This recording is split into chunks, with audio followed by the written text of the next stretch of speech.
Hello. It's a full house on a Monday. You come on, say hello. I heard you. Hello. We're on. Hey. So welcome to, I think we said it was episode 64 or something like that of Andrew Talks to Awesome People. And I'm talking to awesome people. Do they still need us? Will they still feed us? Yes. Yeah. And Good we're one, not good we're one. not going to spend all of our time talking about the Get Back docu-film thing, but everybody has to go watch it many, many times. Yes. That's Is it in Atmos? I didn't even look. It is. It is. Good. Yeah. Giles did the music.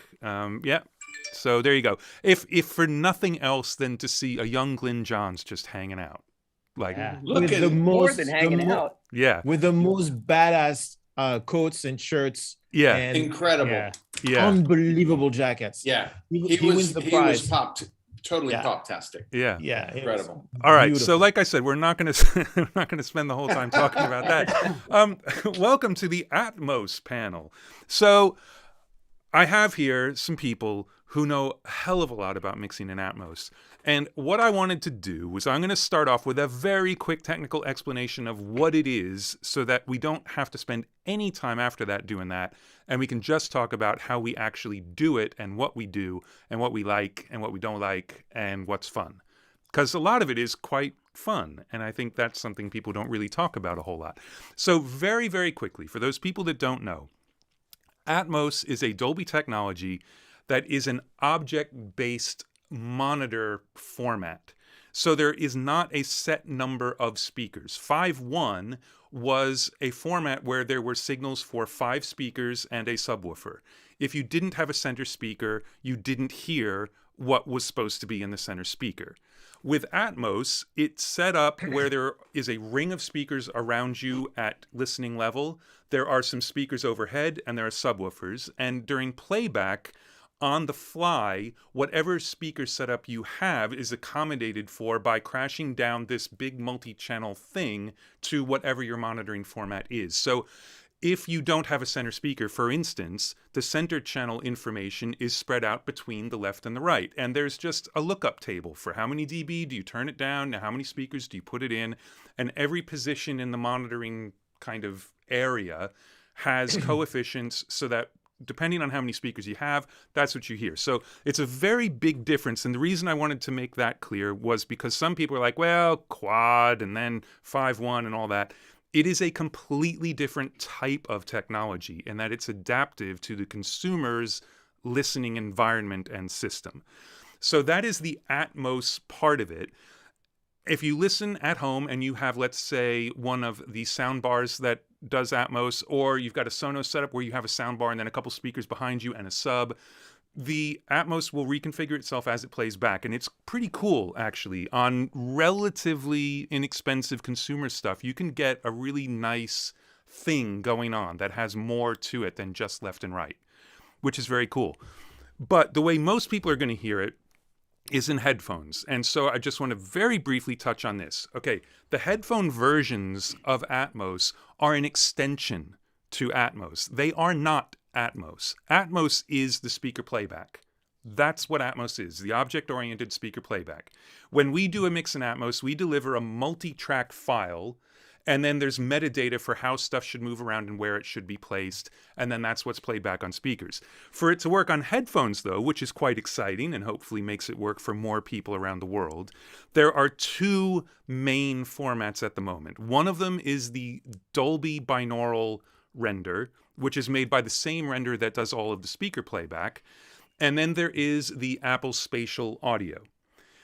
Both of those are made from the main Atmos ADM wave file. So technically, that is your master file that you print, and then from that, you can create 5.1, 7.1, stereo, or either of these binaural formats.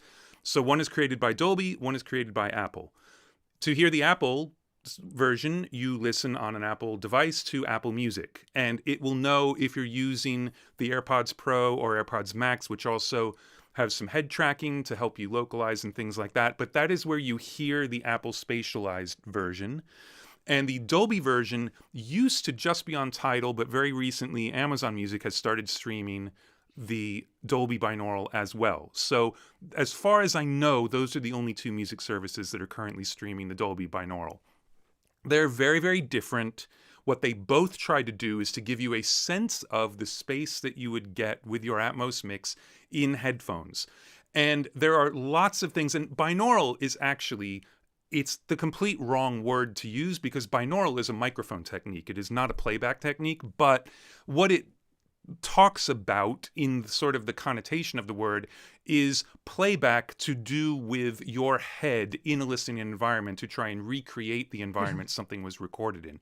So traditionally, a binaural recording is done with one of the Neumann heads or something like that, which acts like a head and has some sort of thing like your outer ear to direct the sound in towards microphones so that when you play it back on headphones, it's as if those microphones were your eardrums, and it's very realistic. And that's been around for a long time. There were sound effects records in the 70s, I think, where you could get a haircut and it sounded like the dude was behind you snipping your hair, which of course terrified me. I've been very afraid of haircuts for a very long time.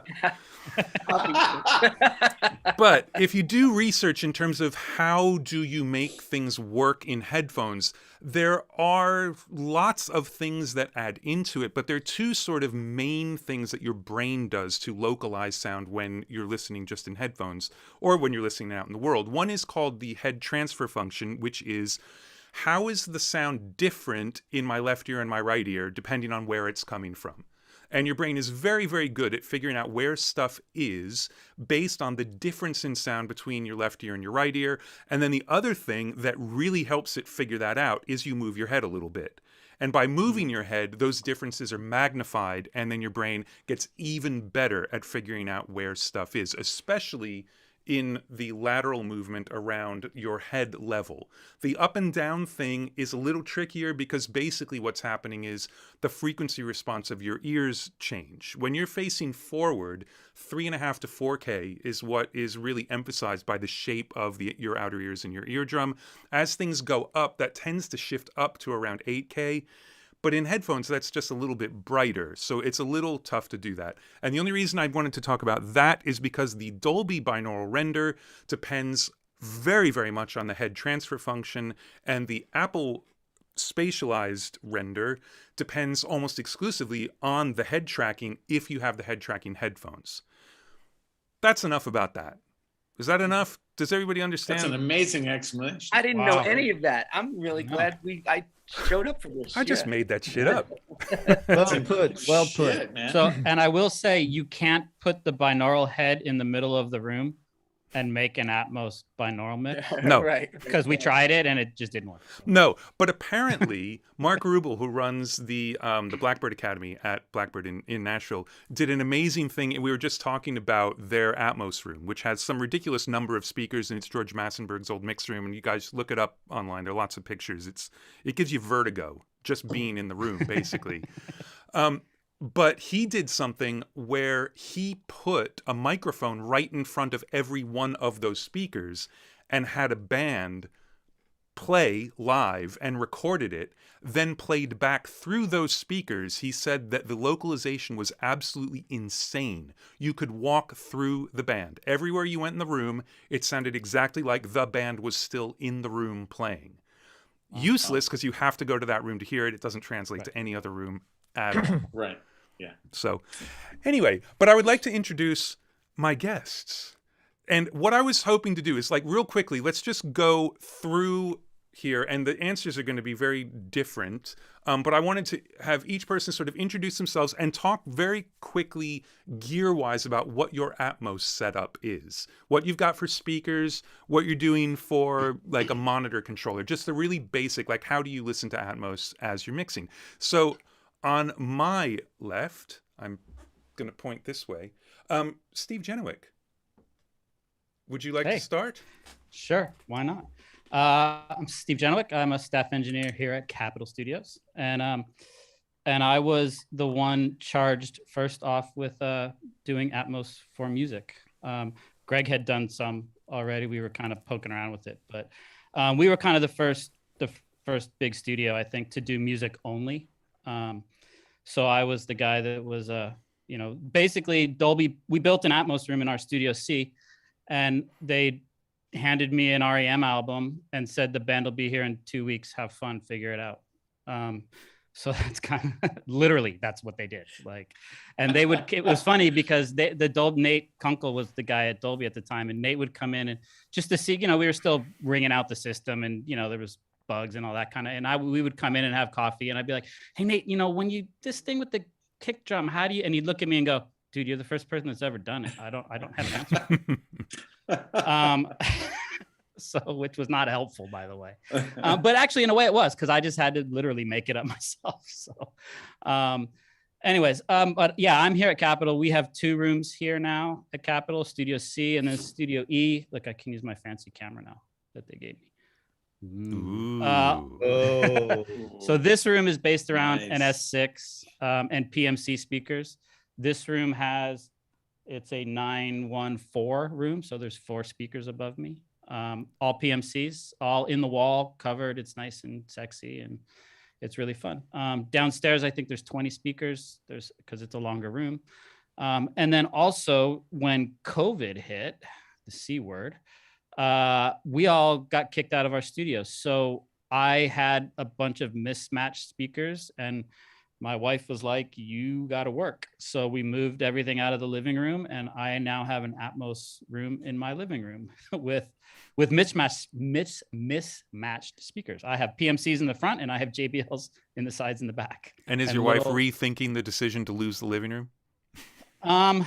It's actually, as kids move out and go back to school and stuff like that, it's actually gotten better. So no, because actually I'm home a lot, and she actually, believe it or not, she likes that. So, it's been a year now, but, so yeah, the living room's kind of fun. I don't have to commute, but then again, it's my living room. It's not treated. So when I do an Atmos mix there, I always bring it to one of these rooms to listen to because it's the living room. I'm getting pretty good at it though. So yeah, that's my story. I've probably done, over the last, 4.5 years, I've got a few hundred mixes under my belt of different genres and all that kind of stuff. So, yep. I'm still making it up. Excellent. Well, we're definitely going to come back to you to talk about Kind of Blue later, because I've got a whole little thing planned for when we talk about just techniques, and I think you employed a technique that's fantastic that really you can only do at Capitol, but it's awesome. So we'll definitely be talking about that. All right. So am I going clockwise, or as they say here, anti-clockwise? Somebody take a pick. Nobody cares. Greg Penny. Yeah. Go Greg Penny. We're going clockwise. Spotlight on me. So I have 2 rooms, 2 Atmos rooms. I am a single machine operation in that I don't have a playback machine and a capture machine. I'm using the send and return, the send and return technique. So it's a single machine in both rooms, and we are predominantly Dyne Audio, split across 2 generations of Dyne Audio. My little room that I have, which is probably about the size of the room that Steve is in now, is the Air series, the Air 6 series of Dyne Audio speakers. And the larger room is the newer Core series with the LCRs in the front, and LCRs in the front being 3-way and the rest of the speakers being 2-way. 47s and 7s from the Dyne Audio Core series. And that second room is very odd. It's built inside of a 3,000 square foot warehouse, and we built a cage in the center of the room out of lighting truss and thick cotton panels to kind of calm it down a bit. But it's a great room to work in because it's just super comfortable to work in. I was first exposed to Atmos by a suggestion from Andy Nelson, the great film remixer, who invited me to Fox one day to watch something he was working on. He had just gotten his Atmos rig installed, and this would have been in late 2012, I think, early 2013. He wanted me to see what he was doing with it. And then at the end he said, you should do something in the music space with this. And I thought, yeah, fabulous. But what do I, how do I do that? I've done obviously I'd done 5/1 stuff and 7/1 stuff, but I'd never attempted that. So I made a call to Dolby, and Brian Pennington at Dolby stepped up to help me and suggested that I take Rocket Man, Elton's tracks, which I had been working on in the 5/1 era, and sort of make the stems and then come to Dolby and pan them out. And so I took 3 songs down to Burbank, and we used their room, and the best one of them is Rocket Man. And that was Brian's suggestion, actually. I had a bag full of Elton stuff, so he was like, let's do Rocket Man. I can just hear that slide guitar going over my head. So we started with that, and that was we did that mix in March of 2014. Yeah, March of 2014, I think. So and then everything went quiet for like 3 years. I couldn't get anybody to do anything. And then I got a call from Universal, from Barrick at Universal, and he asked if I could come down and meet him and talk about what I want to do. And then I got to go to Capitol and start working with Steve and Nick, and it was just like jumping in a spaceship. It was incredible. We had all this stuff to do to not only I suppose work out all the bugs, but to also just inspire people, get people on board with what they could do with it. And so we've been able to do a lot of stuff, and in addition to working on classic stuff, we've been able to do some new things. And then I put my rooms together in 2018, and I've been working mostly up here since then. So COVID didn't really slow me down too much. I was lucky. Like Steve, I had a place where I could go and work. So we kept our rooms open. When I say we, it's myself and my son Felix. He's a great mixer, and he's got his own. The bigger room is his room where he works. And that's it for me. Great. Well, in general, I would like to just point out that before we went live, all of us said that Rocket Man was the thing where we were like, oh shit, we want to do this. Like, yes, this is that more than just great. Proof of concept. And the fact that mix is now 7 years old. And you didn't have to go back and like redo it. So you didn't have any of the tools really that have been built since then. I mean, now mixing in Atmos and Pro Tools is a joy. Like there are a few things obviously that could be better and tighter integrated, but for the most part, it's pretty easy.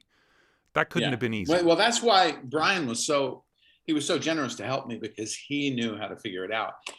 When I looked at the routing, back then, I was just like, there's no freaking way I'm ever going to remember how to do this. And how can I I'll have to work with a template all the time, and it'll always be overkill. And so I've just figured out different ways of working, and probably, I've taken some simple approaches, and more recently I've taken some more dramatic. I'm playing around with it still. So, but I love it. I think it's an amazing paint box to have. Excellent. And just incredible. All right, Mr. Dave Way. Hey, how are you? Yeah, I love that. We're here with like the guys who first did it and figured it out, and they're still figuring it out, 7 years later, but that's how everything is in this, none of us figured out stereo mixing and never changed anything we did. We just keep, thinking of new ideas and listening to other people do cool things and saying, oh, I want to do something like that. And, but Rocket Man is the first mix that I usually play for people when they come up here. If they've never heard anything in Atmos before, that always gets them. It's just the perfect timing.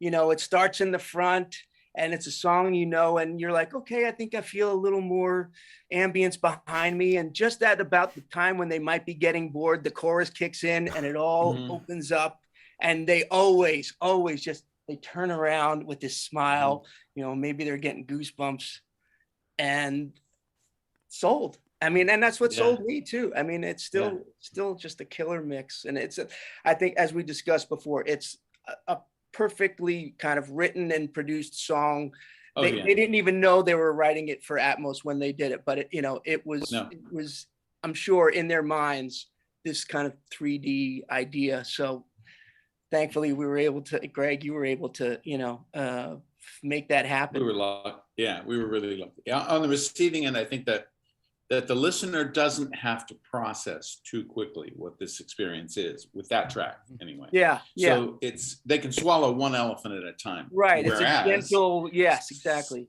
Eases you in. I literally had a lady burst into tears once when the chorus hit. I believe it. Yeah. I always go stand in the front of the console so I can watch their faces when the chorus hit. That's my favorite I get part. in the back and then I get the turnaround with the smile.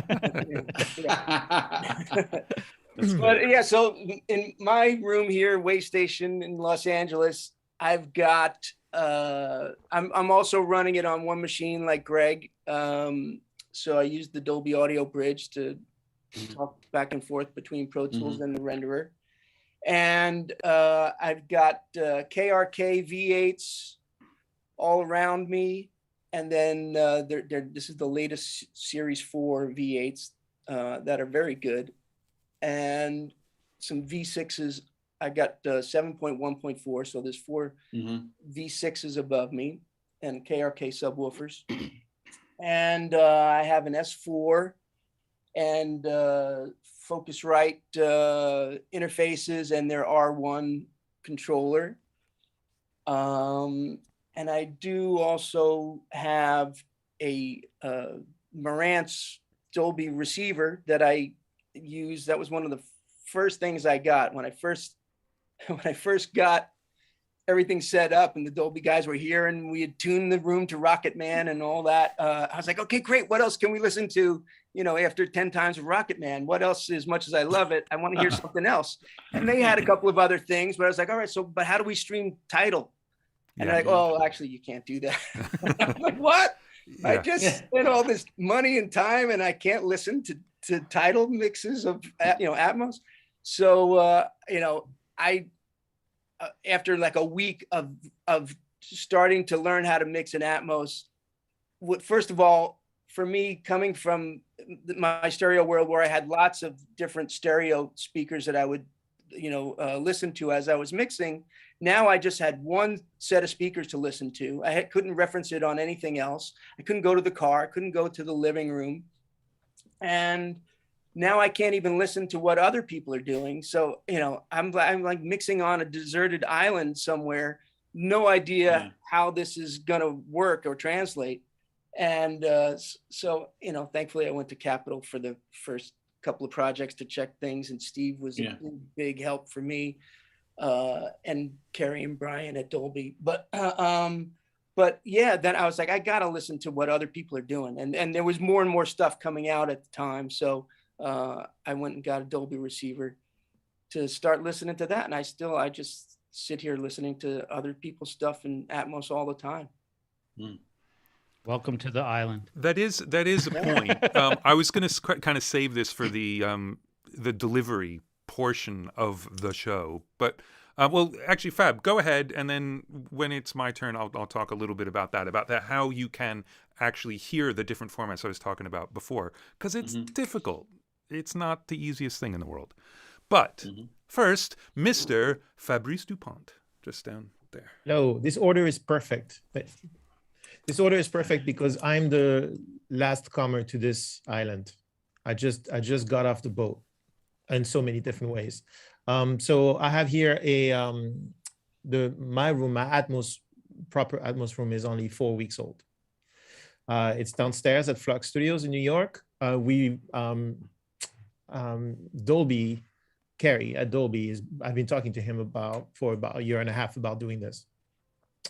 And I told him in my usual, super diplomatic way, it's like, I don't care. Last year, I don't care. There's no business for me doing that. I'm too busy doing other stuff. And then when the Apple deal was signed, then that's when I started getting the calls. And then Kerry is a very thorough human, and his timing is flawless. And so he called me just at the right time, and I said, okay.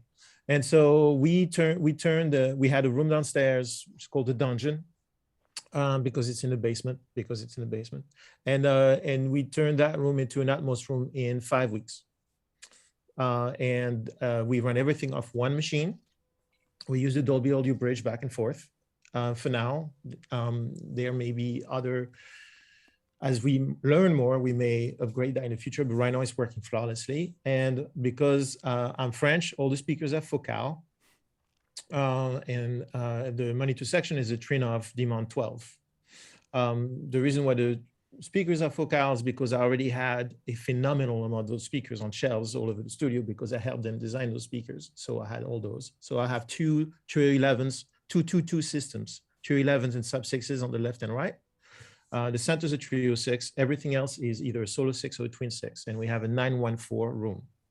And the Trinnov Dupont 12 talks to the D command that sits there. So the monitor section is actually completely transparent to the engineer. And that room is actually hybrid. We don't just do Atmos there because it's just starting for us. And we have a very steady business of stereo, vocal tracking or whatever stuff that happens in that room. It's been happening in that room. It's a very successful room. But that was the one that was the closest to spec for Dolby to say, yeah, this is a best practice room, because they no longer certify rooms. You do best practices. So we did that, and the whole team worked like dogs for 4 weeks. And then Brian Pennington came down, spent 2 days tuning it, and we had an opening party, and then we've been mixing in Atmos since. And so I have the least amount of mixes of you all because I've been doing it for the least amount of time. However, I've been researching it and learning about it and talking about it and trying stuff for a long time because I like to know stuff, and I have Pure Mix and people ask me questions all the time. So I like to be knowledgeable. So I have less flight time, but a lot of deep dive time. And also I'm French, so I like to be upset about things. So I'll be the upset guy. How's that? I think we've all been the upset guy. That's fine. Yes, fair enough. Oh yeah. So I'll just briefly blah blah blah. I've got the speakers of my dreams, PMCs, which I've been lusting after forever and ever and ever. So I've got a left, center, right of the large PMCs, and I've got wafer 2s everywhere else. 914. I'm actually on 2 computers. I've got the renderer running on a Mac Mini, and it's all Dante moving back and forth. And the reason for that was something that, as it turns out, there's such a learning curve to this that my workflow has changed about 9 times, like completely changed since I started doing this. And at the beginning, what I had to be able to do was to open up a session at any sample rate and have it flow to the renderer at 48K. So I put an Avid Matrix in as like, it's the interface for everything, because its Dante expansion card has real-time sample rate conversion that sounds amazing. Like, you would not know it's there. It sounds perfect. So I can open up anything on my iMac Pro, which is still my Pro Tools machine, running an HDX3 just to get enough I/O to do all of this, but using the hybrid engine. So nothing's on the HDX cards except I/O. Then Dante, sample rate converted to 48, off to the renderer, and then it comes back. Some of it comes back to Pro Tools, and then some of it goes straight off to the Matrix, is my monitor controller as well. And one of the things that's important there are a lot of people watching this who are probably thinking about trying to set up stuff at home, and it's absolutely possible. And you've heard mismatched speakers, you've got just crap everywhere. There's some things that don't matter. The same way, if you are doing great mixes on a $50 pair of speakers that are from Radio Shack in the 80s, then you're doing great mixes. It does not matter what you use. The problem is you can get away with a lot with stereo that you can't get away with when you've got 14 speakers in the room. Things have to be time aligned. At the very least, it has to be time aligned, and you've got to do at least a minimum of EQ to make things match as you pan them around. And so to do that requires some sort of monitor controller, and to do it right, it's going to be pricey. There's no like $300 box that does it. So it just depends how much you want to spend. Now, I said I'll talk about the listening to stuff that you're not working on at the time. To listen in headphones obviously is somewhat easy, but while you're working, even that isn't always simple. So You've got the ability to monitor your Atmos mix in real time through the renderer to whatever monitor controller you've got. That goes to your speakers. You've got a volume knob. That's how that works. The renderer will also spit out on a separate stereo pair of outputs the binaural in real time as you go. So you can just pop on a pair of headphones that has those outputs going to it and listen to the binaural mix from the Dolby thing. But I mentioned that the other gigantic, we talk about swallowing one elephant at a time, the herd of pachyderms is the Apple spatial format. You cannot monitor that in real time yet. They know, who knows what will happen and when it will happen, but I am positive that in some amount of time there will be real-time monitoring of the Apple spatial thing. There has to be. And one of the reasons that I feel confident about that is because they are very good about being consistent, where like their sample rate conversion and MP3 encoding is exactly the same for their music services as it is in the OS. So you have always been able to audition the Apple MP3 and then AAC encoding that they used in the iTunes store because it was built into the OS. If you were up to date, you had it. So this will happen, but at the moment, the only way to audition an Apple spatialized mix is to print an ADM, open it up in the renderer, export it as an MP4 with video. Now, it's not actually an MP4. It's called a JD plus jock something. DD plus jock. I forget now. It's lots of letters, and there might be a number close. in there. That's pretty close. It's pretty close. So basically what it does is the ADM file is a gigantic multi-track wave file with all this metadata for how stuff should be panned. And that takes things and it clusters it and it makes it a streamable file size, but it keeps things separate. So it knows like those things can go together because the metadata is similar and whatever, and it groups things and makes it into a smaller file. You put that in the Files app on a phone or an Apple TV, and then you play it. And then if you've got AirPods Max or AirPods Pro, you get the head tracking version of it. Otherwise, you just get the spatial version. That is the only way to do it. It is a pain in the ass at the moment. And that's just for checking your own stuff that you're working on. If you want to listen to consumer things, you need the holy trinity of, you need something that has HDMI and Dolby decoding in the same box that can get streaming stuff. So the easiest way to do it, again, is a newer Apple TV, because you can stream any of the music services, but obviously Apple Music is what it's built for, and that will work really well. Then you get your HDMI out and go into something that is Atmos ready for HDMI, which there are these great, the Marantz receivers, JBL. I've got the SDP55, which is amazing. And what's great about that is it actually has Dante as well. So for me, when I said Trinity, Dante is the third part of that for me because I've got a Dante room. So the output of that preamp goes Dante back into the matrix as just one of my monitoring options. So in that way, I can now listen to consumer stuff on the speakers, but that is ridiculously hard and expensive to do. And it was mind-boggling. And if I may, you're only listening to the Apple spatial rendering of it. You're not listening to the true dedicated Dolby rendering of an ADM. You can't do that. It's not available anywhere. No, but for us, we can listen to the right out of the renderer. So in terms of speakers, that's how we get that. In terms of, and then for auditioning, what consumers will get, we have our two headphone options, one of which is straight out of the renderer in real time, and one of which is the put it in the Files app. And as Fab and I were going back and forth last week, it has to be really specific. It has to be literally in the storage on your phone. You can't put it in the Files app off of iCloud. It does not stream properly. It will not work. It has to be physically on your phone. And then you can AirPlay it to your Sonos and it will come out Atmos. I can AirPlay from my phone to my SDP55. It will come out Atmos, but it has to be playing from the Files app locally on a newer phone. Now, this said, I just want to touch on one more sort of technically thing, and then we're going to go back to you guys talking because it's much more interesting. Not really. There's a debate. Well, we're gonna talk about. I think next, what I want to talk about is the working on headphones versus working on speakers part of this, because obviously the speaker thing is fucking awesome, But the headphone thing is how 90% of people are going to consume this stuff. But one thing that's really important is to think about it the way I was just talking about the Apple MP3 encoder that then turned into the AAC encoder. The only way to know that you were hearing what was going to be on the iTunes store, as it was known at that time, was to have the latest OS, because they were constantly updating it and improving it. And every dot update of the OS had a better MP3 encoder and then AAC encoder.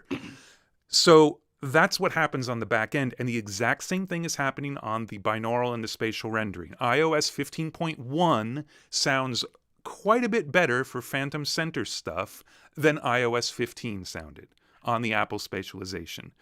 It's just different, but it means that you can't, not only can you not know exactly what people are going to hear, you can't control it, and you can't see into the future.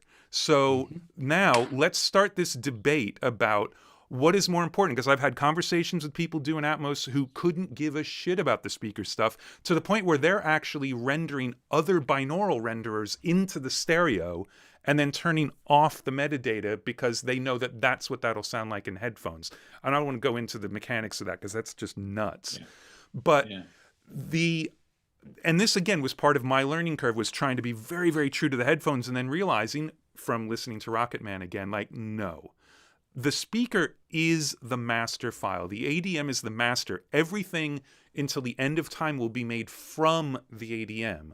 But I would love to know how you guys divvy up your speaker versus headphone time, what you feel is important, what you're willing to live with on headphones to get something to go with the speakers or things like that. So who wants to go first? Wow. Yeah, that's a lot. I guess I'll go first. Right. First of all, very impressive. Yeah, That was great. Wow. Really good. Well, Andrew, I don't know. We can go home now, right? But this is a huge question. This is a huge question. I think it's a moving target. Well, and the question changed. The answer changed, like, actually, a few months ago. I think your picture's been spatialized. My fancy camera. Oh, there you go. The Sybil Shepherd effect. Yeah. Sybil Shepherd. I'm going back to the Vaseline on the lens. So I think that the headphone discussion changed dramatically as soon as Apple got in the game. Before then, we always checked the binaural. And again, as we go through, when I say we, I mean the team here at Capitol Universal. There's 5 or 6 of us here that have all been mixing for a while, so I use we a lot. But we were always checking the binaural, always. As soon as, and then again, when COVID hit, a bunch of us didn't have rooms to work in, so a lot of guys flipped over and were literally doing 80% of the mixing in headphones, and some guys still are. They'll start mixes in headphones, and because they can stay at home and do it, and then bring it into a room and spread it out. See how it spreads out on the speakers. I wouldn't suggest that, by the way, unless you've done this for a long time. You'd be very surprised at what happens. But yeah, the headphone thing it's a discussion, and now I spend more time now paying attention to the headphone mix, to the binaural mix, than I did in the past, I must admit. But that being said, because it's a moving target, I know it's a moving target, I will very rarely change too much of what I'm doing based on that binaural mix. If I don't want to compromise my speaker mix too much for the binaural. Now that's also, I hate to say it, but it depends on what I'm working on. If I'm working on a modern day pop record that I know is probably only ever going to be heard on Apple Music by the people that are listening to those records, then I'm probably going to spend a little bit more time and concentrate on the binaural, because quite frankly, that mix probably isn't going to be around in speakers in 5 years. Nobody's going to want to hear it, but it really has become part of the discussion. And the one thing I try to let people know is, the two things is, like you said, that binaural experience is changing constantly, and it's not an Atmos mix. It's a binaural mix. It's not what we're hearing in speakers. It's not. It's a different experience. And I always hated it when people go, "Oh yeah, you're going to be able to we'd play them something in Studio C at Capitol and knock their socks off. And then they'd go, yeah, you'll be able to listen to this in headphones. And I was going, no. No, you're not going to be able to hear this in headphones. I'm sorry. You will get a version of this you can hear in headphones, and it can be very cool. And I'm not downplaying the fact that it's a valid format and it does what it does, but it's not a speaker system. So, but that being said, like it's literally getting better and better by the day. I mean, I'm lucky enough to be, privy to some behind the scenes stuff. And every once in a while I'll get an email like, hey, try this out. And they'll send something. That's better. So it is literally getting better day by day. Yeah, it's a very robust format in that it's been around for films for a very long time. But the headphone side of it is baby new. It's an infant. Mm-hmm. Yeah. Mm-hmm. And I think we should preface that by saying that I think what we're talking about today is music in Atmos, not films. Yes. Even though they use the exact same software, the tools are exactly the same. What the film mixers do is completely different from what we do with music. What they do is great, but they're serving a different master than we are. Yeah. They have Totally picture. different purpose. Yeah. So I mean, so what we talk about here, especially when we get into techniques and theories and all that kind of stuff, is probably going to be completely different if you're mixing, a film or a TV show. So tools will be the same, but that's about it. Yeah. But we have an issue. There's an issue. Because I don't know about you. This is what I had this conversation with Andrew last week. I had this conversation with Vance over the weekend. I had a conversation with everybody. It's like, who are we working for? Are we working for ourselves? Are we working for the people who are going to listen to the music, right? So if I mix all on speakers and I listen to the headphones, from my personal experience, I have two experiences, exact experiences like this. I do the mix, it's bananas. I'm like, yeah, awesome. I listen on binaural, Dolby binaural live, and I'm like, I'm personally, my brain doesn't decode the cues in stereo as much as other people, because I tried it on other people. Say, hey, can you hear it in the back? And they're like, yeah. I'm putting it on, like, nope, hear it in the front. So my brain doesn't decode binaural properly, or I'm not in that. My gene pool is off binaural. We talked about the HRTF, which is the thing that, some people's head shape correlates really well with the kind of general model that's used without a personalized version of it. Some people might hear it really well and some people don't. And maybe it's not your brain so much as your ears. I have established that I'm immune to binaural rendering, which is okay. It's fine. I'm not mixing for me. I'm mixing for people, right? We're making music for people. And now I mix on the speakers. That's why we have the room. My one experience of mixing in headphones and then listening on the speakers to see how that would be, that was god awful, right? Just awful. So it's like, oh, I get it. And also most of what we hear that sounds bad, if you do a little research, you notice that most of the time it's been done on headphones and not been checked. But here's the problem. I have a great mix. Let's assume I have a great mix. I'm happy with it. I have my ADM. I make my special binaural mix, and I do the MP4, and then I send a full declaration of human rights explanation to my client. Say, okay, the way you're going to be able to listen to this is book an Atmos room and just play this file from the renderer. The engineer will know. Or listen to this binaural file if you have this and this and this system. But if you have an iPhone with the 15.1 plus the this and that, and the options shift stand on your head, then you can hear it there. That right there is difficult. It's hard enough to get people to give you feedback on anything. But the feedback I got when you send binaural is, it doesn't sound very Atmos-y. That's actually a word now. It's not very Atmos-y. So I know that the real mix is the stereo. But if I want my client to buy into it and to really understand the beauty of the work, then I have to send them a file that's a different experience that doesn't represent the experience that I have in my room, unless they want to pay to go to another room. Mm-hmm. And even if they're like on the forefront of, if they're like a higher level artist, and there are the higher level artists are very interested in this, even if they have an at-home stereo system with, say, a lot of people have the Sonos Arc or something like that, and they have two speakers in the back, they don't have the height. Mhm. So, and my experience, I only had this one experience. I just tried it. Is that if you play the MP4 from your phone through their Sonos, the height information is rendered. It doesn't feel the same as in the room. So, who am I working for? Am I working for myself? Am I working for Legacy? In which case, I stay on the speakers the whole time. Am I working for my client? Is this a business venture? Am I trying to get approval from my client so they feel proud of the work and they feel like the format is viable and something that they want to go into, and thus a good art endeavor and a good business endeavor? If I'm working for that, that's a different thing. Or am I working for the end user? And which end user, in which case, is the end user ever going to be able to hear what I hear without booking a recording studio? And that is what I'm struggling personally as the grumpy French guy. This is what I'm struggling with right now. It's like, I like to know that I'm doing a good job for my end user, which is the listener, but I have no way of knowing what the listener is going to listen to. I think that it is just the macro version of people listen to our shit coming out of iPhone speakers in Dixie cups because it makes them louder.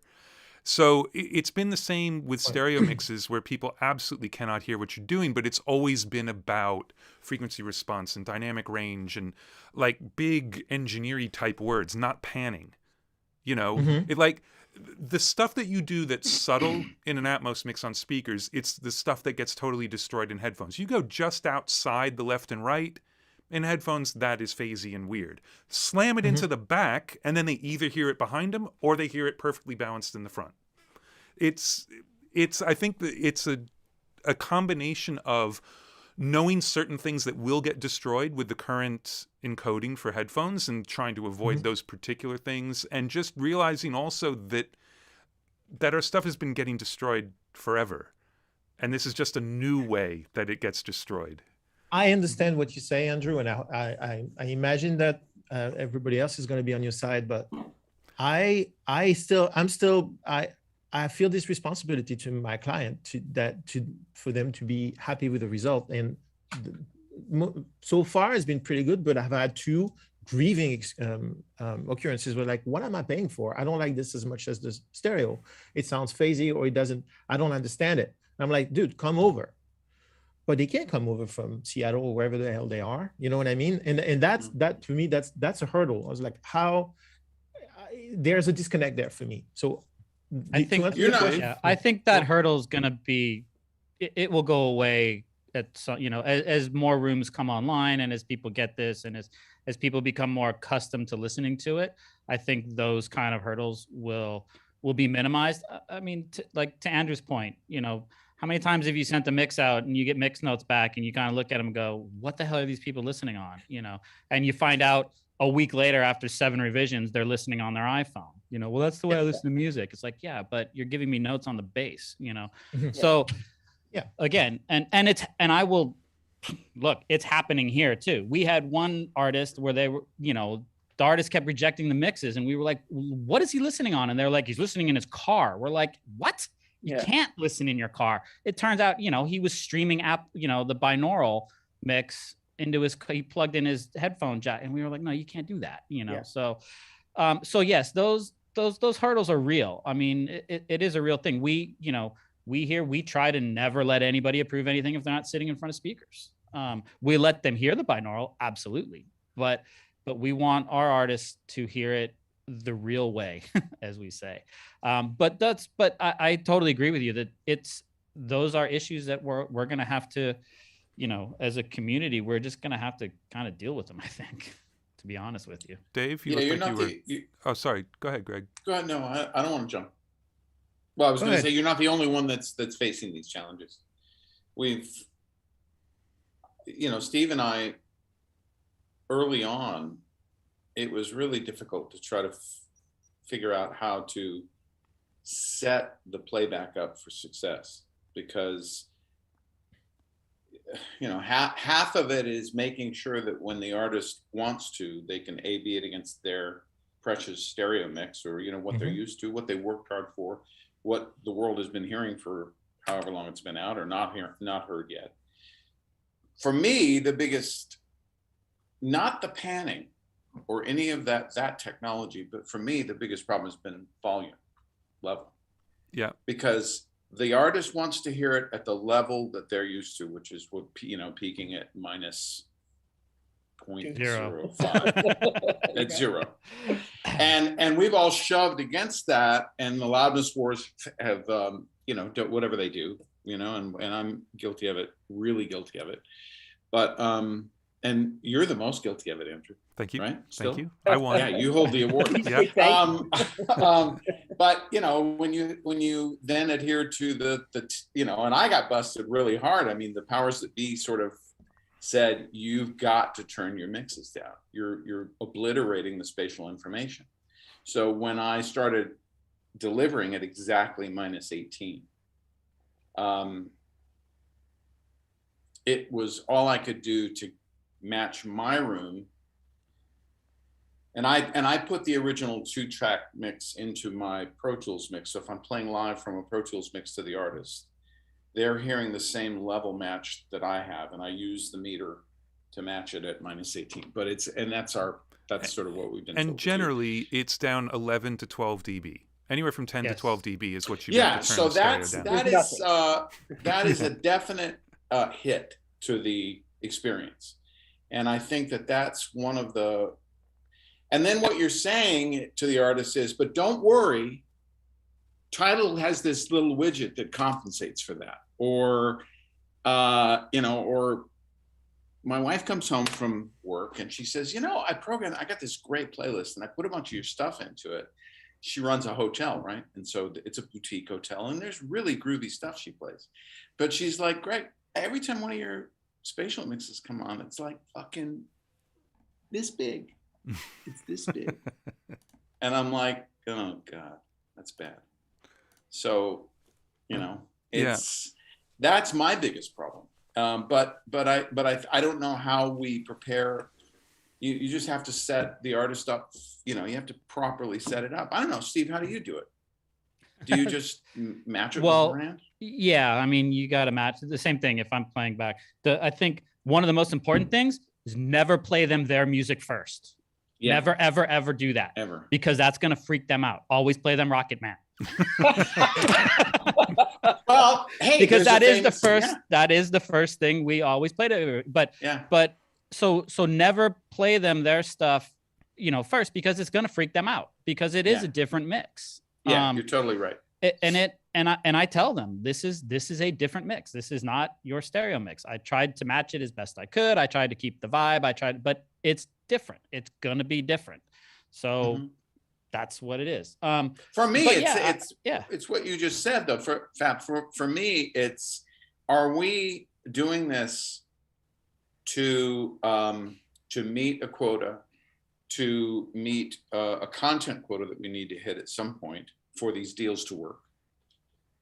And then if that's the case, how close to the stereo mix do we need to make it?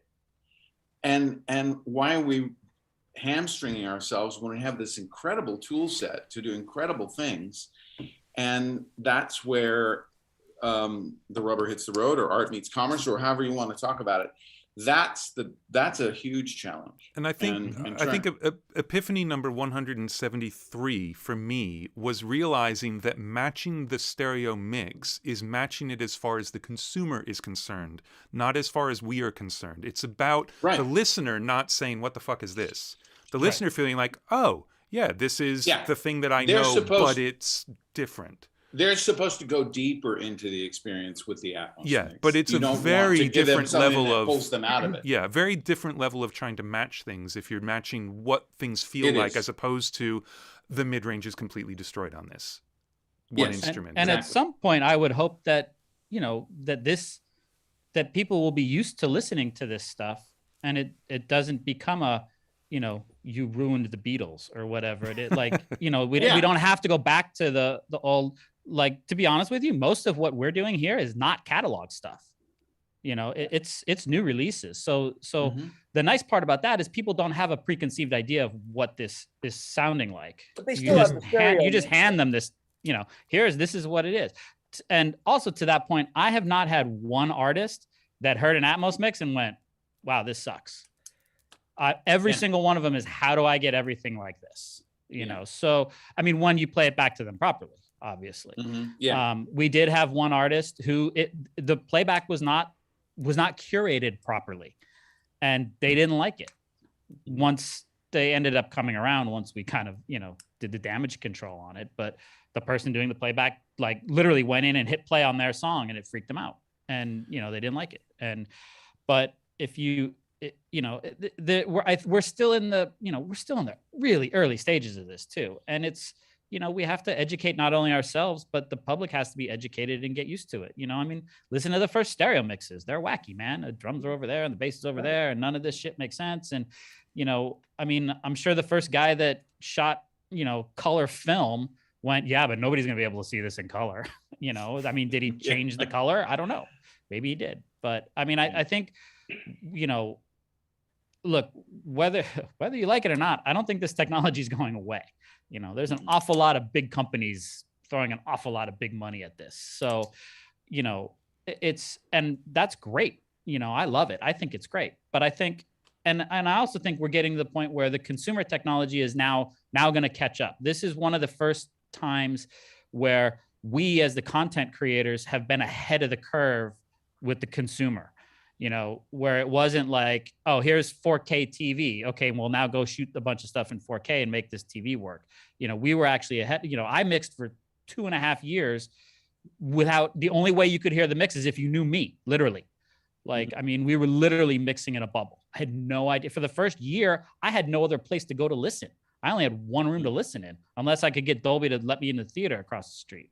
It was so we're still in the infant stages of this. And these discussions are great. And it's true that, all these problems exist and they're real, but I think we just have to work our way through them. We just got to get better at, it's like, these are obstacles that this is our job, is to solve these problems and figure out how we can make it work in binaural, at the same time. And how do we, get panning information to translate both ways? And how do we get the mastering glue? Sometimes I'm amazed at, a lot of times with these, particularly with modern records, we get the stems sent to us and say, you've got whatever, 12, 20 stereo stems of everything. And, in theory, you put those stems up at 0 and it should sound like the stereo mix. And then you import the stereo mix and listen to it, and you're like, holy shit, they've mastered the hell out of this. It's a completely different sounding record. And so if you just take the stereo stems as they've been delivered to you and just play with that and don't, treat it in some way, it's going to fall flat for probably in speakers also, but for sure in headphones. And you got to remember that they're going to be, without a doubt, referencing it to the stereo mix that they've already approved and they've already, spent all their time and efforts on. So you gotta find a way to make it more like that without sacrificing all the things that we love about Atmos, particularly in the speakers. But, you gotta find a way to make it work in all these places. It's hard. And I feel like I keep getting better and better at it. Certainly, in the beginning, that was like the biggest challenge. I thought, how can I do this? I got to find a way, and I've come up with tricks that I think help me get there. And I still feel like it hasn't sacrificed, the master ADM that we, really know is going to be the master for all these generations that come, years down the road. So. That's but there's not one formulaic mix, mix of tricks that you can use to process the variance of things that you get given to mix. You might get stems that were made by the bus having, maybe they ran them through the bus, and if you lay them all out in front of you, it sounds kind of like the record. Maybe they just took tracks. For me, it's like every one of them is different. There's not one format that we get that we can say, my A template will work for that. Right. But We're Anyway, also that's talking. for- We're that's also what talking happens for me. about. We're talking about remix projects too. Like a lot of us, is that's what we're doing because we're the guys that have the tools. People Yeah. are sending us. It's a much different experience when you're also the guy who did the mix in stereo. Mhm. When those are the most fun to me. When it's That is something, the best. it's a record I've been hired to mix, and it's Mhm. can you do an Atmos mix too? Absolutely. Not only is it easier because I can, especially if you know beforehand, but Mhm. but then you're not you're not chasing something.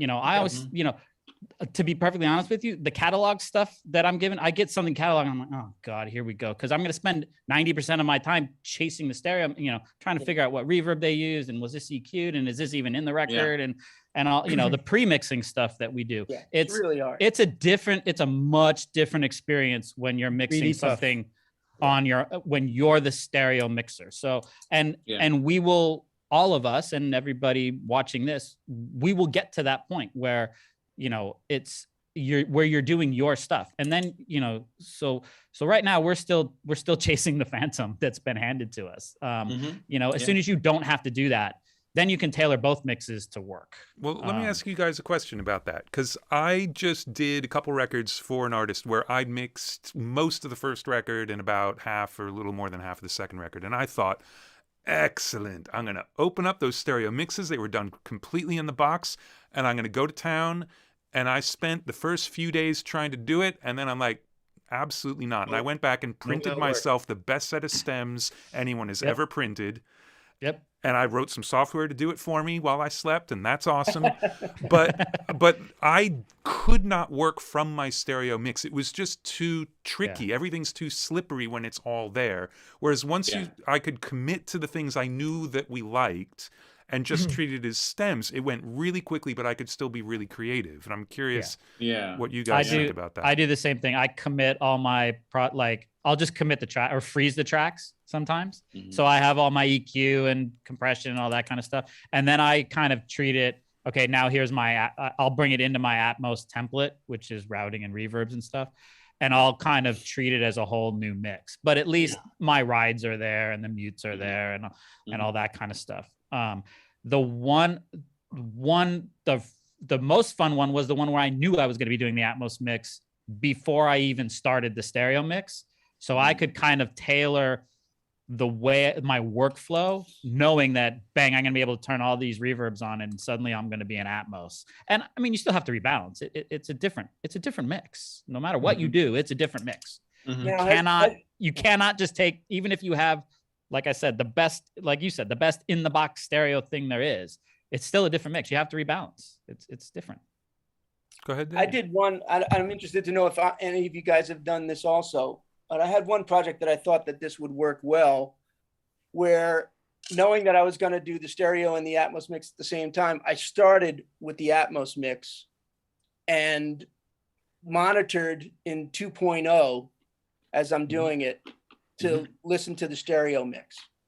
And also, of course, listening to the binaural version to check that at the same time. So I'm checking all three, and it worked well. It was the kind of music that it was basically very live. It's static, kind of no motion going on and stuff like that.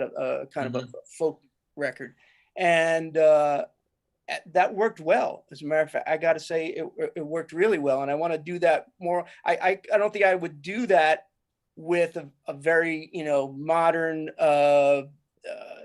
surreal kind of record where I know I'm going to be placing things in different places and there's going to be movement and just trying to make that work in the stereo world at the same time you're doing it in Atmos, I think would be a little difficult. But I'm just wondering if any of you guys have tried that approach yet, because I found it actually worked. Can I unpack that a little bit more? Yeah. Just ask you a question about it. Sure. So when you monitor, so correct me if I'm wrong. So you have a controller that controls all of your monitors, right? Yep. You have because we have a similar setup. Okay. So I use my renderer as my master volume control. Oh, okay. For my rooms, right? Right. So if I want to listen in 2.0 or in stereo, I toggle it in the renderer Right. right? Yeah, that's what I was Or, doing. you know, Yep. I toggle from physical to that. So those people who are out there who have a renderer at home or, you know, wherever they're working might want to know that that's a handy thing to do, is to set your renderer up so that you can toggle it from within the renderer. Right. And it will give you, you know, some of the processing and stuff. And but you it'll can sort do of it in hold two down different for you. ways. You can either change the main output from physical, which is whatever you've defined in the render as being your speakers, down all the way down to 2.0. Or any preset that you want to put in. Yeah, there. you can make up any monitoring format you want. And this is what I was 5.1, talking about whatever. before. Yeah. There's no binaural processing involved in this. This is lookup tables to say, if it used to be in that speaker, now turn it down this much and put it in those speakers.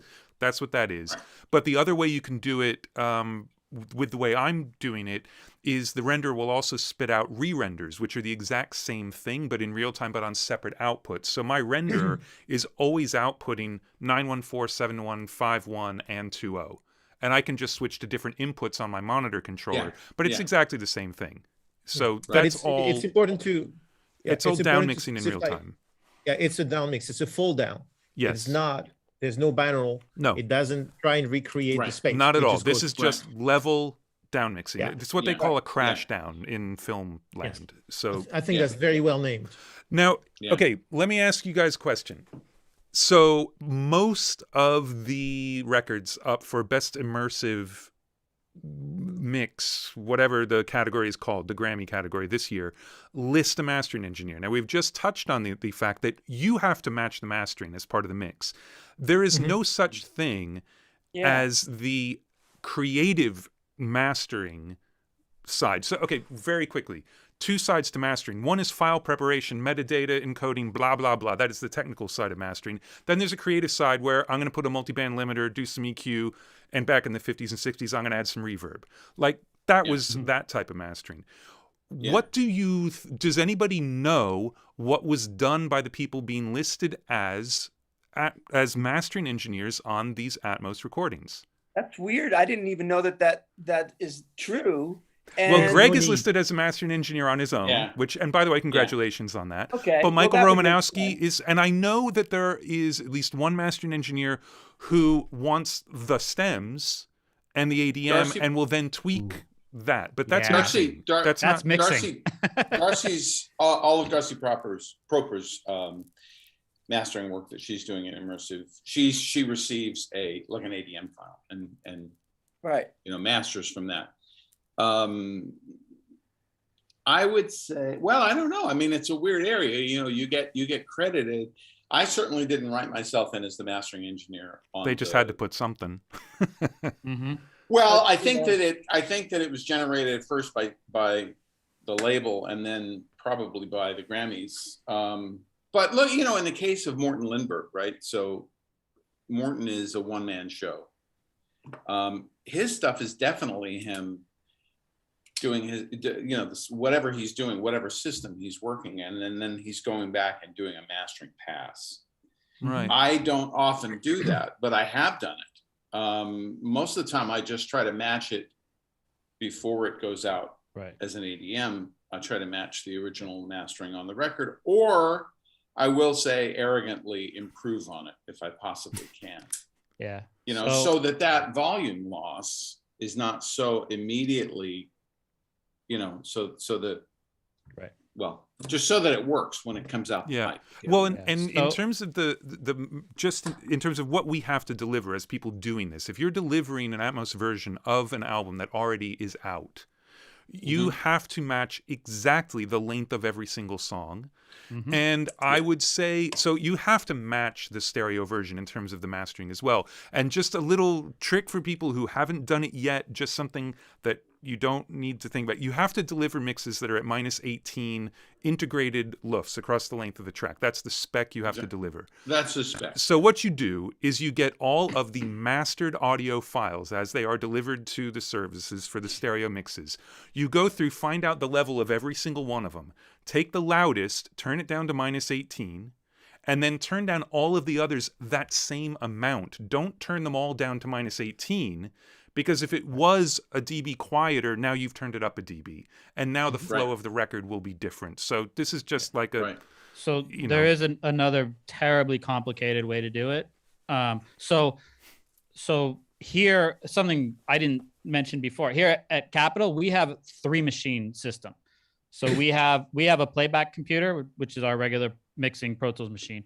And we go Dante into a second Pro Tools computer, which is just a bed and 128 objects audio. And we actually can print into that. And then that feeds a third computer, which is the renderer. So, and we did that initially because we wanted to have like an archive of the mix. It's basically printing the mix.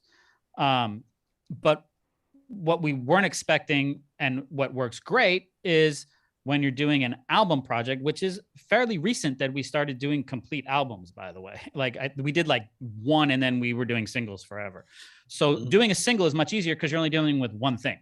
So you do the quote unquote mastering as part of your mixing process. You're matching what's already there. What I can do now here when I'm doing an album is I'll print it here. So I can print all of my sessions, all of my tracks into one master Pro Tools session. And then I can use that to assemble the album. I can do all the spacings and do level matching and all that kind of stuff. That's a luxury we have here. You can do it on your own because if you have an ADM file, you can open a blank Pro Tools session, import session data from that ADM file, and it will break it out into the bed and the objects. Now, it's really complicated. And if you're going to, as soon as you try to import the second song, you have to be careful you don't lose metadata from the first song. I mean, Dave and I did a record. We went around for like literally like 2 weeks trying to get this all to of a sudden work. things are panned in different places. Yeah, it was so it's really hard. I'm sure again, this is, as tools are being built, I'm sure somebody will come up with some way to do it. But what I'll do here is I'll print everything into one Pro Tools session, and then I can manipulate there. I can assemble the album. I can do all that kind of stuff. So it's much easier doing it that way. And at that point, yes, it is kind of a mastering pass. I can EQ globally. I can, there are ways to put bus limiting and stuff like that on. You have to side chain it and all that kind of stuff. It's a little bit of a dance to do it because as you're compressing, your threshold is changing, and it's a vicious circle. And by the way, I use Andrew Scheps omni-channel to do all my bus processing. That's what I do. Wow, I don't. Yeah. It's got a side chain. You should. It does. Thank God. That's so funny. Yeah. That's the only. It's the only it sounds place, great. It's the only place I don't use the omni Yeah. channel. But that has it has a favorite full plugin, by the EQ way. on the sideband. Yeah. Actually, I wanted to ask you: does the limiter follow the side chain? No. The I limiter didn't think is so. Yeah. the point of that plugin was that it be zero latency, so live guys could use it. So the limiter is Right. like as super cheap as you can get because there's no look ahead. There's no. That's there's what no I nothing. figured. So I don't use it as a limiter. I use it as a compressor. Guys, EQ. I think it would be before I have an opinion on this, but before I give my opinion, I think it would be interesting if you guys explain the sidechain concept, because a lot of people ask, well, wait, I heard like you can sidechain something on the bus, but can you explain to me? So you since you're doing it, especially you're doing it with Andrew's plugin, which is very classic. Why don't you explain the concept behind that so that people understand what you're talking about? When I have to use some kind of bus processing, bus compression, what I'll do is I'll set up an aux send, just a mono send off of the bed and any objects that I have. And that all goes to an aux channel in Pro Tools. So I'm busing basically my entire mix in mono to that one fader. And then on every bed or object track that I've done that to, I put an instance of, in this case, Andrew's plugin, but use whatever plugin you want that has a side chain, a key input. And then, so I set up an input into the aux channel. I set up an output out of the aux channel on a bus, set the plugin to look at the key input, make sure, and the key input is the output of that mono bus compressor. So that even if there's nothing on the channel, and then you have to set them all the same, you group it so that you're moving all of the, and it's a bit of a dance because mono stuff, if you have mono channels, you have to reset it, all that kind of stuff. But you'll find those holes as you do it. But basically you're using that as the key input to adjust the compressor so that they're all compressing at the same. Even if there's no audio passing through the channel at the time, it's still compressing. It's kind of a cheap way to do it because we don't have a 128 channel compressor yet.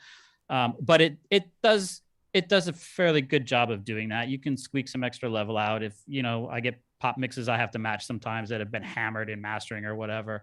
And I can use that technique to match a lot of it. And then if you want to EQ something, if you're using a channel strip plugin like that, it's already there, or you can put another plugin on it. But that's the basic concept, is you're just using it as a key input. So that makes sense. For that, maybe a vernacular version of it would be that the idea here is that all the compressors on all the bed and objects have to look at the energy coming from the whole mix, not from their own channels. Yeah. And the other so for those of you who are like, don't do the abstract thing very well, because it is all very abstract. If you put a compressor, say on an object, then that compressor will only look at the object as a source of energy to decide whether it needs to compress or not. That's not good enough, because it's going to wreak havoc, or it's going to make a mess. So what Steve said is like, why don't we take all the energy from all the tracks and all the beds, sum all that, and use that as the generator that's going to decide whether we compress or not. That's a very smart thing to do. So I hope people now know, because that's a very, very good way of working. And as far as the mastering thing, I think maybe this is going to step on one of your questions, Andrew, but my personal joy about working in Atmos is there's no loudness war, meaning that you can let things go boom. That means that when the 808 hits, it hits. It doesn't go pocket, it just goes boom, because there's all this 18 dBs of headroom is basically infinity at this point in our life, right? And so that makes me so happy. So I understand, Greg, the problem, and I deal with it. And you deal with it if you hear your stuff in a playlist on Apple Music where they haven't leveled the stuff, and there's both stereo and like your wife does. That's out to the one Apple Music. However, I personally am so overjoyed when I play a mix and I don't hear the chorus fold in half because the limiter goes whack on the stuff.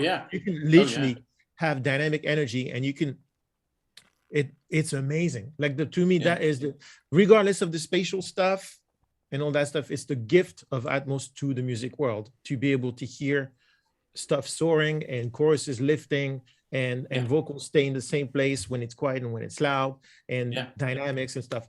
I fucking love it. I love it. And I do what Andrew does, is I take the stereo mix that's been crushed and then recrushed and then crushed and then recrushed and crushed. I take down 12 dBs, and then and then I match everything I can match. And then my mix, which I do basically nothing to, sounds, it's like this. They sound, if you level match, they sound so much better.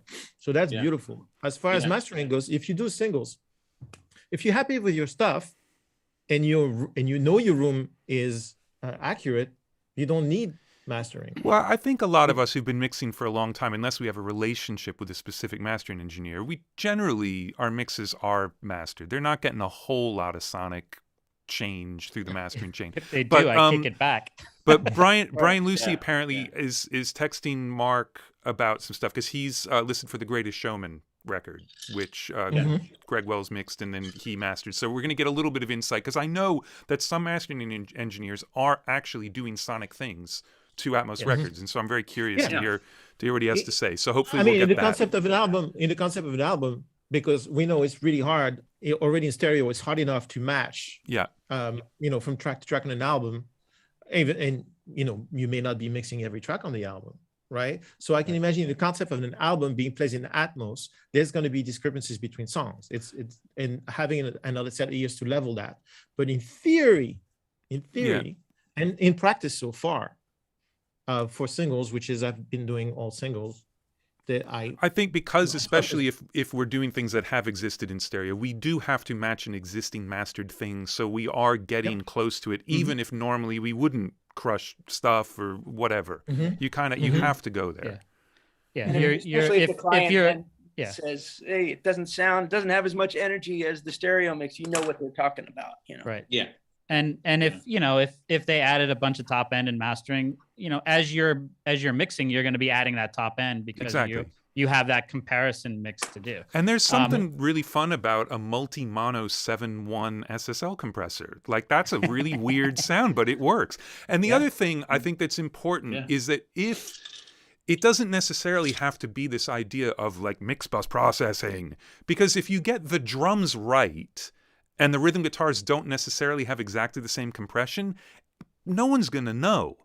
It's if the drums aren't, the impact of the kick and snare is different, that's different. But if you get the big picture right, the details can change and it's going to be fine. And I think that's... And it react, the quote unquote, bus compression, it reacts different in an Atmos mix. Because it's not, you're not gluing stuff together in an Atmos mix. Your stuff is separated. I mean, you have to glue it together in the mixing process. You can't lean on your stereo bus processing to make it all come together at the end. For me, it's not that big of a deal because I never I don't lean on stereo bus processing in stereo. I've never been one, look who taught me how to make records. We just didn't, if it compressed more than 2 dB, we were crushing it, So for me, it's not a big deal on stuff I'm doing. Again, if I'm matching something, that's a different thing. But, I think as we move forward, this came up really early on where people were like, well, what about mastering? And we were like, well, we don't need mastering. We're just doing singles. And we hit the level and we put them out and everybody's happy. When we started getting into albums, it was okay. Now we're doing it ourselves. I'm certainly not opposed to mastering engineers. I don't want my mastering engineer changing my mix because that's what I'm there to do. I'm the mixer, but I don't want them doing that in stereo either. So, if I haven't done it, I haven't sent something out to be mastered, but if I find out that mastering engineer is changing my relative balances, I'm probably going to be pretty pissed, to be perfectly honest with you, because he's not being hired to mix the record. He's being hired to master the record. If it's level up and down, that's one thing, but I don't want him changing my balances. So, and something else, like I literally got an email this morning about a record I'm going to start doing now that is an album of a bunch of songs. It's different artists on it. It's like a soundtrack type thing. So I'm already thinking, okay, this is going to have to go through some kind of quote unquote mastering process because I'm going to have to put this thing together. I'll probably end up doing it myself, but I'm not opposed to bringing, I also like the idea of another set of ears on it, to be perfectly honest with you. I was going to ask in general, who is in favor for having an Atmos mastering, stage that we can just hand it off to like we do for stereo. Totally. Oh, I would love most of us would say yes, please.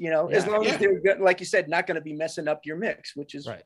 Yeah. Well, also, but I think I know of 2 people maybe 3 people who are doing it currently. Right. And I don't know how they're doing it. How many mastering people are really looking at getting into it? I'm not sure. I've had a few conversations, and I think most of them are kind of wait and see. And I think probably the reason for that, for most of them, is mastering studios for the most part always have very expensive speakers, and so you're gonna be spending a big chunk of change to get a mastering Atmos room going. So I can. But understand. also, like we talked about almost at the beginning, with the fact that there's no way to monitor the Apple spatialization in real time, it's coming.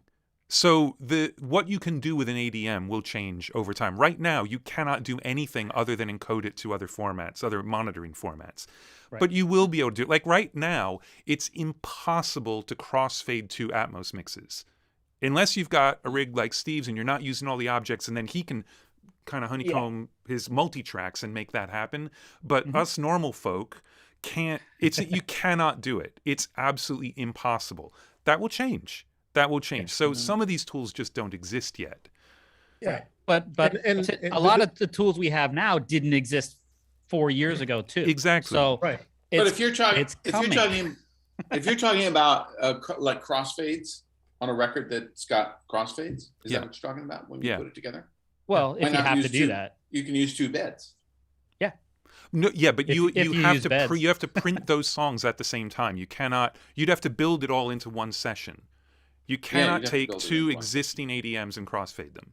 No. And also the ADM sequencing. You'd have to re-import it back into a Pro Tools session Exactly. to do it that way. Exactly. Yeah, and even and so, you can't change binaural information from one song to the next. Right. which The we objects can get into have the to binaural stay. thing, and Yeah. you Yeah. know. So for that- people and who our don't settings. know, the way the Dolby binaural works is there is extra metadata on top of the panning where you set a distance. It can either be off, in which case it's the crash down. There is zero binaural processing. It's just level. Or you can set near, mid, and far, which are basically, the whole idea is you take this multi-channel mix and you then put it through the equivalent of a convolution reverb of a room with multiple sources of sound in the room. And the Apple one is very specifically 7.1. Like, I know that. Yeah. That's how many sources they have in their room. The Dolby one, I don't know how many sources, but it's a lot. And then it's just, well, it's almost like a wet, dry balance because it isn't actually a distance thing because they don't make it quieter if you say far. It just has more of the roominess on it.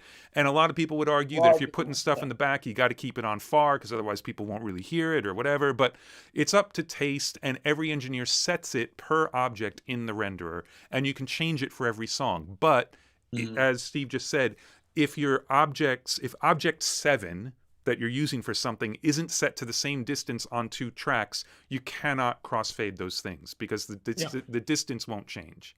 In Pro Tools. In Pro Tools. If you're playing one ADM file and then the next ADM file, it will change. And this is so the way we get around that is I have my binaural settings in the render never change. Yeah. I choose when I make something an object, I choose the binaural setting as I choose the object.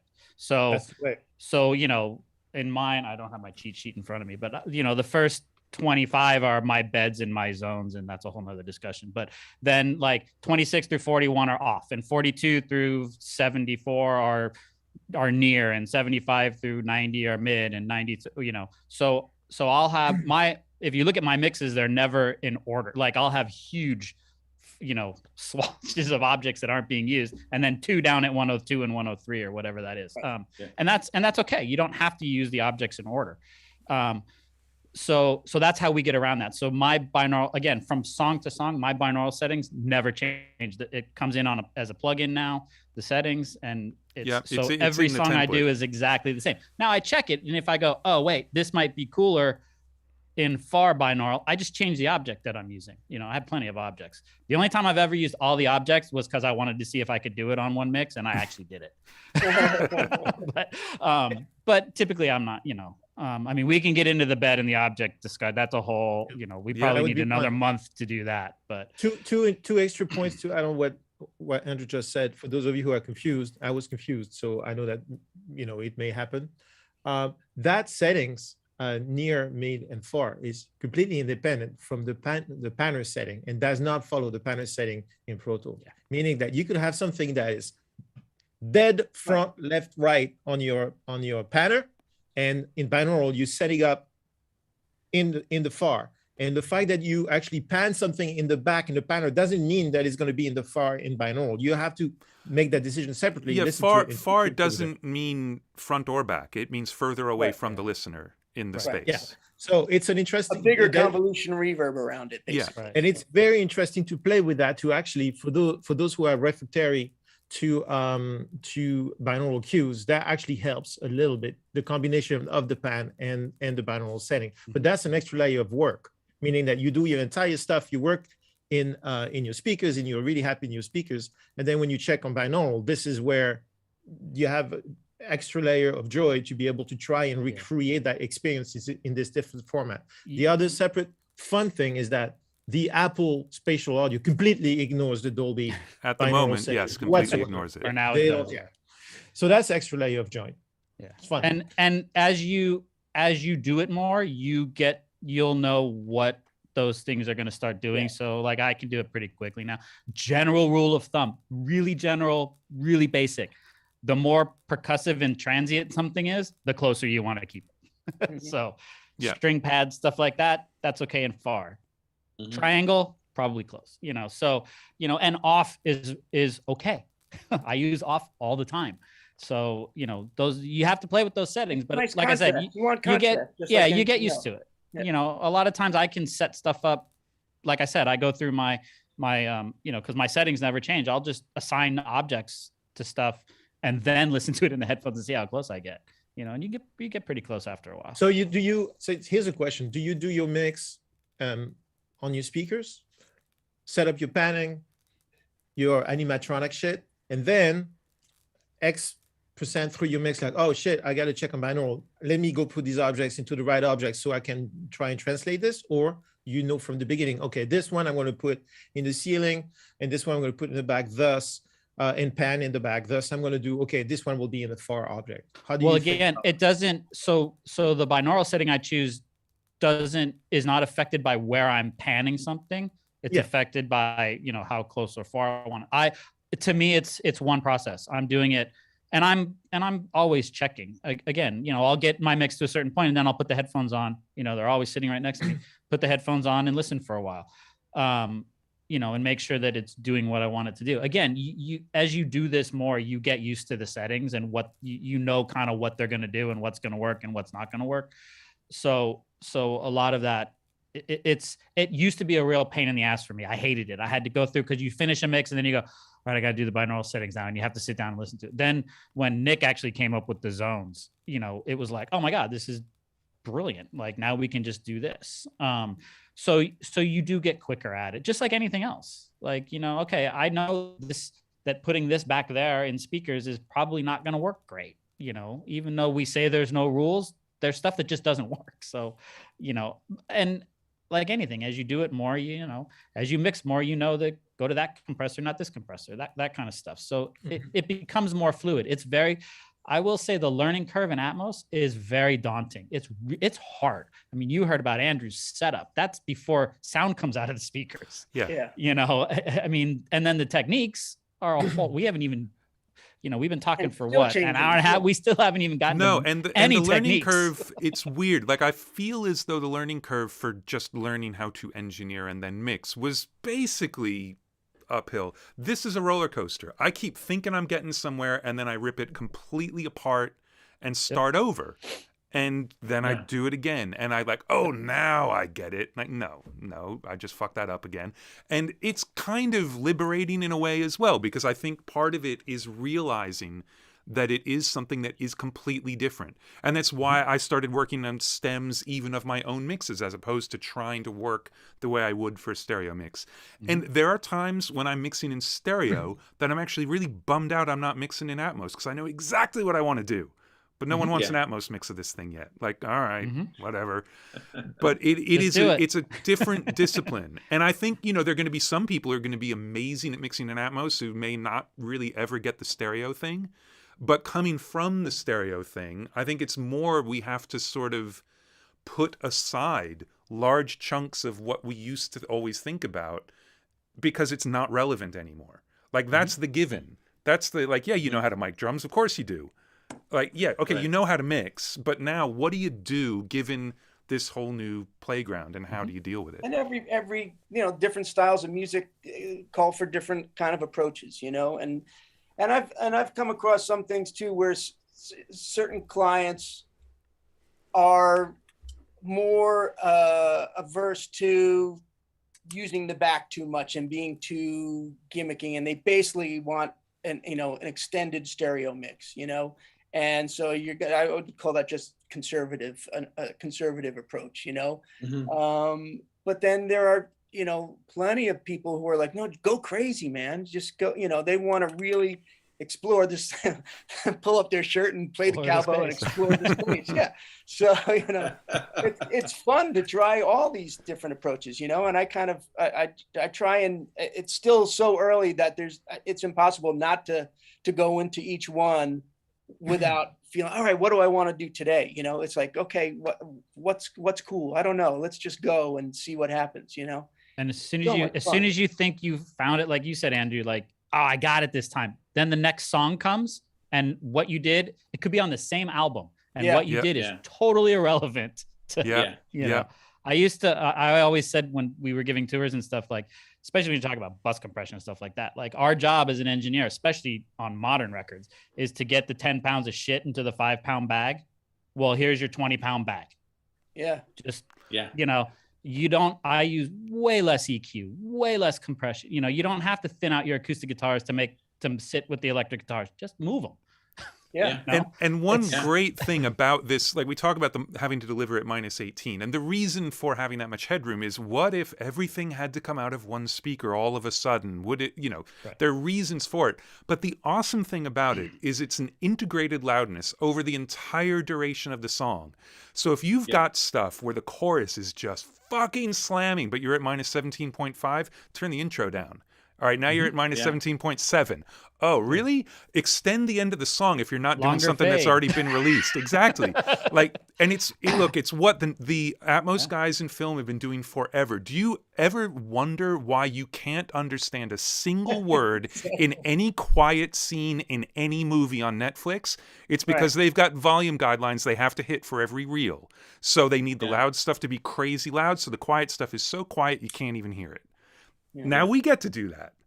Right. You know, Fun. There you go. And you know, it's also nice too. I find that after now having, you know, been doing Atmos for a year or more, it's now when I go back to stereo, I really am, you know, I'm so much more averse to big bus compression now, you know, certainly much less now than I was 2 years ago or before, you know.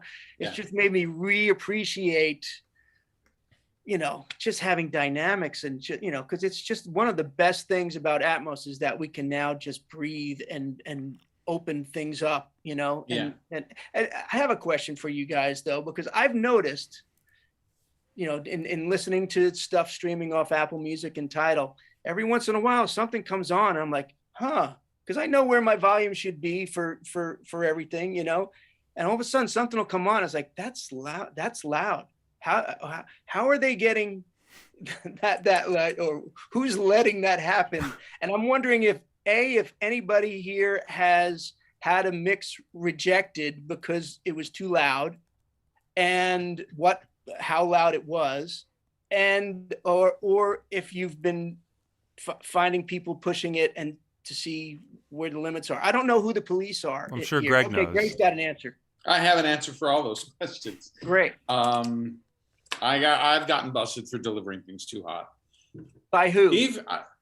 Dolby. Oh, okay.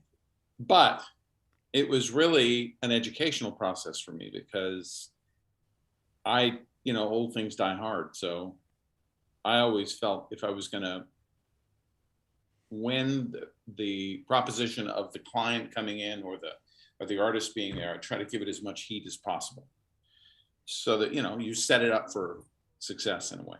Right. So I was asked to adhere to the -18, and I fought it for a long time because I didn't really understand it. But when I started understanding more about the spatial things that I was squashing, I adhered to it. But I still use a lot of compression. See, I still like bus compression. So yeah, I sort of do myself- things in a back. Yeah. I do things in, you know, in an old school kind of way inside of those mixes to get some kind of heat out of it when it's at -18. But, Sure. Yeah. But I think I've been busted for that and been talked to. I mean, taken aside. I've had mixes rejected because of it, especially now. Yeah. Because Well, now we're getting and who now- like Universal or who's coming back to you and saying sorry? Well, there's Stage. we're now in the land of we now have adults in the room during the creative front, right, Steve? We have adults in the room. Suits. Yeah, we have suits, and those and whereas, like, if we went back to, you know, we were talking, you mentioned, you know, the Def Jam stuff. If we went back to that, you know, you were hitting some pretty hard levels. You probably can't hit those levels now at all. You know, I had to and turn those can't. way down. Yeah, way down. So, you know, and part of the impact of those things was just that they were so freaking full and loud. And so I think what for me, what happens, and then we also have to talk about, is it specifically Atmos? Is it specifically for Universal? Is it specifically for, I haven't done that many mixes for other labels. So the bulk of the mixes that I've done for Universal. So now there are adults in the room who are QCing things. and there weren't QC. You know, we would call them up and go, "Is anybody listening to this stuff? You know, what do you guys think? Love some notes. You know, are we doing it right?" And it was always like, We "Yeah, love sounds some great. notes. Do another 20. You know, do another 30. Do what? Get the numbers up." So now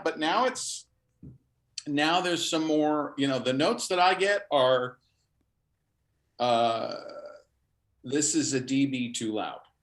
You know, your constant is 17 or something, and I'll be like, yeah, you know, that's kind of Right. The length, like, you the gotta length turn it doesn't down. match. That's The my. length Right. Well, that's doesn't usually match, the yeah. one. Yeah. That's yeah. the new And one. I'll say, well, you know, the reason I started that bad habit about the length not matching sometimes is the audible duration is exactly the same. But there was a period where certain receivers weren't seeing the Atmos flag and they were defaulting to a faux Atmos. And so when I'd go to listen to things in corporate listening rooms, it would default to a weird Atmos. And if you look at the receiver, it didn't have enough time on the front of the track for it to catch the flag and play it back. Yeah, there was a So time that's when all they were starting being to padded. change though. Yeah. Yeah, we were doing, I was doing 400 milliseconds for a while, then I was doing a second. I don't know now what the spec is. Well, now the spec is it has to match the stereo release. Has to match the stereo. And Exactly. because So I I mean put- that's fixing a hardware problem with a Yeah. mix, which is ridiculous. I Right, mean, right, and this is what's good about the which grown-ups is being exactly in the room. what I said. Yeah. Which is exactly what I said. And the good until thing the about adults having said, the grown-ups in the Exactly. room is you've got somebody to tell that to, and they're generally listening. I mean, I've had some very good Yeah. conversations with a lot of people. It's the Wild West, Yeah. and there's a bunch of shit. One thing I just want to go back to very, very quickly that we skipped over is that these ADM files, as I said, they're like gigantic WAV files, but with all of this metadata.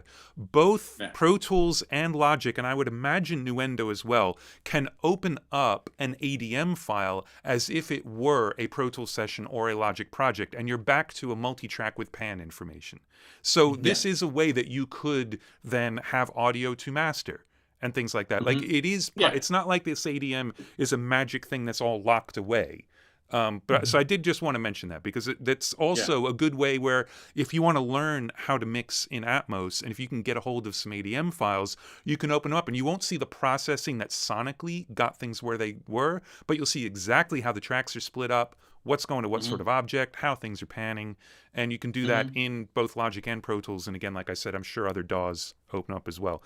I want to talk about, because we can, like, let's talk about some like really cool things you've found that you do in Atmos mixes, because there's stuff that is so much fun. So I'm going to start because it's my fucking show. Just like one of the things that I found that is amazing is there's a plugin by Cargo Cult called Spanner. Yeah. And it's the best surround panner in the world. Yeah. And it's absolutely amazing. But what it has built into it is, so I build lots of 702 buses, including I've got a mix bus built out of objects that's 702. Yeah. LCR is set to off. Everything else is set to mid.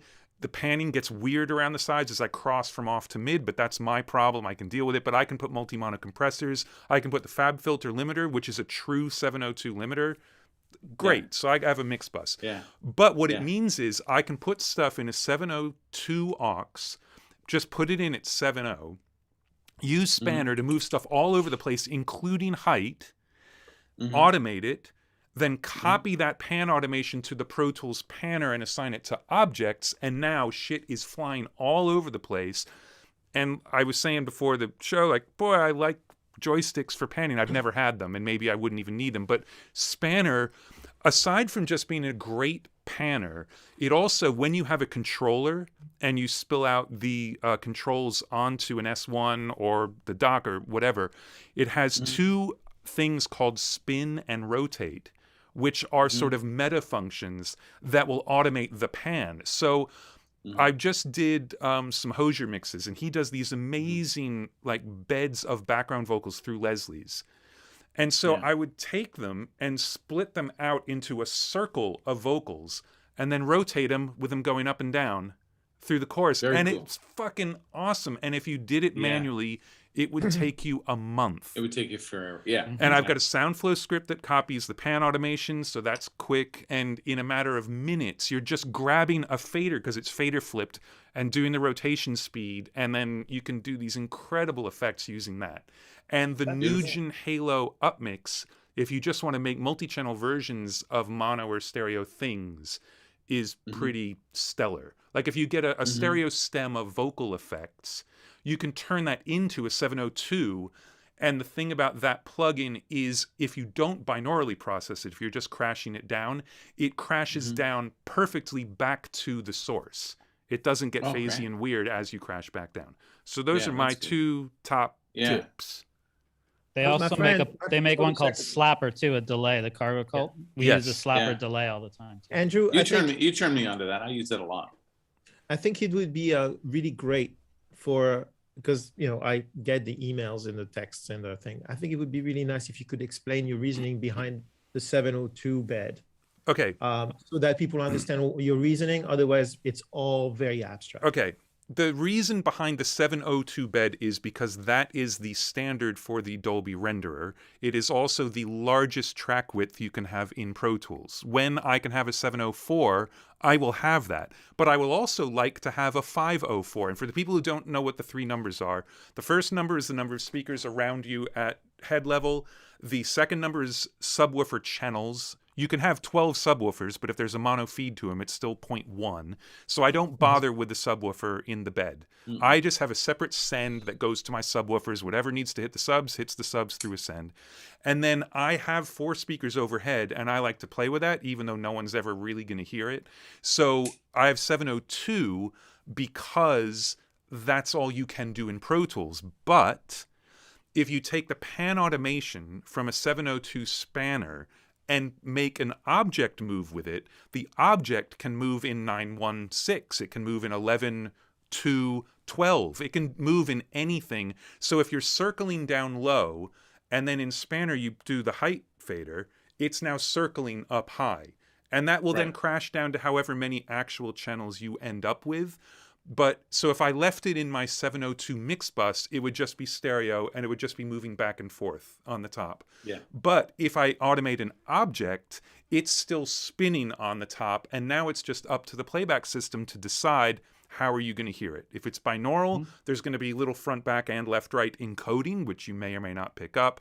If it's on speakers and you're lucky enough to have 4 speakers overhead, it will spin like a helicopter and make you want to throw up. And you're copying that information to how many objects? So Like, I actually have it's very complicated, but it's in my template. So I've got a 702 aux that goes to 11 objects that are inside a folder, and they're named a very specific thing, so I can have a sound flow that keeps switching the automation playlist on the spanner, copying the automation, going down to the object that's going to handle that channel's input, and pasting the pan automation. Because once you're an object, you have no channels. You can go absolutely anywhere you want, up or down, left or right, front, back, doesn't matter whether you're up high or not. And that's the beauty of objects versus the bed, which are fixed into certain number of channels with speakers. So it's a bit of a mind fuck, and it took me like 2 days to get my head around it, but once I did, it turned out to be actually really simple. And it works. There's a company who make a lot of very cool spatial things, including an energy panner, which is fucking awesome. Sound particles. Energy panner, it only pans when there's volume. So it'll go like dun, dun, dun, dun, dun, while it's playing, and then it just sits there waiting until there's more level, and then it keeps going. But they have a stereo to 702 where you can make it spiral up and back. Oh, cool. And you just set a path and give it input, and it will start from the start position every time you start the mix. So you actually know where it's going to be. It isn't a random auto pan. And that's tip number 3. Those are the 3 things that I love. You can do that with the Dolby Atmos panner too. The music panner. The music panner, yeah. Step sequence, yeah. Yeah, which is also very cool. But again, with the music panner, that automation doesn't make it to the renderer. You actually have to copy it to object pan automation for it to render. Yes. if you render by bouncing the ADM inside of Pro If you Tools. render, then you're fine. Yeah. Yeah, I mean, there are a lot of very technical details that I don't even know we're going to bother with unless we get specific questions once we get to Q&A. But go ahead, Fab. My friend, at the risk of sounding like a bigger pain in the ass that I am, I think before we go into these kinds of really cool tricks, for people to be able to specialize and understand this, it would be healthy to have a bed and object discussion, and then the tricks will make more sense. Okay. Otherwise, for people who haven't actually used that stuff, it's going to be so abstract. All right, here's a very quick description which other people can then give their thing. So the Dolby Render has built in what's called a bed. And what that is it's the first 10 channels of the renderer, and it is a 7 1 2. 1 2. Yeah. Yeah, 7 1 7, 2. 1, Yeah, 2. that's 10. Yeah. Like Yeah. I was thinking, wow, Yeah. that adds up to 11. What the hell is going on? It's because I can't add anymore because I'm old. So those are fixed channels. If you send stuff to the renderer on channel 1, it will always come out of the left speaker. Those are fixed in place, and it's a 7 1 2 bed. I would guess that most of us do not use it except for the LFE channel. I never send anything to the bed channels. You do? Okay, so yours. I use the bed all So the time. I make my own bed that's 914 because that matches my speaker setup. And then in Yeah. Pro Tools, there's a lot of weirdness where I've got sends to a quad bus that feeds the top. I've got sends to a stereo bus that feed my extra speakers down low. And it's a bit of a pain. So a lot of times I'm actually just panning around in a 702 thing, but it goes to separate objects. But the idea of the bed is that the object, if you send audio to it, it will always come out in the same place. Yeah. Objects are audio inputs to the renderer that you move around. They are all mono. You can tie two of them together and kind of move them as a pair. But basically what you say is, I'm going to send the renderer some stuff on input 37. And the only thing that could possibly be special about input 37 is if you've got binaural settings for the distance like we talked about before. But otherwise, you've got 118 objects once you've taken the 10 off for the bed. You send audio to them, and then using the panner, which looks exactly like the Pro Tools panner, which is what's great about the Pro Tools integration, it moves it around in the renderer. And when you look at the renderer, there is a picture of the sonic space you're mixing in, and each object gets a little ball that turns green when it's got signal, and as you pan it, you can see it move around. So an object is an audio input that can be moved. A bed is a set of audio inputs that have fixed locations, and you pan between them. So you go to different inputs to get to different speakers. So they're almost the inside-out Bizarro World versions of each other. It's worth mentioning that if you are in a bed and you're taking advantage of the 712, but you want to elevate something, it will only become a stereo left and right image on the top if you're in the bed Right. with a track. Because it is only maybe some people 702. don't know that. So they're like, I want to raise this thing up and I want to hear it just in the right front speaker on the top. It won't Can't happen. do it in the bed. It'll take up the whole right Because space. it is 702, so the 2 is Yeah. the number of height channels. So if you Yeah. put something in the left height and you've got 6 speakers up there, it will be equal loudness in all 3 of your left top speakers. Exactly. So the workaround for that is you either make it an object and put it where you want, because then it'll go wherever you want it to go. And if it's a stereo thing, then you can make it into 2 objects and you can tie those 2 together. Or you can make, which is what I do, you can make object locations, sort of geographical locations within your space to pan or send things to.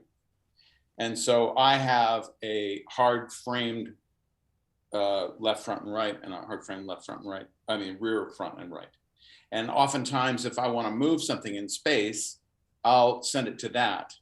And I'm moving it within the objects that are occupying that space, but itself is not an object, it's a track. Right. Yeah. If that makes sense. Yeah. And the other thing that's to finish Andrew's discussion, like separation between objects and beds, if you take a track and you put it into a bed, and you say, and you pan it hard left, right, into the bed, and you take that same thing and you put it in an object, which you then pan into hard left, there is sonically no difference. That needs to be important. An object is basically a vehicle for you to be able to do movement. and automate in a more flexible manner than you can in a bed. But in theory and in practice so far, with my ears, if you take an object and you pan it left, right, or if you take a track, for example, a stereo drum bus, and you pan it left, right into a bed, or you put it into an object and you put it left, right, you will hear the same thing. Yes. Where it becomes how it different, renders it binaural. Yeah. Sorry, where it becomes different though is if you're in between speaker locations, because the one thing is if you're panning in a bed, you're then sending different amounts to two channels. Let's say you want it to be in between the left speaker and the center speaker. You have to send some to the left input to the bed, some to the right input to the center input to the bed, and then that will make you feel as though it's coming out there. So it's a phantom position. Whereas in terms of the way the renderer thinks, if you put it in an object and just put it there, it's a single point source in that location. Obviously, unless you actually have a speaker there, at some point it gets turned into a phantom representation of itself, but it stays discrete single channel audio placed in the audio field longer if it's an object. It's a more precise way to place things that will survive different monitoring formats better. So now the backwards part of that is, say you have a lead vocal and you make it an object and you put it in the center, it's going to come out the center speaker. Yep. And when you do that in Pro Tools, I mean, I'm not sure about Logic, but in Pro Tools, if you look at the Pro Tools panner, if you have it just sending to the bed, it's green. That's the color variation. And then you also have controls about how much you can put in the center channel, or take, you can make it a phantom center by dialing out the center channel information or dialing it in or whatever. As soon as you make that an object and it turns orange, that control is gone because it's now a point in space. And the Dolby renderer is going to get it to that point in space the best way it can in the room it's in. Yep. And so if you have a center channel, it's in the center channel. You can use divergence and size, and there's tricks like that to get it to split out, but you do not have a phantom center at that point anymore. So sometimes that's actually a detriment. That's how I came up with my zones that I use, which is effectively we're all saying the same thing. Yeah. Because I suddenly wanted phantom center stuff, or I wanted a way to send stuff to the front and the rear, but not the sides, stuff like that. So that's where what we call the object bed is what we call them here. But it's essentially zones, static objects that live in places, and we can send to them a ton of different ways. I use a lot of 7/0 busing schemes and stuff like that. Also, I have 7/0 busing schemes that are leaning towards the front and some that are leaning towards the back. And you can make this really complicated, and I have. I mean, my template is a couple hundred tracks. I mean, I don't use them all the time, but if you look at the actual template, it's huge, huge. And I mean, my reverbs are all that way. I mean, there's a whole nother discussion. I think there's also a part of this learning curve. Let's just talk about center for a second. Like, we all think like phantom center. Okay, so when you go into binaural land, phantom center is a problem because you're trying to get something to show up here, but it's coming from two different places. So there's comb filtering because that's the way the world works, right? So when you're then doing it as an encoding thing, you're imprinting this crazy comb filtering, and you can no longer, and this is why Apple likes the head movement, it's comb filtering all the time, no matter what you do with your head. Whereas when you have some head tracking, the comb filtering will change as it would if you were sitting between two speakers. So you start off, at least for me, thinking like, fuck Phantom Center, man. I'm going to beat this thing. I'm going center channel. It turns out center channel sounds really weird. It's bright. It's like, it doesn't sound like a record. It just sounds unmixed. Phantom Center sounds like records. And it's a very steep learning curve to figure out how much can I put in the center so that the binauralization survives and sounds good. How much do I have to play with the distance controls or turn them off to make sure that happens? And how much can I spread across the front but not make it a phasey mess on one system versus another system? And it's a gigantic topic all by itself. And it happens obviously between any two speakers in the room, but the only ones that matter are the left, center, right. You can do anything you want anywhere else in the room and you'll get away with it pretty much. But the left, center, right wall is where it has to work in every format anyone's ever going to listen to it. And and for the most part, the bed is very safe to use for your left, center, right also, because that is not, I mean, 99.9% of the playback systems are going to have some form of left, center, right. That's not going to move on you. It's when you get to the sides and the ceiling that stuff can move between beds and objects and stuff like that. But so the left, center, right for the fronts and the rears, the bed is completely valid. I mean, I don't use it for different reasons, and part of it is workflow and you know, other things. But if you go ahead and use the bed for left, center, right, and then you have all the controls, you still have to take in all the consideration with the phantom center and all that kind of stuff. But but the bed is very valid for left, center, right information. I'm the new kid on the whatever it is. I'm new kid on the object here. But as far as I'm concerned, from listening and from being slightly OCD, I find that if I send my vocal to an LR bed, and I have an LR bed for that, and I purposely omit the C and I just LR, I like the way it sounds on spatial and on binaural a lot better than if you put it in an object and put it in the middle. That freaks me out. Like I'm like, I feel like I'm looking at something else. That's an interesting point. I started mixing. Well, I know this is, and this may be you guys may shoot me down on this, but the last album I did it with 2 beds and lots of objects. And I used the second bed as a vocal bed, just for just vocals. And also that way I can turn it off, or I can control, whatever. But it worked really good. Whatever ends up happening, it ended up sounding great, because then I could control, where I want. Put stuff within that whole bed, all the reverbs and everything. So the one thing about the bed also, like in the rooms I'm sitting in here, the bed is 712, obviously it's a 714 system, but I have a speaker between my fronts and sides, and in the bed I can't access that speaker. No. So I can't. So if I want to pull something a little bit into the room, if I'm doing it in the bed, I'm pulling it into the side speaker, not the front speaker. So his room is the same way, right? Yeah, mine's the same. Yeah. But what I've done is I've built a 9 something bed by taking those channels and just changing their panning, because since they're objects, I can move them. So I cheat them forward a little bit, and then that hits my other speakers. Yeah. I have my object bed is static, and it basically follows the speaker. Yeah, and the reason my object bed is like 11.6 or something. But for me, the reason I have to have an object bed is because I'm using bus processing always. Right. I have to. I can't. I don't know how to mix without it. I'm an idiot. Well, mine is to save objects too. Because if a bunch of stuff is going into left and right, it doesn't need its own object. They just go up there, Right. Yeah. And they're static. They never move. If I want to move something, it becomes its own object. Real quick, because I know we keep glossing over the LFE channel, and because somebody said, and it's true in my mixes too, it's not unusual for the only thing in my bed to be the LFE channel, but never ever use the little fader on the pan pot. No. The pan pot. Always send your LFE information to an aux that you filter. Yes. You filter it. You have to filter it.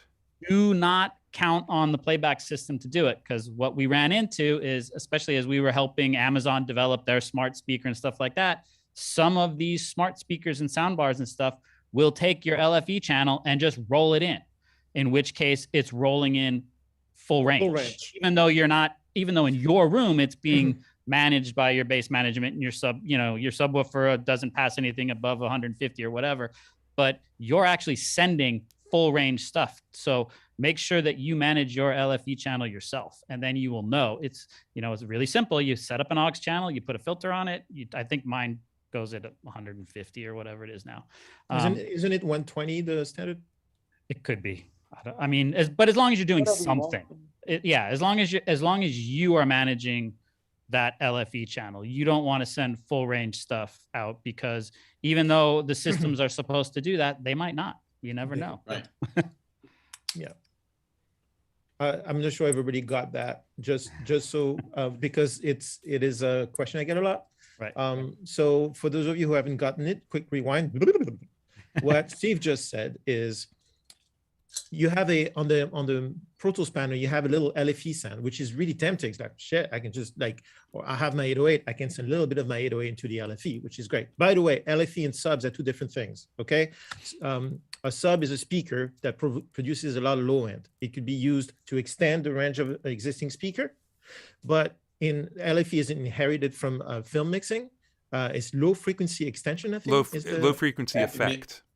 Effect. Is it effect? I thought it was emitter. There I you don't go. know how to spell. So That's traditionally what you have in that's what shakes the room when there's an explosion in the car chase in the James Bond movie, right? So that speaker is there to go. Okay. For music, obviously, we don't do a lot, but the idea is you can choose some low-end information and send it to the LFE, which is a occasional bass supplemental speaker. What Steve pointed very justly is that the little fader that's in the Pro Tools panel that's really tempting to use because it's all in one kind of vibe. Okay, I'm going to put my 808 in the middle and I'm going to send a little bit of it in the LFE. What you do if you use that is you send the entire 808 to the LFE. And in your room, because it's probably bass managed and properly set up, great. But in the consumer's room, if you send that, you're basically duplicating the 808 into the playback room and it makes a bloody mess. And worst case, the real problem though is when you then are crashing down to a system that no longer has LFE, they will actually mix that channel in. Just like we said, if you don't have a center speaker, your center channel gets mixed into the left, right. Your LFE channel gets mixed into all channels or left, center, and right, depending on what the fold down spec is. But if that's not filtered, it just gets mixed in. So we've gone from the idea of bass managed playback physical systems and you know what it's going to be played back on to the Wild West, which is what music always does. It's why we're not unionized and we're all fucked and have no pensions, because that's where we live. Speak but for that's yourself. Well, that's true. Yeah. Steve has the best key. So really quickly, I got a text from Brian Lucy, and so he about the mastering thing, and then there are a couple of other little details he says. So he says, as is, we're filling the bin with mixes. In time, mastering Atmos will take its right place as enhancement, in the same way we work now with stereo mixes. So I think exactly what we're saying. It's evolving. So at the moment, there's some stuff they can do, some stuff they can't do. And it depends. It's a mixer-master relationship thing at the moment, but there will be processes that can take place. One thing he also said is that the LFE spec is a 24 dB per octave filter at 150. That's the spec? Apparently that's the spec. Amazing. Not what I've been doing. There you go. But it won't matter. You know what I mean? Like, what's the fucking difference? Like, it's... I mean, yeah. But that's the spec. So if you want to do it properly, that is the actual spec. So that's what a proper bass managed monitor rig would do to the LFE channel before sending it to the subs anyway. That's not the center spec, but if that's great. Well, maybe it is now. Yeah, I don't know. Great. That's awesome. And apparently the Thanks, pre-roll Brian. spec now for the metadata for hardware to catch up is under 50 milliseconds. Yeah, that's what I've been told. Yeah. Right. But you can't do it if you have to deliver exact. No, exactly. So I think this is... I still put a 50 millisecond flag on the front of my stomach. This is part of what we're all talking about with the binaural rendering, with the fact that stuff doesn't play stuff back properly, with the fact that if you don't have sound check on in Apple Music, your amazingly dynamic Atmos mixes will be 12 dB quieter than the stereo mixes. And okay, going from album to album, whatever, on a playlist, that could really suck. But what about an album where only the singles have Atmos mixes? Steve said he's just been doing singles for the last couple of years. So that means there are a bunch of records that have 1 or 2 Atmos mixes and the rest of it's stereo. So this is an argument for soundcheck. And of course, Apple's been advocating for it for absolute ever. It's done automatically on Spotify. You don't have a choice. Everything is made minus 13, is it? Something like that? 13.5? Minus 14. Okay, 14. So, things happen. So technically, your Atmos mixes are getting turned up when Spotify actually does it. But Spotify will just change what their level is when they finally start doing it.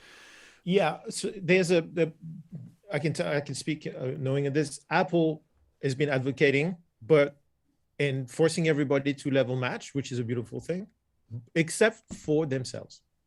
Meaning that Music, which is the name of the app, is the only app that ship with level matching off. It's and that as far as I know was a gigantic and ongoing discussion where all the music guys are saying we want it on by default. And this is one of those things where, well, it's never been on by default before, so now we can't change it. This is why there are features in every DAW that suck. Well, it's just always been that way. You know, can't change it. That means that Apple, who is now the engine for this revolution, is also the last standing bastion of the loudness war, and is making this revolution slower. Well, like I say, I don't know what Amazon does, but let's see. I mean, look, Spotify's got to pick up the ball and start streaming some version, whether now we get a third binauralization thing, or they use Dolby's, or they decide to do a version of that. Like, whatever the fuck they're going to do, they're going to do something. And then we'll have a third thing to do, because they like themselves a lot and probably won't want to just adopt something someone else is doing. And look, let me point out right now, we've already been going for more than 2 hours. I'm hoping we're going to go for longer. We are not going to talk about the fact that there is a totally other format called Sony 360. We're not even going to talk about it tonight. We're only going to talk about Atmos, because I know Greg's done a lot of work in the Sony format. I don't know that the rest of us have. And it's just like, it will make my head explode if we have to now talk about a totally different format that doesn't integrate as well into the DAWs, but it's different, and just know it's out there. And it's Sony, man. It's Sony all over. They always come up with something. No matter what anybody puts out, they have a competing format, and sometimes it's better, and sometimes it isn't. But until this shakes out, and this will shake out to the point where I believe there will be one format, just weight of numbers. So tonight we're just going to talk about Atmos, and if in a year we do a thing on Sony 360, great, but I'll definitely need a year before doing another one of these. So let's stick to Atmos. I want to move on to something for what it's worth. I've delivered a lot of Atmos mixes to Sony. So. But the Sony labels really want their own format, and it's difficult, because what it means is, as you're working in Atmos, you have to be thinking about, do I have to reprint my stems now because I've been processing as I do my Atmos? Like, it's a whole different animal. So let's not go there. But I want to turn to something very, very practical. And I think this is the one time where Steve may end up knowing less about it than the rest of us, because Steve is fortunate enough, as he said, he's got a pension. Good on him.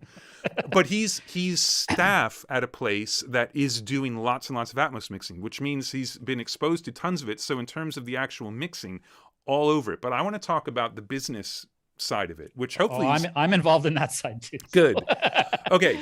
Because as far as I know, and certainly in my world, I mean, obviously my stereo mix fee is all over the place. I don't have a set fee at all, not even close. Every project is different. Every project's a negotiation. But in general, the Atmos mix budget is between a third and, if I'm really lucky, half of a stereo mix budget, especially if you're doing the mixes at the same time. They've allocated a certain amount of money for the stereo mixes, then the label is pushing them to get an Atmos mix as well. They've spent all their money. They spent all the money before they even got to me to mix the stereo. Forget about the fucking Atmos. So now the Atmos is like the stepchild that has to be delivered. Like, oh, by the way, you're having twins. Like, oh, right. So they figure, well, you're already in the operating room, so just yank the Atmos mix out at the same time, right? There's no big deal to that. And then if you're doing one from stems, if you're lucky enough to get stems that actually seem like the mix, then like, oh, well, that's no big deal. We've already given you the stereo mix, basically. Like, but it is, as we've been talking about, it's a huge deal to do these mixes. But that's my experience in terms of mix rates, but also in terms of time. I know that there are some places who are trying to get these things going, and they will set up guidelines for how long you should be spending. And they're saying like 3 hours, you know. Now, Greg, you've probably spent longer than that just matching reverbs on some of these 80s records you've done that sound amazing. Oh, yeah. So Yeah, I don't mix fast. I would like you to speak to the combination of how much time you're being given to do it versus how much time you want to take on it versus what you're actually getting paid to do it. And how do you reconcile all that? Because for me, I love doing it. I'm really enjoying it now because I've gotten over a little bit of a hump. But I have to be able to do it relatively fast or I'm losing money, basically. Yeah. So who's first? Well, I can jump in. I'm the one with I have some grievances. Well, fortunately, it's Festivus. First of all, I am for those folks who have not experienced it, but aspire to experience it. I am extremely grateful that the industry picked up on it, and we're doing this now. I think it was my dream that this happened, and I spent plenty of time sort of in the wilderness trying to figure out how to get people to do this, and so I'm really pleased that we get to do it. The challenge, I think, is that it really is, and I don't know, you guys could probably put a number on it. It's at least twice as much work, if not more. You've got to learn a lot of stuff that we didn't have to deal with in the stereo world. Or for those of us who are less technically inclined and more musically attuned, or musicians, then you got to learn a set of things that are really foreign to you. To do this stuff, and then it keeps changing. It has changed and evolved so much, and minds have changed, and for like you say, let's just focus on Atmos. But for me, the proposition when it first started that it was a premium experience and it should follow the model of a premium experience financially, had a lot of promise to me. What has happened now is that it has those in control of the money have decided, or in control of businesses have decided, either you don't pay more money to get an Atmos mix if you've got a subscription, so that then cuts the product. How are we going to pay for this production? When Apple did that created a quandary that, and it's shaking down more and more, but it certainly hasn't. In my discussions with record companies, it's always about the money now, and it never was before. Mm-hmm. And it's about how cheap we can get this premium experience and jamming up the pipe. And can I just expand on one little aspect of that, which I think is important, because I think there are people who, look, we've got 5 very cynical people on this panel right now. But the really cynical people are always thinking, like, who's making all the fucking money? Where's all the fucking money going on this? And historically, every physical format and every monitoring format has been an opportunity to resell the catalog. It has always been about, we already have 20 million songs and now we get to sell them again.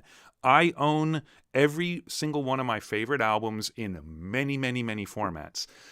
Yeah. What you just said, though, is the key to this, and the key to why the money is not necessarily there, is because they are not reselling the catalog. And in fact, as it turns out, just because while there's a limited amount of stuff available in this format and people want it, if they want it, which I'm not convinced they do. They may love it when they hear it, but they're not searching it out. They're not making their listening decisions based on the availability of it. They're not making more money. They don't get paid double for an Atmos stream. And it actually costs them more to stream it because it's a higher bitrate file that has to go out. So in fact, it is losing money to have people listen to Atmos compared to stereo. So that takes away this idea that, man, they're just back there printing money all over again. Anyway, sorry, back to you, Greg. Oh, new subscribers is their hope. They're just trying to get more subscribers. Yeah. Expand the in the market. case of Apple's thing, it was to kill off any chance Spotify had it saying, this is a premium tier. So the neighborhood adopted a premium tier. Everybody else in the business. And Apple said the best way to get rid of those guys is to just say you get it for the same amount of money. Yeah. And everybody who's producing products says, well, how are we going to pay for this? So I don't know what the solution is. For me personally, I can't operate unless I have income completely from doing this. And for the most part, we don't get sponsored that much. Sometimes we have relationships where we may get a discount on something, or we may have a relationship where we promote something and we get a fair, a super cheap rate on it. But we're buying our own gear and our own, we've got a lot of money tied up in our and it's a lot of gear. Do this. It's a lot of gear. When I listen to what you've spent just putting your room together, it far exceeds what I've done, but it's all necessary stuff. I just can't afford to do that. And yet I want to keep mixing. I want to keep doing this. I want to keep furthering this dream that it's a premium experience for the listener. So for me, it's super weird. I mean, when I talk to people about, I think one of the other things is that it's not uncommon for industries to, the businesses to be run with their objective, and for us to have our objective as artistic people or as people who are trying to further an experience. It's not odd to be at odds, but in this case, I don't really know what what the powers that be are thinking when they minimize the premium experience by rushing it and by pushing it through without paying people. And then there's always somebody that will step up and say, hell, I'll do it. I'll pay you to do it, and there goes the neighborhood. But they may start charging more. It might be like, oh, your first one's free, but now, so after 2 years of building the Atmos catalog and building subscribers who come to appreciate it, and more people interested in getting it, that 2 years from now, all of a sudden, that's when they charge extra and they start to make back some of what but lost. You and I are not going to go to the mailbox and get a retroactive check for all that time. No, that's for sure. Our tracks sold. And that's why, And can we just point out that if you listen to Apple Music on their headphones, or if you listen to Amazon and whatever, you're only going to hear the Atmos versions of things from now on. You're only going to hear those, at least for this time period. And the stereo mixer sometimes will have a point. And I have yet to hear of an Atmos mixer being offered any sort of royalty on anything, which, I'm not going to argue about it, but that is the state of play, that you are mixing another version of a song in more speakers for less money and no royalty. That's the reality of what the job is. I have on high authority that it's being negotiating really, really hard right now between the high level management firms for mixers and producers and the labels, and basically this is considered what the managers and our community wants is this is considered a new master, because it's a new interpretation of the same music, or it's a different interpretation of a set of tracks that's being fiercely negotiated right now. I get emails about that on a regular basis. However, on the overview, as far as I'm concerned, and from my cynical point of view, this is what I see from this little chair. What I see is that this whole Atmos music release or push, is being run like a Silicon Valley startup. Right now, a phenomenal amount of money is being poured into it at loss.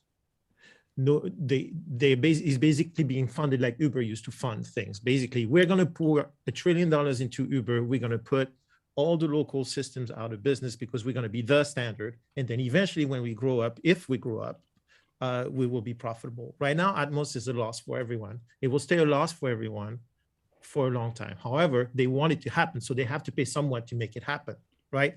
The Atmos is not going to mix itself. So that's why there is investment money be put into it. And like all startups, there's a fork in the road at one point. Either someone is going to say, hey, and this person could be the accountant at the record label in a year or 2 years saying, all right, we poured this much into Atmos, how much has it brought back? At that moment, there's a fork in the road. Either they decide to further the vision and say, okay, well, we're not profitable yet, just like Uber is not profitable yet, 812 years later. Or it's like, fuck this shit, and they just cut the main. So now there's all sorts of weird ego dynamics going into that. Right now, artists say, well, if I don't have my mix in Atmos, I'm not going to be on the front page of Apple Music. Being on the front page of Apple Music is, the new radio. So people are going to want to mix in Atmos just to be able to be on the front page of Apple Music. I just had this discussion yesterday. So that's what I see. This is a startup effort. And we are working in the flow of that startup effort. And at one point, the decision is going to be made, not unilaterally or whatever, you know what I mean? Unilaterally. It's going to be made in a very disjointed manner by the different people. Some people are going to be able to keep on affording to just fund this startup up until it becomes viable financially, and some people are not.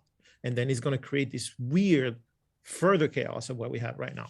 And I have an opinion on what's going to happen, but I haven't had enough time to think about it, because most of my time has been spent trying to figure out if I was going to use beds or objects. But if you think of it as a purely, I've already turned down. People have already said, well, can you just you're mixing the album, could you also, like, not part of deliverables, you also have the Atmos mix? I said, what do you mean part of the deliverables? Well, we need the stereo mix, and then we also need the Atmos. Can you just run an Atmos version 2 at the same time? And my response was no. Yeah. And they said, well, we can, then in that case, we'll have a guy in-house do it, because the labels have people in small rooms, and I've been in a couple of those rooms where they are tuned really interestingly, mix their stuff, like, and it's fucking weird. And I said, fine, do that. But then, of course, the problem is you end up having to deliver stems that will take you almost as long to print as doing an Atmos mix. Stems is. And I got some software for that. We'll talk about that early next year. I want to talk to you, baby. So the promise of Atmos for the film community was, we finally have a way to create the master mix of a movie and to output all of the deliverables technically that we need to deliver. This is also what exists in the music business. So I'm sure that, Steve is a capital employee, but he's also by default a universal employee. And I'm sure that what they're trying to think of doing is to extract the stereo mixes as another deliverable from the master Atmos mix. In time, if enough of the executives drink the Kool-Aid, then the paradigm shifts, and you deliver an Atmos version of everything you do, and they derive the stereo mix or whatever automatically from that, or the streamable thing or whatever. That's the better way to do it technically, because the renderer does that very well, actually. Right, if you know that's going to happen. Yeah. So that's why you've got people coming to you saying, and give me this and this and this at the same time. And you're thinking, oh, wait a minute, that used to cost money to do that, and now it doesn't. And then you've got people who are so efficient and set up for what they're doing that they probably say, fine, I can knock it out. I'm just going to do an Atmos mix, and I'm going to just automate all these different versions of it to be there for you if you want them. I don't know. For me, there's an art to it, and I think that I hope that things hold up. I don't think that stereo out, that 2.0s out of Atmos particularly work for me. No. They're very different. Very, very different. They're very different. I think it depends on the music. Yeah. It has to be. It has to be designed. It has to be designed for it. And you have more experience, but I find that when I think that way, it limits what Atmos can do. Right. You basically exactly. throttle your Atmos because you want the tool to be okay. Yeah. I don't know, Dave. So, Dave, and Steve's not outside of this equation either. I mean, it's got to affect capital. It's got to affect whatever the initiative is there to be available to do Atmos stuff, and how they've built that room. And there is some of this that they have to deal with. So, Steve, would you say that there's less Atmos business now than there was before, because it's a cost add-on? So for us, there's definitely not less. There's actually more, because I know, yes, I work for Universal, but I'm not privy to a lot of the meetings on the business. Sure, I know. I'm down here in the basement. But I do know that the labels have been told that they need to deliver Atmos mixes, and that they're paying for it now. So the company is committed to it, and right now it's kind of the Wild West because they're being told they have to deliver Atmos mixes on records that wasn't necessarily in the budget for when they started doing it. Yep. Moving forward, they now know that they have to do that so they can budget for it. So that'll be a little bit easier. How much they budget for it is a whole nother thing. I mean, I think, we're still busy because we've been doing it for a while, and we can service our labels, and we can say, look, this, so the labels are told, look, you need to deliver these records in Atmos. We can help facilitate that for you if you need us to. If you have somebody on the outside that can do it and can do it to our standards, that's fine. But like, I've had mixes come in, where they've sent me stuff and go, can you listen to this? Because we think this sounds weird. This came from an outside source. And I listened to it, and it was literally the stereo mix in all the speakers. Like, that's what it was. It was like, and that immediately got kicked back. So I do know that as a label, we're trying to keep the quality and the quality control up. But I mean, you say who's making money off Atmos right now? I don't think anybody is. I mean, maybe the five of us down here because we're working, but and I know that they're still trying to figure out how to pay for, like, how much does it cost? I mean, I get this question all the time. How long does it take you to do a mix? Oh, fuck, like, we're going to go back to the, it's the how long is a piece of string? I've literally done Atmos mixes in 15 minutes.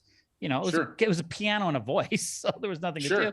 Other stuff has taken me days to take, So, I mean, I understand what they have to do is, as a label, you have to figure out how much this is going to cost you. And,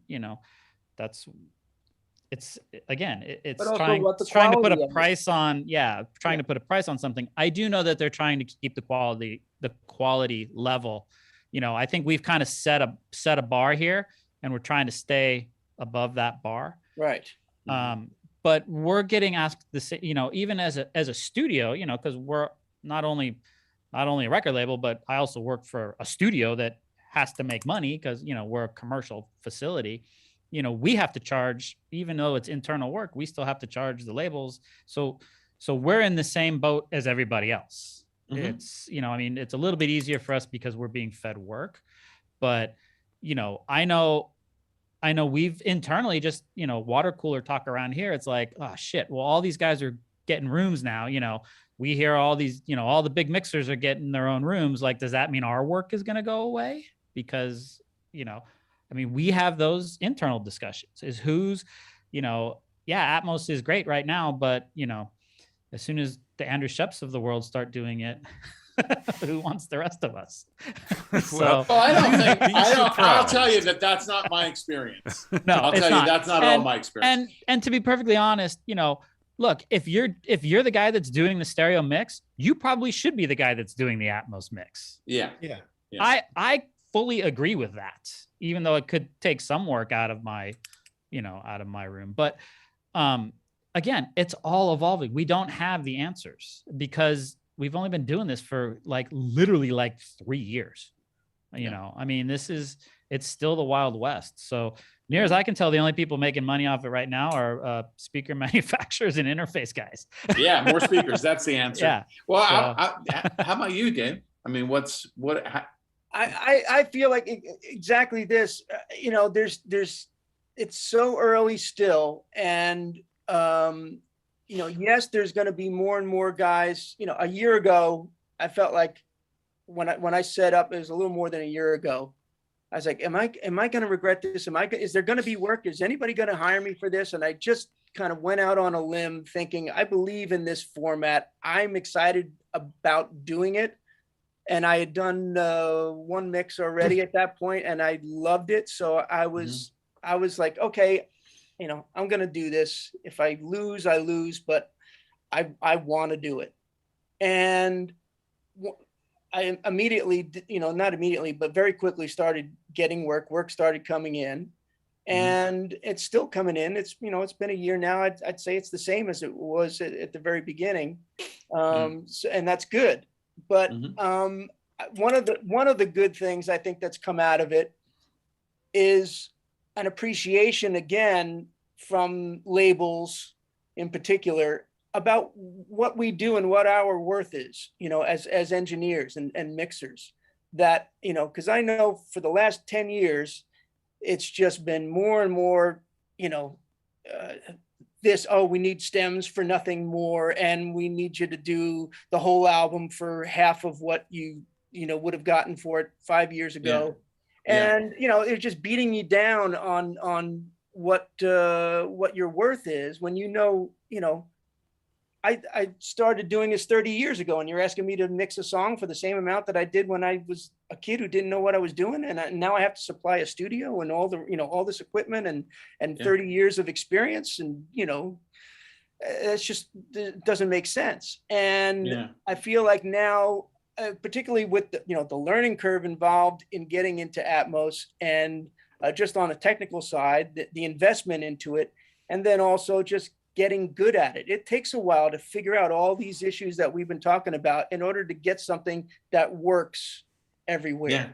And that's, like Fab pointed out, if they're going to say, okay, if you can't do it, we're going to give it to some kid in a room with speakers that don't make any sense, or it's going to go to the guy who's just going to take a stereo mix and put it out of all the speakers. Well, then you're getting what you paid for. If you want to spend a couple $100 to give it to that guy, you're Go ahead.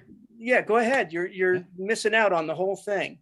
But to get it good and to get it right, you gotta, there's not that many guys at this point who are there. And it's just right for them to be actually not starving and begging to make what they should for it, So I think we need to also know what we're worth. And because a lot of times we just are happy for work and happy that we get to do this every day.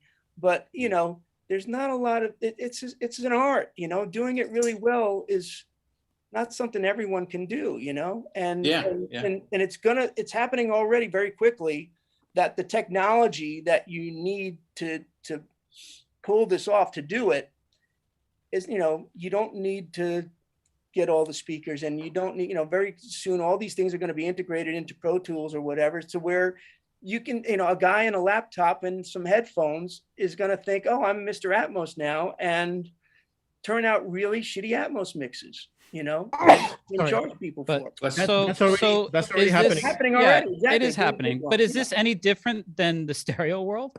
I mean, anybody with a laptop has a studio. Right. And if you want to pay that kid $25 to mix your record, go ahead. Right. Hopefully, the good stuff will, like I remember when Apple Music first started streaming, it was all online. I heard this and this was sucks. And I heard that. And I went back and started listening, and I was like, you know what? You're right. That mix sucks. It does. It really sucks. And what I think at a certain point, you have to hope that the market, the same as now, if you're signed to a major label and, and you're an artist, and they come back to you and go, yeah, we're going to put this out, I will say, I know at least at the label I work for, which is the largest label in the world, nothing goes out without somebody approving it, whether it's the artist themselves or their manager. Who approves it is determined by the artist and their team. It's not the label that decides who's going to approve it.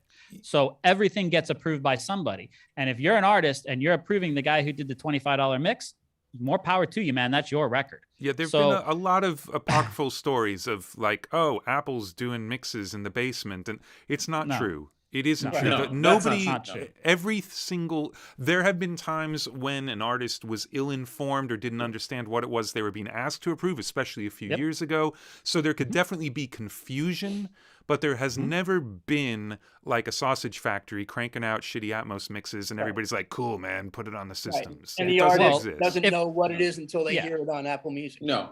If there is, it's bad stuff, and you shouldn't be going to those people. Well, all right. I want to talk about good stuff now. Okay. We're going to start with Steve talking about Dave Rideau and Steve and Kinda Blue. Okay. Because they've got this technique of like, a panner or 3 stereo reverbs with different pre-delays and different damping from front to back, and that pales in comparison to miking up the live room at Capitol. So let's hear about Kinda Blue. So to hear about Kinda Blue, we have to go back farther, because it was Greg Penny and I that did the Rolling Stones Rock and Roll Circus, where we had 3 channels. It was, and it's not a left, center, right. It's 3 mono multi-track, Yeah. and it was, how are we going to do this? And Greg and I came up with let's try to reamp it. Like, let's throw it out into these big, beautiful rooms we have and see what happens. We didn't know if it was going to work or not. And for the movie, it worked really well because we did it in Studio B for that record. And basically we threw up a shit ton of, a dozen mics or whatever it was. We were lucky enough to have the Atmos room right across the hall. And so we could play. We played with it for an awfully long time. We moved speakers and mics, and for the Rock and Roll Circus movie, we also knew that it was going to post-production, so they could put in applause and all that kind of stuff and kind of cover some of the sins. We just wanted it to be bigger and feel better. And I think a lot of it on the movie was we went back to original sources. So, we were able to keep the integrity of the original recording, and it worked really well for the Rock and Roll Circus movie. I still, and we were talking about it before. It's still so fun to see. It's in context to this last weekend, all of us watching, Get Back. Exactly. Yeah. Totally. It's the same. It's Michael, right? He was directing both things. And Glenn, I think Glenn recorded it, right? And Glenn recorded it. And it was, it was band, Mick, and Keith's guitar. Yeah. Right? Yep. That was pretty it. much. Yeah. Depending on what it was. Yeah. And Michael came to the playback of the film at the Vine, and at the end of the film he stood up and said, for the first time, that film rocks. Right. It really rocks. Wow. Now. That's cool. Yeah. And it does. If you have a chance to see it and hear it in Atmos, it's unbelievable. Is it streaming anywhere? I don't know if it's streaming. I don't know. I know you can get there's a DVD, I think, that has the Atmos. I have a copy of the DVD. Right. So anyways, go ahead. Back to Steve. His familiarity with Capitol, his incredible speed that he does things at. He was really he pulled it all together super fast. That was a great experience, being able to work with Steve on that stuff and have it be, the Stones. It was amazing. And the also Who. with, I think the only track that was pre-recorded was the Jethro Tull track, right? Or I believe so. Well, we pumped it all out into Yeah. But it sounded incredible. Yeah. We actually, like Steve said, we really worked at trying to get it and figuring out how to, how mixed rooms should sound. It was great. But on that, again, we had a different master because we had a visual in front of us. So it's not like we were going to be pulling stuff off and moving it. So to move on to what Andrew was asking about, it was Maurice, who runs PMC, had the idea because he had been working with the Miles Davis the family, and he had this idea about, because I had played a mix for him, I think in a Arturo Sandoval mix that I did, and Maurice just had it in his mind, like, wouldn't Miles be really cool? So he went and he knew that Dave Rideau had actually done 5/1 mixes of Kind of Blue and of Sketches a while back. So he knew that they might be into it.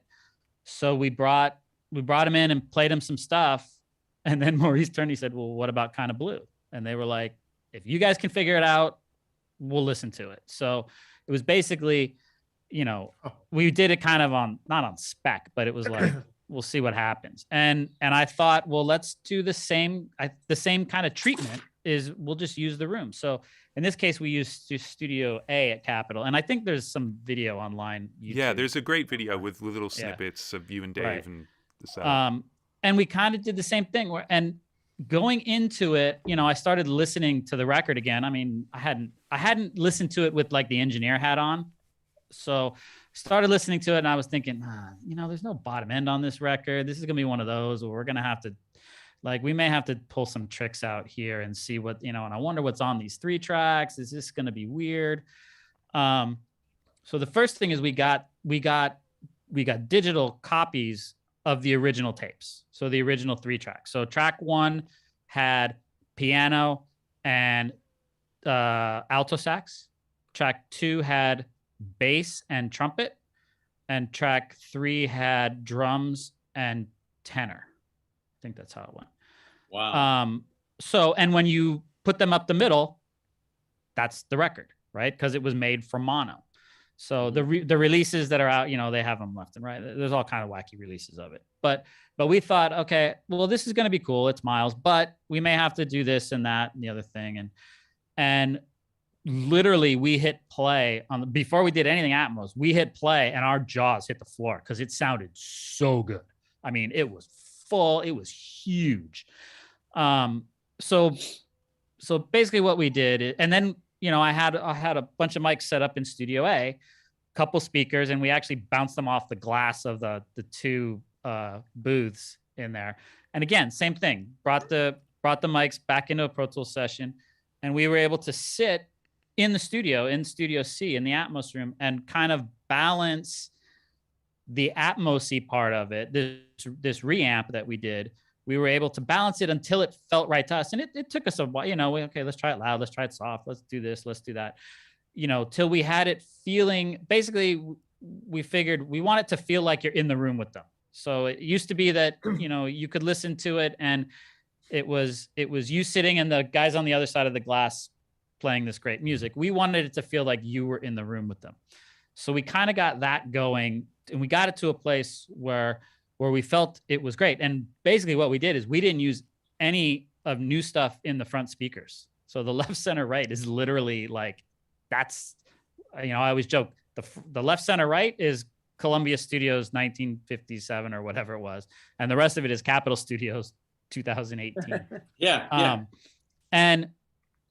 And then we went through, because there were times where it was like, okay, well, like the sax is really loud there, but we were like, well, what do we reference? Like we have this CD and we have that CD and we have that streaming. And so we actually went out and had the guys, we found an original mono pressing of vinyl at Amoeba, I think. We had the guys run and get it. And so that was our reference point, because we figured that was as true as we could get to it.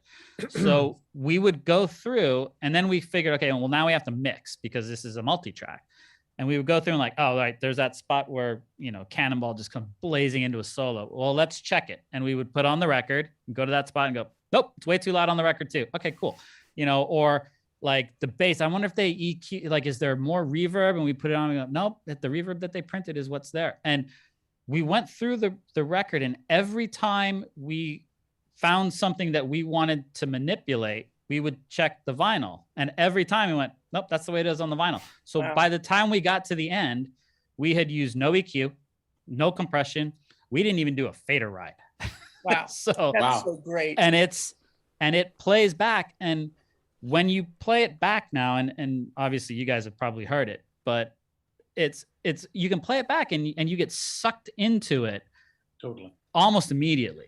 And then what I'll do is I'll lean over and I'll turn off everything but the left and right, and it freaks people out, because people walk around and go, I don't know, I don't really know if I hear any Atmos, I don't know what's going on here. And then you turn it off and you realize that there's an awful lot going on there.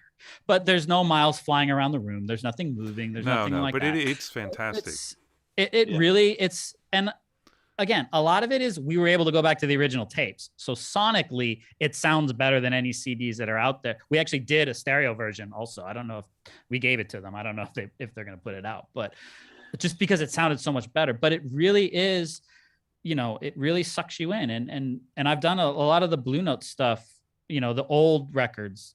We're doing that way because it's a way to take a 3-track thing and redo it. Like with Blue Note, I sat with Don who's the president of Blue Note, and we said, and we kind of, same thing Greg and I did. We pushed and pulled around in Studio B for a whole day until we caught the sound we wanted. We changed speakers. We did this. Because you are manipulating. I'm EQing the room a little bit and stuff like that, and rolling out bottom end, and so we are manipulating the reamp process of it. But we change mics. We make them high. We make them low. We put them in. Put baffles.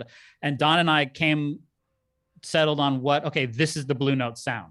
So whenever we go back to an old Blue Note record, I set it up the exact same way. I do rebalance. Obviously, you still have to mix. There's no put it in this end and it comes out the other end as Atmos. You still have to do the work. But for the Blue Note stuff, that's what we do. And then when I came to they wanted me to do some Verve stuff. So I actually had Don help me again because he was here. But we did that in Studio A. So Verve has a totally separate sound than Blue Note does. And the reason we came upon that is because that's what Rudy Van Gelder did too. He had a different setup that he used for each label. So they were all individual labels. So we when we do this reamp stuff, we kind of do the same thing. And again, there's no, as Trent Reznor calls it, no magic tricks. It's just playing, these cool records. And again, a lot of it is going back and getting great fidelity out of them, but it really sucks you in. They're really fun to listen to. I mean, an Atmos mix doesn't, and it proves that you don't have to have stuff flying around the room. You don't have to have all the backgrounds in the back. You can make a really compelling mix with a very simple setup.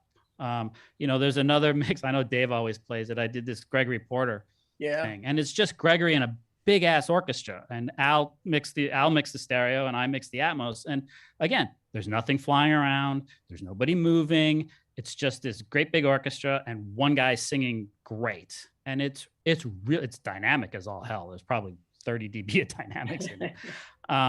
But it's fun. That really, one is very fun. It's really cool. So you don't have to, have fireworks to have a good Atmos mix. It's really cool sometimes to not do that, to just have the space, And I think it's really instructive to do the opposite of what you do with the Kind of Blue, where I mean, obviously we've talked about what the setup is to be able to do this, but I've listened to a lot of that record with the LCR off, just listening to what you added. And it's amazing. It's really is just the spreading of the room around. So look, we've come to the conclusion that Atmos is actually pretty fucking awesome. It can be a hell of a lot of fun to mix in. It's a totally different creative endeavor than mixing in stereo, completely different. It almost has nothing to do with it in some ways. And it's going to be around. Now, my question is this. At the moment, everybody is hyper-focused on the headphone playback because that is the consumption model. I feel very strongly that the hardware manufacturers of consumer gear need to get their asses kicked to start cranking out decent sounding home Atmos systems. Absolutely. Yep. 100%. And I think like the Sonos solution right now actually sounds really good and works and is super easy to set up. I don't know of any others that let you just tack more speakers onto a soundbar, but hopefully there are more. But this is where I think the future of it is. And I think then we can finally stop having some of the discussions about just the binaural encoding of our mix that only we will hear. Yeah, I think, people are like, well, 5.1 didn't work. I was like, yeah, but 5.1 was a very delicate system. You had to have the speakers in the right place. And you had to run speaker cables everywhere. Yeah. Now we're getting to the point where we have Bluetooth technology. I mean, somebody's going to come up with a system that you just pop the speakers on your ceiling, with a piece of tape, and that system is going to calibrate itself, and you're going to be able to do that. I mean, it's not there yet. These things take time to develop, but I can't imagine they're not going to be there. And the great part about it is it also works for movies too. We're also running parallel with Netflix and Amazon Video and Apple TV and all this stuff. They're all streaming in Atmos and have been forever. And one of the major downfalls with 5.1 music was that it required a totally different setup than 5.1 movies, different speakers in different locations. So that's it. But it's what we talked about before. 5.1, if you're missing a speaker, is now 4.1 and you're actually missing audio, whereas Atmos doesn't do that. Fab. Yes. I think that my personal take on this is that the last 20 years, the music listening experience have been enslaved to the god of convenience. And I don't know about you guys, or your kids or your friends, how many people do you know are really excited to go sit down just in the right spot in their living rooms with their right system to be able to listen to that new record that just came out? None. There's none. They all listen to their music. If we can convince them to put headphones on, as I feel like, yay. Otherwise my kid, she listens to, and she is pretty advanced music listener. She knows everything because she's grown up in this environment. She still will listen to her, not when I'm around because she knows I'll be upset, but she will listen to the music on her iPhone speakers, right? So this presupposes that people are going to be excited to go sit down in one spot for X amount of time to listen to that work. However, go on. I don't think that's going to happen, but I think you guys my personal uneducated opinion is that the success of this format, the appreciation of this format will go through the moving image, meaning that the success of this format for me is tied to television. It doesn't have to have something on the screen that's moving all the time. It doesn't have to be a music video. But I think if you add the visual that will anchor people into that spot to really experience that, they will work, just like someone just did with Get Back. 73% of American musicians were watching that documentary over the weekend instead of eating their turkey leftovers. And the reason for that is because there's an interest there. There's a visual, there's a story. And the experience is part of that. I don't think anybody's going to say, oh, the new Dua Lipa record is out in Atmos. I'm going to sit in my living room for an hour and listen to it front to back. That's not going to happen. I don't think that's ever going to happen again, except for the tiny little audiophile portion of the population, which is, they are wonderful people, but they're not going to make a standard become a format become a standard. That's not those people. And the people right now, the only situation that I see people sitting in one spot for a long time is either in front of their TV or in a car. That where that true surround is capable, or somebody really genius comes up with a really good binaural setting that is really on par with the speaker experience, and then we're in business. Well, I think the binaural will get better, but I think, sorry, go ahead, Dave. No, I was just gonna say, I think that will come. You know, we're still at the early stages of that also. So, and I know, I think, you know, Dolby and certainly Sony with the RA360, they know that, you know, and because the numbers are there. I mean, everybody, you know, there's a huge amount. Most people are listening on headphones. So, but at this point, the difference between listening on a speaker system and headphones is pretty big.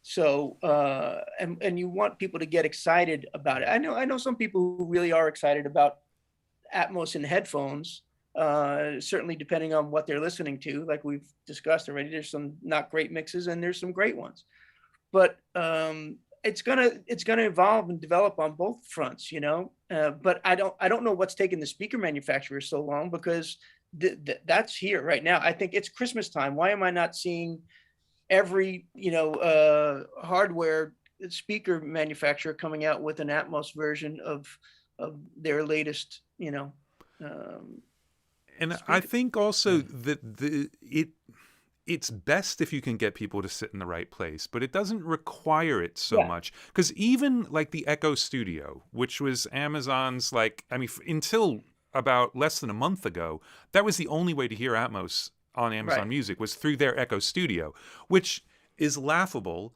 but at the same time, it actually sounds pretty fucking cool. It doesn't sound Atmos, but it is a very different experience to hearing a stereo mix on it.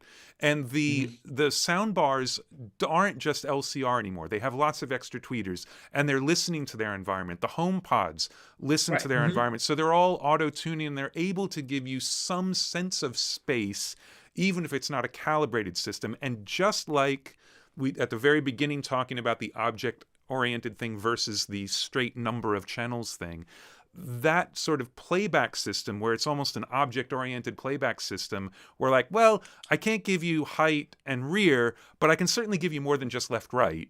And it's even interesting as you walk around the room, and hopefully that will just... What you want it to be is where this version of the mix is always more interesting to listen to, not, oh, where am I? Oh my God, no, I don't want to hear the Atmos. I got to hear the stereo, because otherwise it's going to sound crazy. That's the thing we have to get rid of, and there is still some of that at the moment. And don't forget, was it last week? The cars are here. I think Mercedes announced last week they're putting, you know, and I can tell you, for one, I've done an awful lot of playbacks for an awful lot of car companies. So that's another place where it will appear. And it's the perfect thing. You know exactly where their head's going to be, basically, based on height. You know, they got to see over the dashboard, right? So, I mean, they have their own set of issues in cars, but that's their problem. Yeah, but I mean, that's why Elliot Shiner was so successful with the 5.1 in the Acuras, because like we can actually make that sound good because we know where you're going to be. It's like the only place you can do it. The visual aspect, though, cannot be overstated, because I was watching something with my AirPod Max and just on my iPad, and a couple of times I had to take the headphones off because like, oh shit, I think I'm blasting the speakers. Like Right. it's that good when Yep. you Yep. have the visual to give The yourself visual the is key. cues. I think the So, visual is There will key. be some augmented reality thing that helps, but like right now, I think one of the smartest things some of the plug-in manufacturers do is when all of these room simulation things for monitoring, which I hate. I cannot mix through what's supposed to be someone else's speakers. Like that's just crazy to me. But Yeah. there are a lot of people who really enjoy it. And the ones that work really well are when you're staring at a picture of the room you're supposed to be hearing. Yep. Because then you Yeah, hear it. And like the yeah. Waves one that's doing Chris Lord Algie's room, the genius thing is when you switch to the boombox, it's behind you on the right. Because that's where the boombox is. It's not right in the middle. It's Yep. Right. stupid, but it makes it work. And so there will be some aspect of that. And I think it's why Apple is all in on the head tracking. They need to figure out the difference between staring at a picture and having the phone in your back pocket when you're walking Right. around. And they know that and they're working on it and whatever. But I think that that will also be the key. You 'cause can't that's turn it what- off. No, yeah, You exactly. can turn the head tracking off. You can. It took Yeah. me a minute to find it, but you can. Yeah, you There's can. also You can. one other thing we haven't discussed: Yes, man. video games. Yeah. Is Yes. you know, because I mix music for a huge video game right now, and video games are great because they in new characters every couple months means another Yep. couple days of mixing. But Yep. we're in talks for the next game, and we're already discussing Atmos for it. So, and if you think audiophile people are nuts, the video game people are really crazy. Right. And they will buy systems. They Right. will buy systems to sit there and play on their hi-fi. You know, they'll buy 712 systems to play shoot 'em up games. So, you know, again, if we're all running in parallel on this with the films and the TV and the video games and the AI and all that kind of stuff, it's, you know, it's going to get to a point where how come when I listen to music in here, it doesn't sound like the really cool movie I just saw?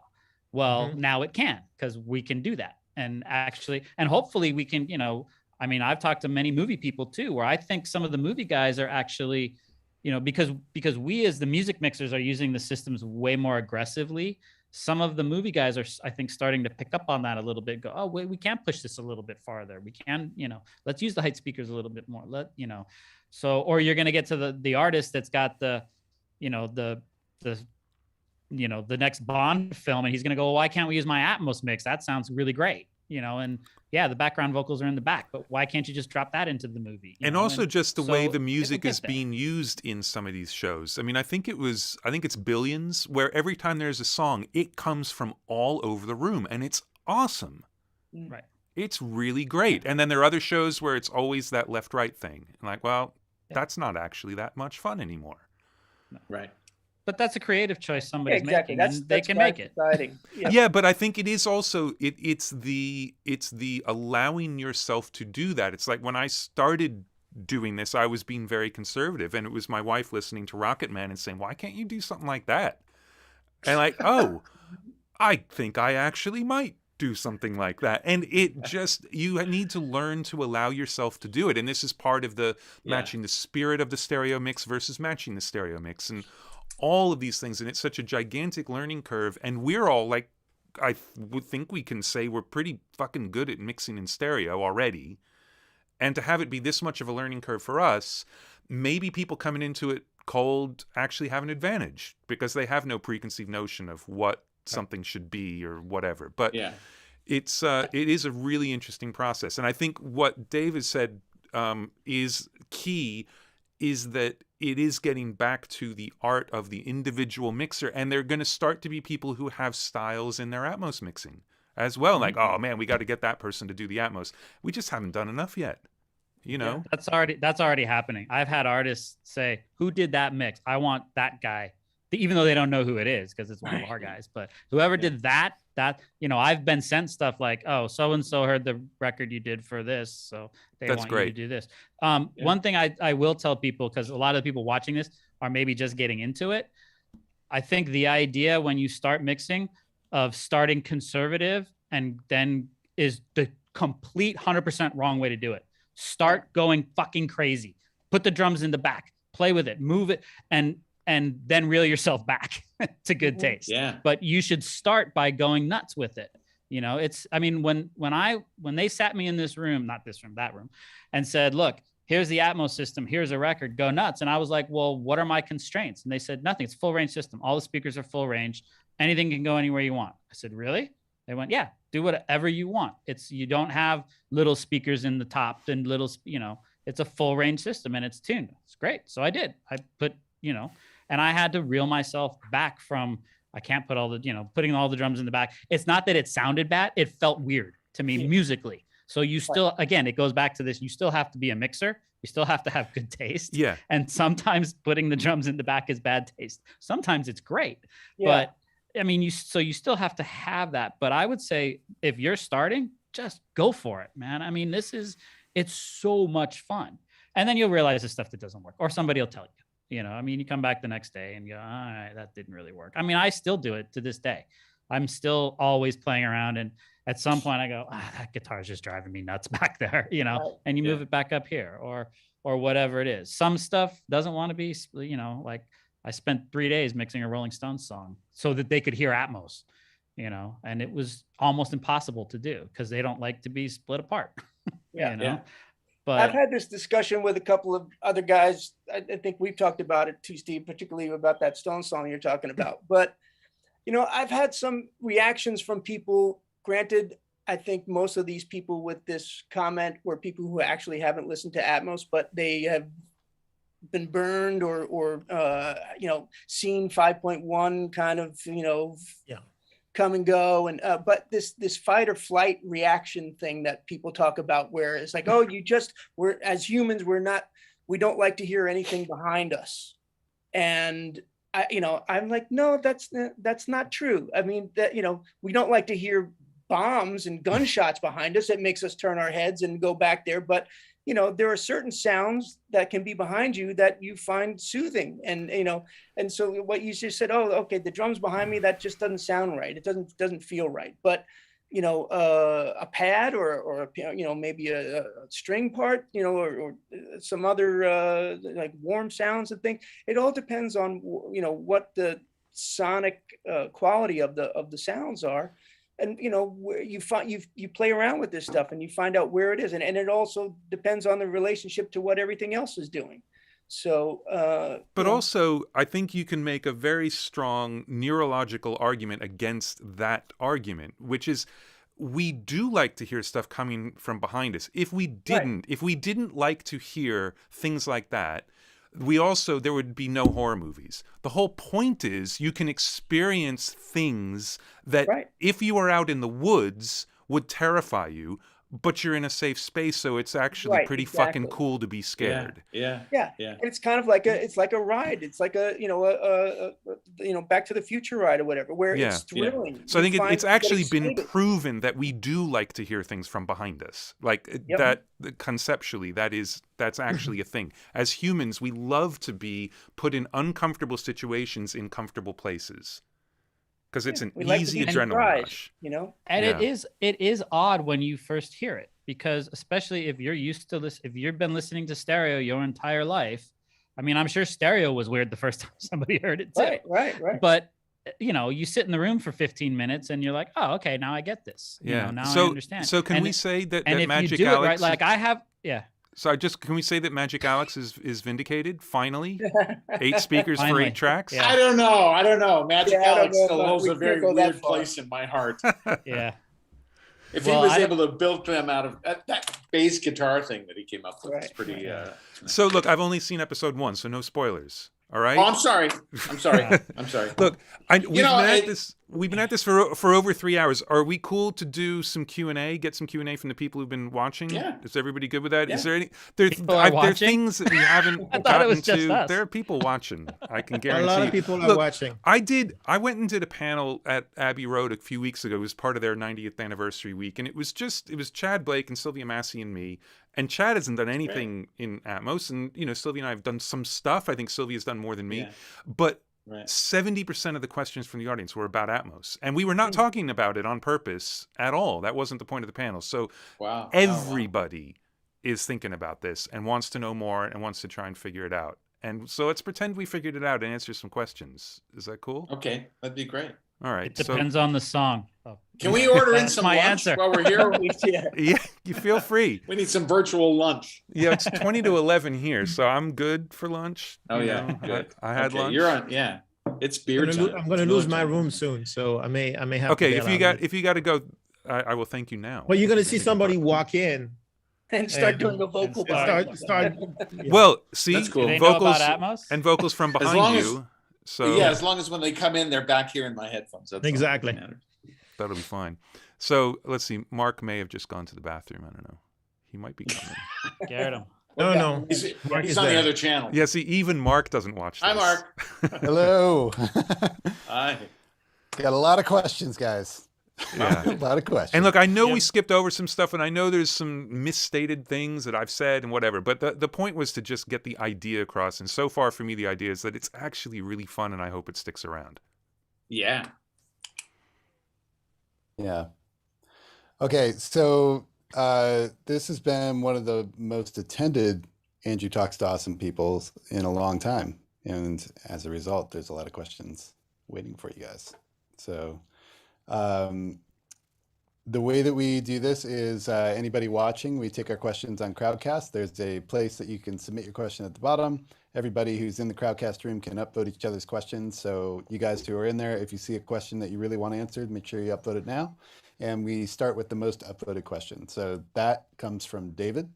And David asks, what essential plugins do you recommend for mixing in Atmos? Are spatial plugins absolutely required? Not at all. No? No. All your normal plugins. That's it. Yeah. Yep. But the Yeah. plugins that Andrew recommended earlier, the energy Spanner, panner, Energy Spanner, Panner. Yeah, the and Nugent. then The Nugent the Halo Up mix, Admin. if you want to do spatially stuff, is great. There are some really good reverbs now. The cinematic rooms, I love Liquid that one. Sonics, and exponential audio, which is now Isotope. So there's some and the plugins are coming fast and furious, and they're Yeah. Though all that really said, cool. you can get really cool effects with multi-mono 702 reverbs, because then wherever you pan it, that's exactly where the reverb is. Yep. Yeah. Or 3 stereo. I mean, I just like threw it out earlier, but take 3 stereo auxes of the same reverb, change the settings, longer pre-delays, more damping, put the short pre-delay, no damping in the front, then more, and then more in the back, and then just have a send to a 7.0 track that feeds. Like, Well, I you do can it get with like super I do creative it with with like your- 9. I think my reverbs are 9 instances tied Great. together and pre-delay scheme, and I've done.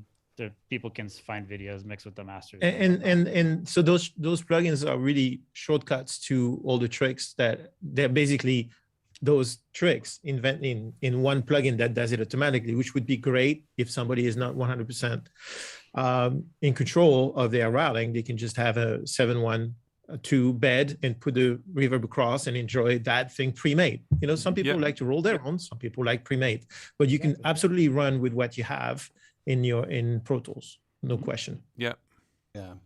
Yeah, actually, we should shout out Steve's Mix with the Masters video is really great, and you get to see Steve's workflow, and the reverb thing that you were just talking about is in there too. So that made a lot of things make sense course. for me. My template has everything from that has evolved 100 times since Yeah. then. So Yeah, you guys filmed that yesterday or something, right?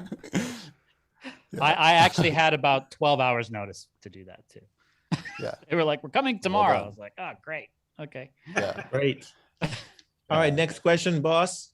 All right, next one is from Dave Westner, and he asks, is it theoretically impossible to do an Atmos mix in something like Logic using only the binaural settings and headphones? Or does that just break all the rules of what an actual Atmos mix is? No, that can, if it'll work on speakers. Look, I'm weird and I mix on headphones a lot, and I actually have been starting my Atmos mixes in headphones because I understand my mixes in headphones, because I do my stereo mixes in headphones to begin with and then go to the speakers. So you can do absolutely anything at any time, but it has to translate. And in this case, it isn't just, it has to work on big speakers and small speakers, whatever. It has to work on one speaker and lots of speakers and headphones. So if you can do that just in headphones and it works, fucking awesome. Yep. The only thing but that there's- doesn't count as an Atmos mix is taking a stereo mix and putting it in all the speakers. Yes, that doesn't work. Also, it's probably a good idea to go check Yes. Your Yeah, I learning curve. wouldn't. Yeah, I wouldn't. Yeah, because rely you on get that. some really, really, really weird surprises when you listen just on headphones. And my hunch is that part of the initial I went to Apple Music and I listened to a bunch of stuff and it sucked, was actually a bunch of mixes that had never seen the light of speakers, and that the binaural settings went crazy on. And by the way, one of the things we didn't mention before, the Dolby binaural and the spatial binaural are not even, they're not the same. They don't sound the same. They don't feel the same. Not at all. So you can't be safe. So you need a common denominator that will survive the test of years if you want to be relevant. Now, if you're indie and you're making your own records and you push them to YouTube or to Spotify at the speed of light, and you also want to put an Atmos version out, yeah, why not? Go for it. You can do anything you want, but as we said at the very beginning, the speaker version, the ADM wave file, is the master, and all other versions are derived from it. And all the ones that are being derived, other than just the straight fold downs, will change over time. They absolutely will. All the binaural stuff is going to sound different a year from now than it does now. And you'd think like, oh, well, but the stuff that's already come out will still sound the same. No, because some of that decoding is done on the fly as you listen. And as they have always done, the companies are constantly re-encoding their catalog. They go back to the ADM file and they re-encode. So that is a moving target. So it's unlikely that you could just do it in headphones and it would work, but it is possible. Mm-hmm. Awesome. All right, moving on.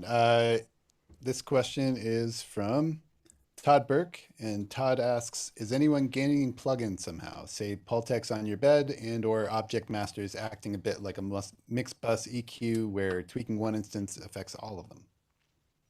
Yes. Yeah, the all the Scheps, time. So plugin the Scheps grouping. Omni-channel is my Yep. one. Yeah. Exactly. Yeah, I have groups that are just controlling insert points and stuff like that. Absolutely. Mm-hmm. Yeah, you end up using a lot of stuff that you didn't use in stereo. A lot of techniques that didn't matter before. So Yeah, but making 7.0 buses and then just pull multi-mono instances of things, and then you don't even have to group it. Like it just does it automatically. Yeah. So absolutely. Okay. I have a full-on Atmos mixed bus with mixed bus processing. Mm-hmm.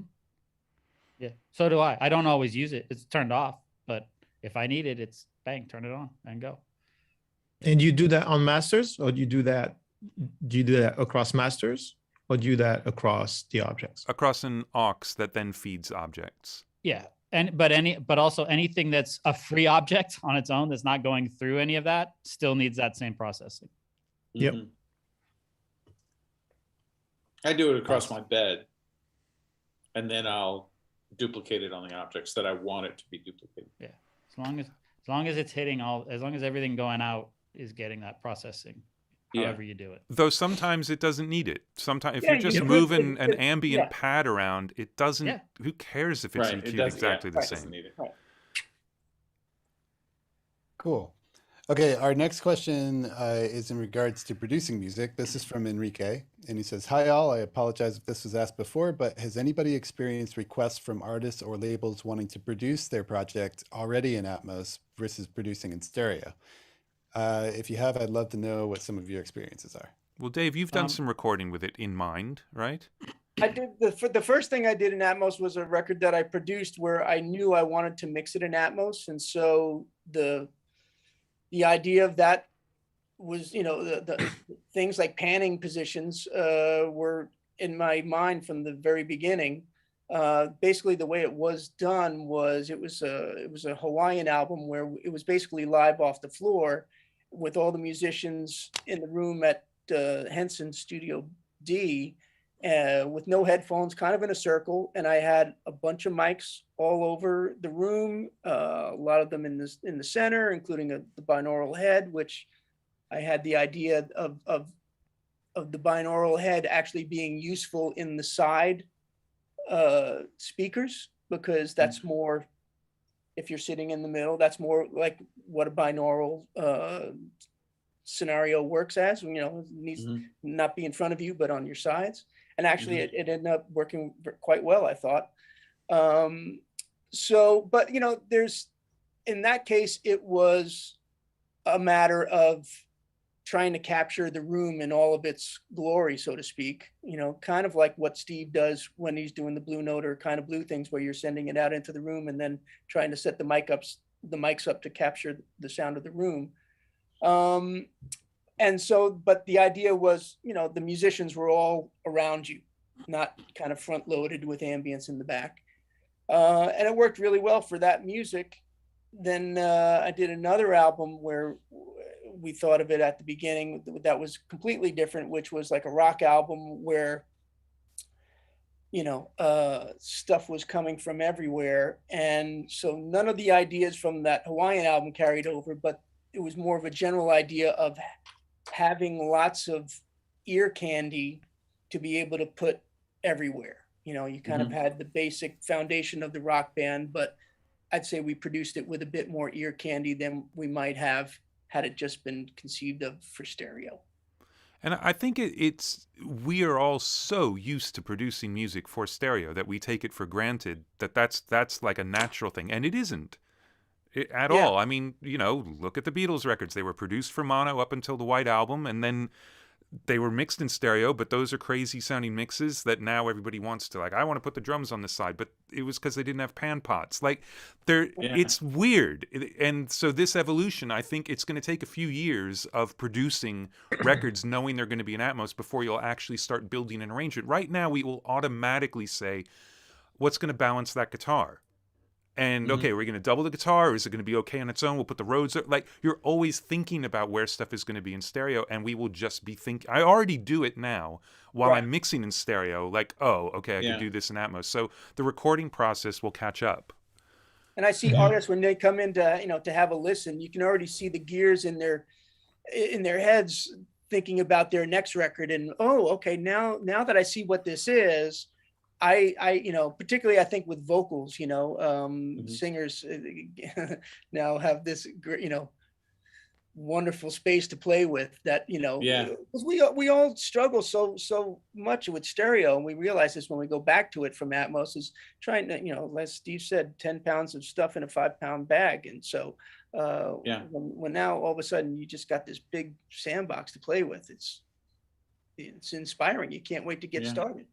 Steve, you've recorded a lot of things with Atmos mixing in mind, though, right? Yeah, I've done now. Whenever I record anything, I'm always kind of considering it. It depends on how far I go with it, as far as what I'm going to do. Certainly, if I'm doing something for a film or something like that, big string sections and stuff like that, I'm definitely and it's not hard. All you're doing is hanging more mics. Really. The big band stuff that you did that way. The big band one was easy. Yeah. And the one thing that I learned, we can really quick, if we're talking about recording for Atmos, the one thing I learned is, the instinct is, we'll put up a bunch of ambient mics. And, I tell the story, I did this big band record and I mic'd it in stereo because I was making it in stereo. But then I thought, I'm going to put up extra mics because I'm going to want to do this in Atmos. And I put up all these extra ambient mics. And when I listened to them, I realized I had the greatest recording of the ceiling of Capital A ever. And it was completely useless.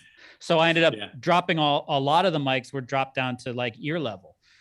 So, you don't always need I mean, you need some ambience. That's great. But it's not always I need to have a decatry on everything. Sometimes it can be just 2 mics, put one there and one farther back, and now you have some space to play with, stuff like that. So. And I think this goes back a little bit to what we were talking about with Dave, where I completely discounted the idea, we don't want stuff coming from behind us.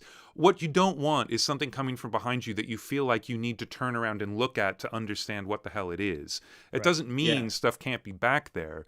It just, you still have to build it as a listening experience for the person who's going to listen to it. Not just like, I'll put stuff in every speaker just because I can. But that goes back to the 5-1 mixes, where there are some mixes where the percussion is pulled to the back, and it just ruins the drum groove because the percussion is part of the drum groove. So sometimes it works, sometimes it doesn't. Yeah. And that's another thing I think that Steve is, when we talked about that Rolling Stones record that he was talking about, you can't pull things apart. And this is true even when you're mixing in stereo. I mean, I remember, early on mixing records, I would always want the overhead mics to be completely panned out, and the toms spreading from far left to far right. And then, the light bulb goes off when it's like, oh, wait a minute. Okay, if we just pull them into here and then the guitars are out here. And so there's a lot of power in the middle. And so, bass and drums and snare, kick and snare, and, not having things too spread apart, there's a lot of power there.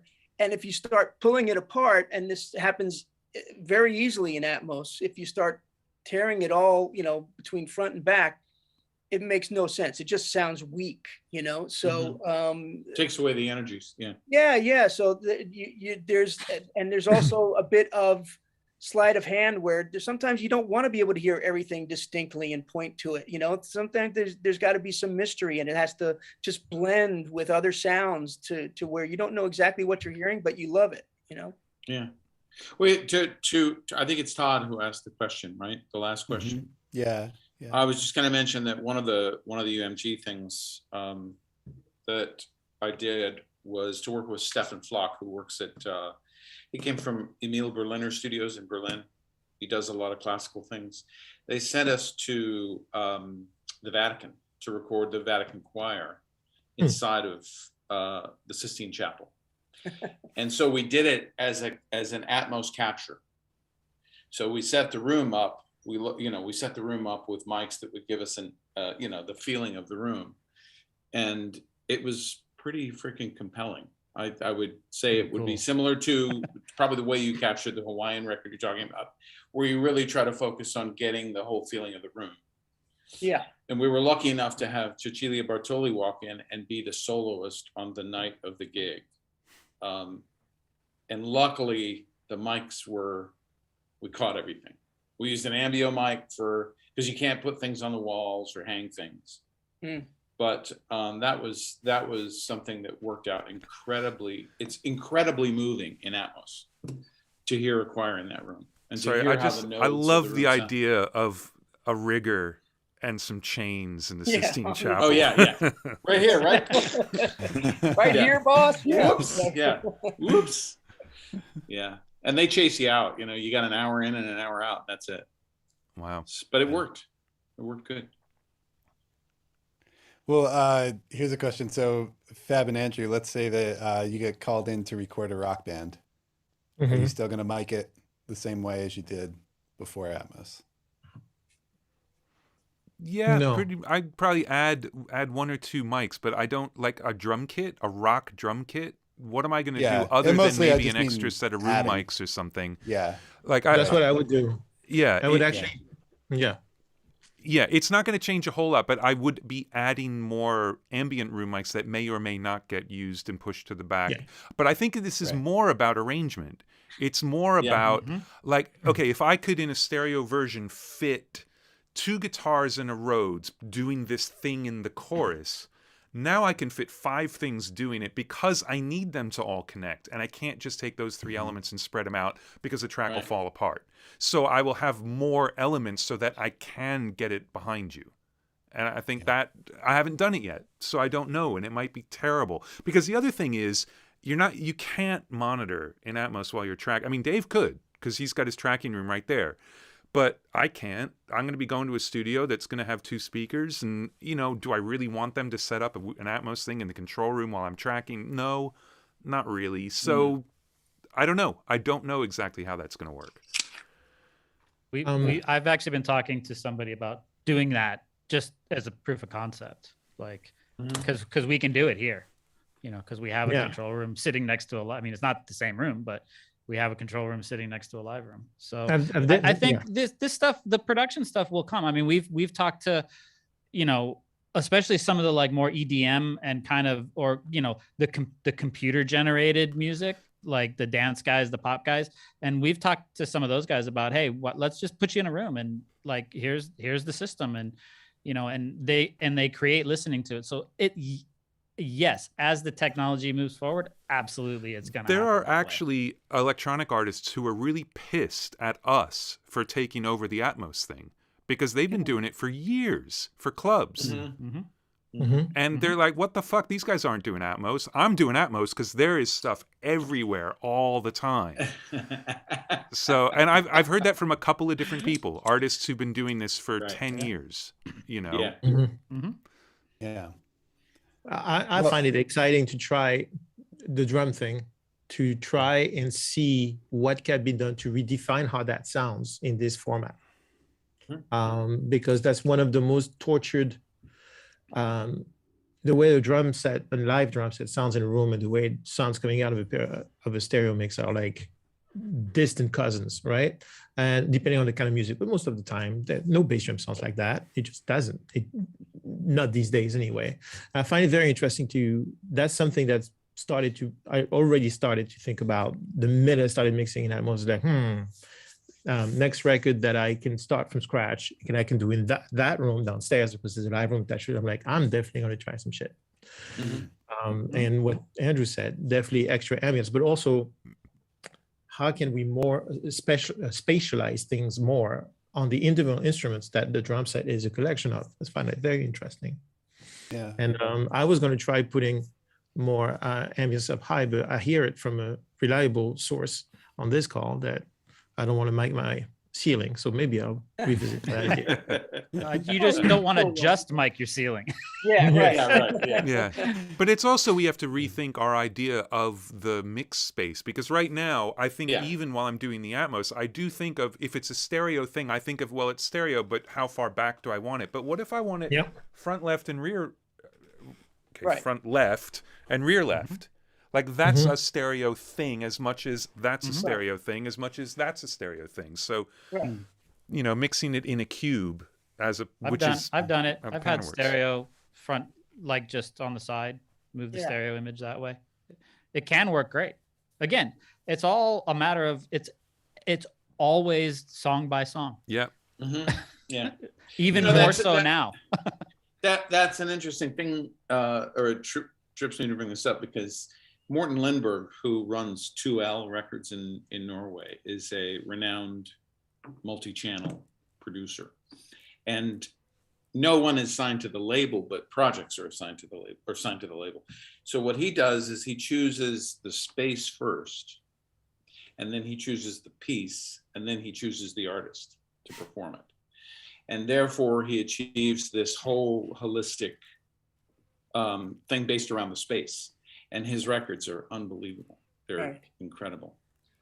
Well, that's very true. I remember David Byrne, I think he had a whole book about how much the venue influences the composition of the music, going back all through history.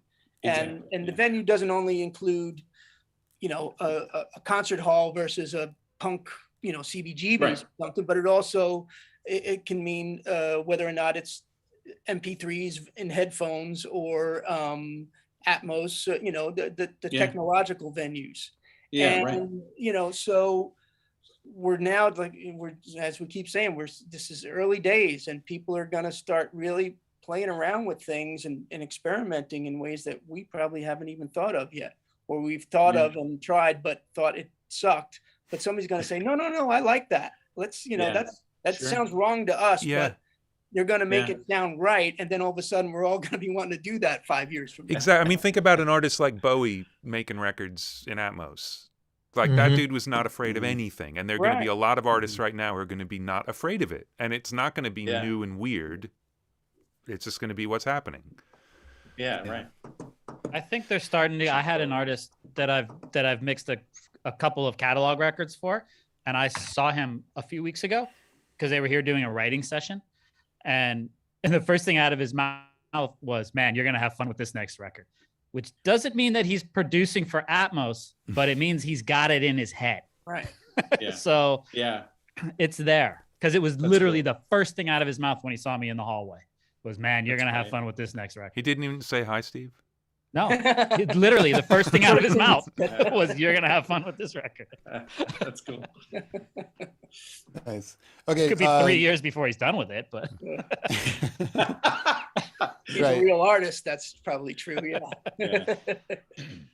Yeah, it'll be interesting to see what the conversation is. If this panel were to happen again in a year or 2 years, it'd be a totally Yeah. different discussion. Let's do it every Thanksgiving. Yeah. Yeah. Yeah, there you go. The first annual Thanksgiving Atmos panel. All right. Next question is from Anthony, and this theme runs through a lot of the other questions that are in here. And burning question is from a lot of people: will this affect home studio mixers since we don't have the room set up for Atmos? Will we lose gigs or jobs? So when he says home studio, maybe think of like more smaller, independent level local studios that don't have the budgets to go Atmos. What might be happening for them is what they're asking. I'd say yes. I'd say it was this way when all of us started our careers. There was a gigantic barrier of entry, Right. and you needed money. And then there were cassette 4-tracks, which sort of kind of did a little bit. And then there were ADATs. And then all the big studios in LA formed HARP to try and shut down all the home studios. And this is the way this works. But it's not because someone's trying to screw all the home studio things. It's just there's a technology that costs money. But the stuff is going to get cheaper. It always does. This is first generation Atmos products. There will be very cheap monitor controllers that actually sound good and can deal with 916 in a couple of years. Like it will get cheaper, but Actually, you're going to need a room. You've got to have a room that you're going to have to be a proper studio. It can be in your home, and it doesn't have to be hugely expensive, but you can no longer just be a dude with a couple of speakers in the bedroom. Like you've got to have a good sounding bedroom with a shit ton of speakers. Yeah, it's going to be the same. It's the same. Actually, what I was going to say is you can already do that. You can get a bunch of powered speakers and put them close to you and use an interface with a general volume control that lets you work across or you can use a fader in the Pro Tools. If you want to rig it, you can rig it, but it's going to create the same difference. You'll have that rig, and then Steve will have the Capital One, and then Andrew will have his, and your level of translation and your level of speed and your level of relevance will be to some level, not as much level as in the past, but to some level tied to your investment. And so that's why, the drums don't sound that great in that guest bedroom. And that's why you want to go to a studio to record the drums. You can record the drums in your guest bedroom. They sound like drums recorded in the guest bedroom. If you're okay with that, that's great. You can do business and stuff like that. It's the same thing. I know right now someone who's making bank, mixing Atmos records with a bunch of iLoud speakers. Look, literally, somebody's going to do it because they're going to be so good that they can do it. Yeah. But I wouldn't suggest it. Got to have an Atmos room with NS10s already, I'm guessing. I'm sure somebody's going to do that. But it's nothing's in the way. Nothing's in the way of anything today. The question is, what are you trying to achieve? How relevant do you want to be? And if the question is related to business, do you want to compete? Meaning that when you send your mix and it's being proofed by other people who know and who listen to mixes made by other people who have the proper translating system, then where do you want to sit in that realm? Look, even with what's happened to how much money is worth, you could set up an Atmos mixing room in your house cheaper now than you could set up a recording studio in your house in 1985 by probably a factor of 10. Mm-hmm. Yeah. Yes. Yeah. So we've had this unbelievable decade of like, man, the computer that you got to check your email is a recording studio. And okay, it's not an Atmos studio, but Logic is $150 and it's full Atmos. So all you need is the speakers and a volume knob. And the volume knob is built into the renderer. Greg's doesn't even have a monitor controller. So I have to use that. You'll have to do something. Add to that is on the subject of reamping. If you're somebody that's starting out and you are working in a bedroom, then do a Mac DeMarco and find a garage next door and put up a bunch of mics, and that's your ambient space. And create something that is, Bruce came over to our big room with a bunch of legacy track, Bruce Botnick, but he loves the sound of our big room. So he just reamped that room to put into a bunch of legacy records that he's got. And it worked great. Just find a room. It can be any room, and hang some mics in it. This goes back to also, just because you have an SSL or a Neve doesn't mean you can make great records. Right. It's still the ears, not the gears. It's just Yeah. you need That's some it. gears. Precisely. Yeah. So, Precisely. so to answer your question, yeah, I put an Atmos room in my house in 4 days, literally, because I had to wait for speaker stands to be delivered. You know, so yeah, can you do it? Absolutely. Could I have done it without already have been mixing for 2 years in Atmos? Probably not well. There's nothing you would want to listen to. That's for Yeah. sure. The mixes Yeah. would have been all fucked up. You know, Mhm. Yeah. I mean, It is a higher, there's a higher barrier of entry. Yeah. The short answer to the question is yes, there is a higher barrier on entry. Is it as high as what we all invested on this panel? No, it could be a lot lower. And are you gonna, if in the idea that this format, and we seem to all agree, well, they all agree more than me, but you seem to all agree that it's gonna be here forever. And then if you're not compatible with that format, are you gonna lose business? Yes. So those are the short answers to that question. As of right now, can you do business in stereo without having Atmos room? Yeah, you're fine for now. Yeah, No- but no problem. Logic on a laptop with some speakers, and you've got an Atmos mix room. Yeah. Exactly. Exactly. But if you put the speakers in the wrong place, or you don't document yourself enough, It has or to if you don't do the translate. right But job, that's then you- always been yeah. the case. It has to translate. Yeah. actually, I'm going to change my answer. No, you can't do it. Send it to me. I'll take care of it. I like that. Is that easier? Yeah. It's very expensive. Yeah, but I need stems that sound like the Definitely want to record. go to Steve. yeah, you need stuff that sound like the record. Yeah. Awesome. Okay.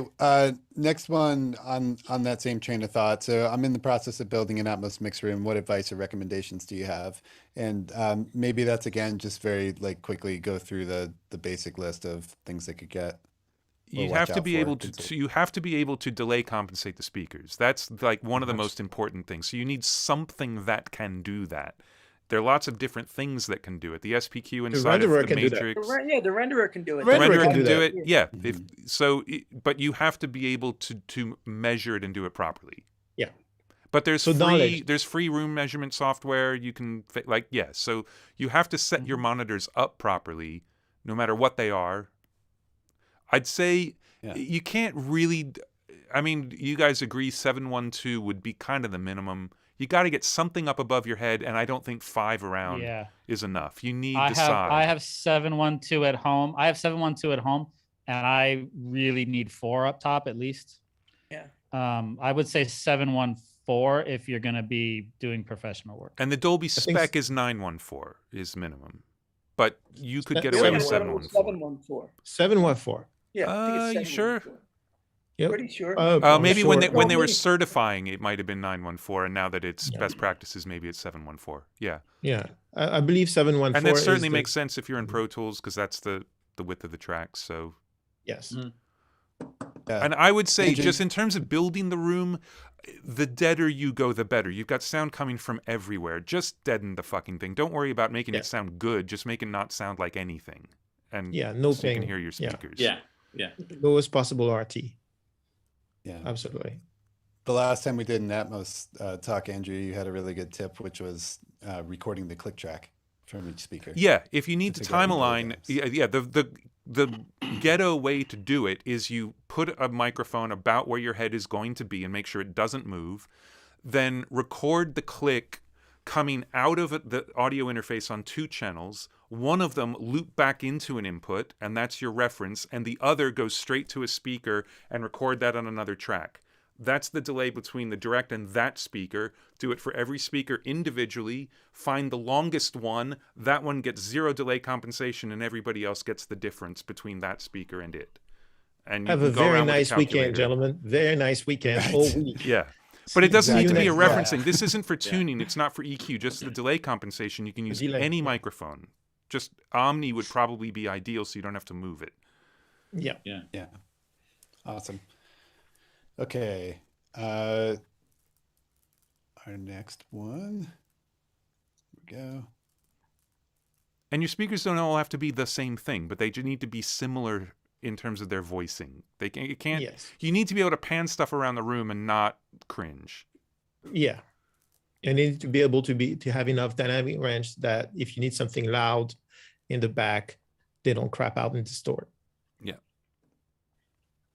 Another general question is, what if somebody has a pair of stereo monitors that they love and they were very expensive, and putting 11 of those around them is not going to be a possibility?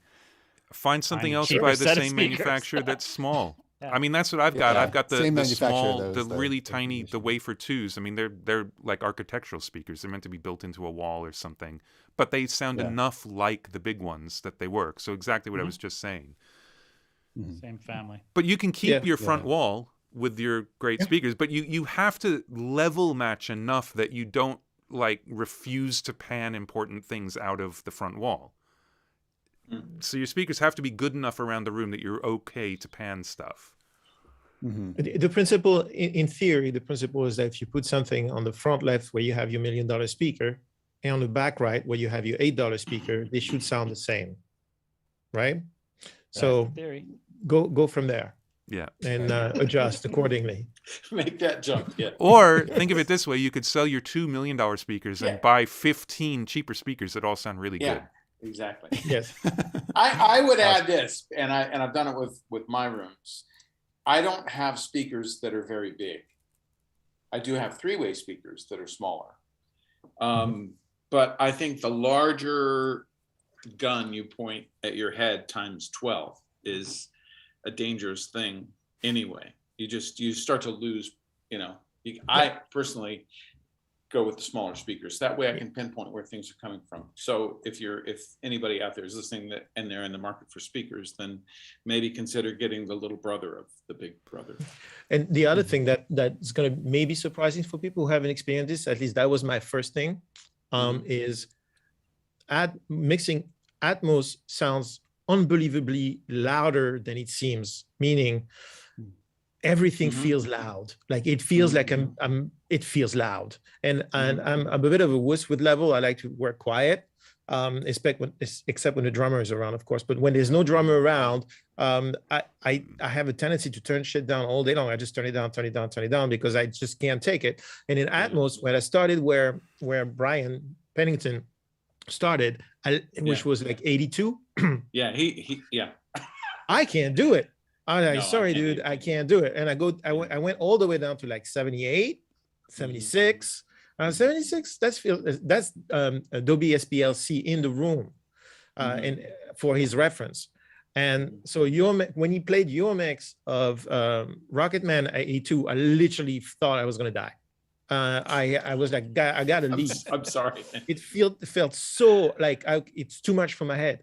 And at 76, I could handle it. And I find that everybody here, so all the boys who are here, and a couple girls we have now, a couple girls on staff, which is awesome. We're balancing the universe. Every time they sit in there, and I test because I like to know things. I put it at, Brian told me, some people like 85. I'm like, for how long? So I tried 85 and everybody's like, whoa. And they love it, but they rich turn it down. And then it seems that most humans, except wusses like me, like 80 to 82, but it's pretty wild how loud it feels. You don't need the loudest speakers. Yeah, it's one thing listening to a couple of tracks in Atmos loud, but 12 hours a day, it'll kill you. Yeah, I do find that I'm mixing in Atmos a little bit louder than I would in stereo, just because you have to excite the room a little bit more. But it's not. No, I mean, if I set 85 dB, because that's what the film guys mix at. They just set the monitor pot and leave it and mix into that. And that's, if you're doing music, that's way too loud. I'd also you can do it. Speakers will do it. Back to the speaker thing. I'd also say don't underpower your sub. You're not going to use it a whole lot, but it needs to be like overbuilt for the room. Because otherwise you end up with this thing where no matter what you put in, it always sounds like it's the same frequency. You need good subs to know what the hell you're doing with them. Yeah, we have 2 subs downstairs. We put 4 subs total. Yeah, we have 2 for the LFE. Yeah, 2 for the LFE and 2 as the extension for the left, right. And I would also say this that small room I'm in has 4 cabinets that make up the LFE channel. Yeah, me too. And it seems insane. But I'd also say that the Dolby binaural renderer of the LFE channel is actually pretty fucking good. I like it. When I get the kick in there, it actually sounds quite a bit like it sounds in the room. That's not a translation problem. Yeah. That really works. While we're here, something else. Don't rely on the subwoofer for your low end either. No. No. So- It's a special effect. Yeah, I got a mix to listen to the other day. Again, they were like, "This sounds weird. Can you listen to this?" And it was like, I thought the floor was gonna fall, And I literally, I turned off the sub, and everything below 200 was in the sub. There was Oh, wow. nothing Yeah. in the speakers, and it was Yeah. really bad. Yeah, no, the So- speakers are meant to be That's a bummer. full range, and Yeah. the sub All of them. is an effect. It's a low frequency effect Exactly. for So individual just a little stuff. bit so every now and then I'll lean over and mute the Right. sub and make sure the bottom end is still there. So It don't. could also be it's- tempting for somebody who does, use small speakers everywhere to then try and get that big sound by putting everything in the. Well, in that case, you might need more than one sub too. You might need subs to extend your speakers Right. and an LFE channel. Exactly what Fab was talking about, where you don't Right. you set up and don't control the bass extension speakers, and then the LFE is separate. Yeah. Yeah. For us, we did that because we still do a lot of hip hop sessions downstairs where they work in left, right, just in stereo. And Yeah. beat 1 is 130 dB SPL. Beat 1 of the first minute of the first session is loud enough to take the building down. And so since we wanted to be able to work the day after without the speaker being blown, then we made a 2-2 system so they can't blow the speakers. Like no matter how loud it gets, their ears will go first. Although they did manage to blow one, that happened. But now that we have a better, it was pretty intense. They blew a tweeter. Yay. Yeah. So now that we have a 2-2 system, it's Good. so loud. And Yeah. and then the day after we go back down and we can work in Atmos without having to suffer. That's why we have the 2-2 system. Yeah. Otherwise, the trio 11s or whatever it is we have would have been plenty fine to do the Atmos stuff. And they're all focals. They're all focals. All focals, yeah. And- All focal from the beryllium line. Yeah. And I would It sounds say right. Oh. also, you're probably better off with more speakers. Like Mhm. I know my mixes translate better when I'm in a room that has more speakers. The detail you get is better. So like I would almost rather spend the money on more than bigger. If that makes sense. I mean, Yeah, obviously the trade-off is there to get speakers that you can relate to and you like and all that kind of Yeah. stuff. But if it's a matter of I can get, a 914 system or a 714, I might want the 914, if I can spend the same amount of money. So, Yep. rather than this really bitchin', really big, 5-1 system is not going to get you, Right. It's not going to get you the results you're looking for, I don't think. No. Awesome. Okay, next question from Theo. Do you use the size parameter a lot on the Atmos panner or leave things more point source with the size set to minimum? I very And we should rarely, talk about what the size is. yeah, I Yeah. very rarely go above 10. So, Mhm. I do actually, and I don't use it a lot, but I do. And actually, I found that to be a bit of a tool in the binaural translation, where if I put the size on a little bit, it's in the room you don't notice it, but on the headphones you notice it more.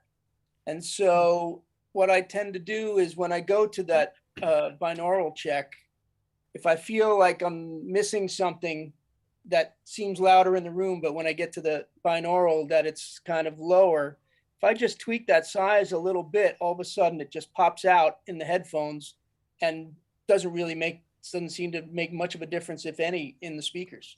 So I almost in a way use that as a fine tune for volume in the binaural version. Yeah. Can you guys talk a little bit about what that is, what that control is actually doing inside of the panner? It spreads it to more channels around it. I mean, the best description of what it does is what it does visually inside the panner. Like, just go Yeah. turn the knob Yeah. and you'll see. Yeah. It just makes it a larger blob within the room. Yeah. And the corollary to it, if you're working just on the front wall, especially with Phantom Center, is the divergence controls. Where if you've got something that's hard left and right, and you want to get a little bit of it into the center, just turn that divergence down to like 90%, and all of a sudden you get a little bit into the center channel, and in headphones, it just goes solid instead of being phasey and weird. And just that little bit. Whereas if you put it all in the center, it gets bright and thin and weird. So those two controls, I almost never use size. It always ends up like affecting stuff too much for me, but I'm probably going too far with it. But I use the Yeah, divergence just a lot. a little bit. Fine. Yeah. It's a little scary because you start asking at the beginning, you start asking yourself the question, what is the difference between growing the size or moving the object closer towards the center, right? If you move the size this way, well, it's a different feeling. The size, literally, it's not a volume thing. It's not really a volume thing. It really it is what it is. It's kind of a mix of volume and presence in location at the same time. Whereas if you move something and it renders differently in all three, that's the thing that's tricky. So what Dave said, I noticed what Dave said, but so in the Dolby binaural, the size reads as level, especially if it's in the back, in my opinion. If you pan in the back and you add size, Right. it renders to me, I feel at more diffuse level. On Apple Music, it disappears. Apple Music is closer to the speakers. So it's been difficult to use it reliably. I'm still figuring that one out. But that's been my take with my non-functional binaural rendering head that I was given by my mother. So outside of binaural, when I use size, I'll use it for stuff like, say I want to take something and put it in the middle on the side. I might add some size for it so that it's just not coming out of one speaker. Like if you have It's a diffuser. Yeah, It's it definitely a just, diffuser.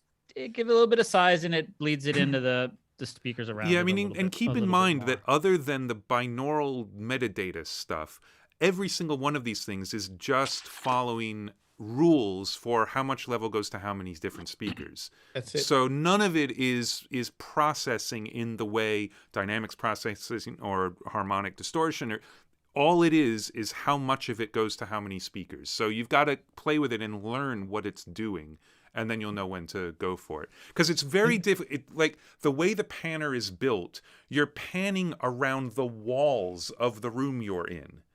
And you're always hard on the walls. Getting stuff off the walls is difficult, and the size control is a great way to do it. But it's hard to do because what ends up happening is really what it means is now it's got to come from all the speakers, and it meets up in as a phasey mess where your head is. So getting that to happen, you've really got to play with it. But when you get it right, like there was one track I actually managed to pull the vocal almost into the middle of the room, so it was right in front. And it only worked on one song, and I've tried it since then, can't get it to work. But when you get it to work, it is kind of magic. It's awesome. Especially so a when it little translate. trick I've found for pulling stuff off the walls is to go up. Right. height has a tendency to pull stuff off the walls. So if you look at my mixes in the render, I'll have stuff 20-30% raised off the, and into the ceiling, and I get this, I talk about it, the kind of dome effect. So what I realized after a bit actually was that if I have stuff in the ceiling, even if it's subtle in the ceiling, your brain is kind of used to hearing stuff coming from up there. So then when you put something up there that you want to come from the ceiling, it's not jarring. It's not like, oh my God, there's speakers above me. There's always been stuff there. So I pull a lot of stuff up, even if it, like I said, 20-30%, up, it gives you, it's, to me, it's a more immersive sound. But also it has that effect of pulling it off the wall. And that's one of the things that is part of the learning curve. Yeah. Like you will spend, I did an hour and a half taking one track and going, okay, I'm gonna try 20% size. Right. Now I'm gonna move it 20% in. Okay, let's try that again. Let's try that. Let's try here. Let's try here. And all of a sudden it's 8:30 and you just blew like 7 appointments. And that's gonna take forever. And that's part of your style after a while. Yeah. And because there's no template, because it's a wide open free playing field where you can do whatever the hell you want, and because there is no feedback loop, meaning it's not like you can make your mix and then go listen to it on Apple Music, post everything, and listen to the context of the rest. It's a little terrifying. At least for me, it was terrifying. I'm like, okay, am I delivering this? Like, I love it, but where do I stand? And so I actually, I sent one of my mixes. I had problems with one of my mixes. I sent it to her and I said, dude, I'm out of my mind. This is just not, what's wrong, So there's this like unknown, which is new. In stereo, we all pretty much at this point have figured out, okay, I know this is good, because you have how many thousands of mixes under your belt. You're like, you're fine. You listen to it in the morning while you make your coffee. You're like, yeah, send. But you can't do that with Atmos. So that's the terrifying part, and that's why Yeah. there's a lot of questions. It's also a new playing field. You can do whatever the hell you want. But And- like anything, you get quicker at it. Yeah. I mean, Yeah. I've been doing it for a while, and I know what's, in general, that's not going to work. So I just Yeah, don't go but there, when you know? start, you're So thrown into a it's- position where you understand huge. you understand Yeah. dynamics processing more than you understand panning. Like, Yep. what the Uh-huh. fuck? Yeah. Well, you never thought about it this much. That's Exactly. why. Yeah. Oh, man. Yeah. Gentlemen, it's I'm gonna, as we say in France, I'm gonna have to exit the English way, which is whoosh, like this, because I'm being pushed out of my room. Thank you filez so à much, Fab. l'anglaise. Thank you guys very And much. thanks I'm for so thanks Fab. for hosting us Yes. Great You to know. see you. all these many Yeah, weeks. well, it's your show, boss. It's your show. Thanks for having me. It's been really wonderful talking to you all. Please don't let me stop this. This is beautiful. I'll watch the rest later when I grow up. Excellent. Thanks, Fab. Yeah, I think Fab. we'll take Yeah. a couple more because it's definitely getting to beer o'clock in these Yeah. this part of the Um, woods. almost beer o'clock here. Yeah, I was You just look- gonna say you it. look beer It o'clock. is. It is. And I was going to say a lot of the questions that are in there were things that you guys have already kind of covered throughout the conversation and stuff. But there's also kind of covered, but this would be interesting to expand on. From Leo Brody, he asks, can Atmos mixers get fooled into using less compression for separation because they're using a 9.14 setup instead of a 5.14 or a 714? I think it's just in general, would somebody using less speakers be fooled in making different decisions? I don't know. Possible. Yeah. It's an interesting question. And Yeah. I spend it's so much quite time possible. checking the binaurals as well that I don't think so. yeah. Because that's all about how Assume- stuff is interacting and how things are glued. So, Assuming you do that, yes. Yeah. yeah. I still Yeah. destroy everything. I can't, habit of a lifetime. I still don't. Nobody ever taught me how to use an EQ, so I don't, Believe me, I Nice. envy you. Go watch videos to learn that, Steve. Yeah. This camera's freaking out. There we go. Here's another nice one. We'll try and rapid fire a couple. This one's from Anthony. Do you mix in audience perspective in Atmos when it comes to drums, guitars, bass, keys, etc.? No, the hi-hat goes on the left, damn it. Yeah, exactly. No. Exactly. Thank you, Steve. Steve just solved it. Exactly. Even for I left-handed play drummers. drums. I kind of times. Yes, if the left-handed drummer, I'll flip it because it drives me nuts. The only time I won't do it is if I have picture, then I'll follow the picture. Yeah. But I- other than that, I mix the same. I used to be Yeah. drummer perspective completely because I'm always wanted to play drums. Now I just leave it however it comes to me. Someone's already made a decision about how the drum Oh, gets panned yeah, before I yeah. get it. Right. Yeah. So who am I to change that? But I'm with you Well- though. I used to be drummer's perspective all the time, and then at one point I switched, and now I can't do it. I feel like Can't do I'm making drummers. the record for me and not for everyone else that way. Yeah. All right, I'll switch. There's a- Hi-hat in the ceiling. Yeah. There you go. Just as a quick, like a classical thing, we did, Steve, the Pavarotti stuff. Yeah. There was a curious project where we were trying to Atmos-size Nick's things, the Pavarotti things. And the way that I wanted to approach it was that I was sitting in the center of the orchestra, which were fanning out around me like this. So the harp would be back here, the basses would be here, and I would be looking at the podium. And Pavarotti would be standing next to the conductor, is how I wanted to do it, because there's obviously gives you more room to spread the orchestra out. Otherwise, you're dealing with an orchestra on a stage in front of you, and you can't zoom in too far. So you're doing a lot of ambient things in the rear speakers and in the top speakers. I was trying to achieve something that would be more like you were sitting in the orchestra. So if you come to a kind of a style of music that you want to feel immersed in, then you got to pick your position where you are. You know, Yeah. where you're going to be. But that could be a very unnatural position to be in. First of all, because no audience member ever gets to sit in the middle of an orchestra, but also you think about everything about the way that orchestra is playing is to balance at the conductor position, because they're in charge of the dynamics within the orchestra, and that's what they're hearing. So it's a really, I mean, you know, how many concert movies have you seen where every time something is on screen, it gets crazy loud? And like, is that a good thing? Is that a bad thing? Like, no, you should just be able to hear everything all the time. So if you see it on screen, you can hear it. Yeah. But you don't have to crank, like, but, you know, everybody's take on it is different. Yeah. And again, what worked on one isn't going to work on the next one. So. Exactly. I personally would love to hear some more things that are super discreet and people composing with it. So it's a bit like, you know. Well, like but I think, and there are pieces, though, that, like the planets, you know, the end of the planets, there's a choir behind a door that is being closed. That's the way the piece ends. It doesn't say that the choir has to be backstage. They can be behind the audience. There are pieces written with brass quartets in balconies split up in the hall. Fuck, I cannot wait to hear recordings of these things with this stuff actually like that. It'll be amazing. Yeah. Well, that was the thing in the Sistine Chapel. There was a guy that climbed up this thing, and he was in this balcony doing a solo piece. Cool. And then the choir master splits the boys, the younger boys, and they stay in the front of the room. And the older guys go to the back of the room, and there's a call and response thing. So we were able to balance it out. Yeah. I had a meeting with some guys a month or so ago about doing a record, and we figured it would be fun in Atmos because it's a guy who plays a church organ. And I went to the church to see the organ, and literally there's pipes and chambers all over the church. There's pipes in the front, in the back, on this. And I was like, the only way we can do this is in Atmos.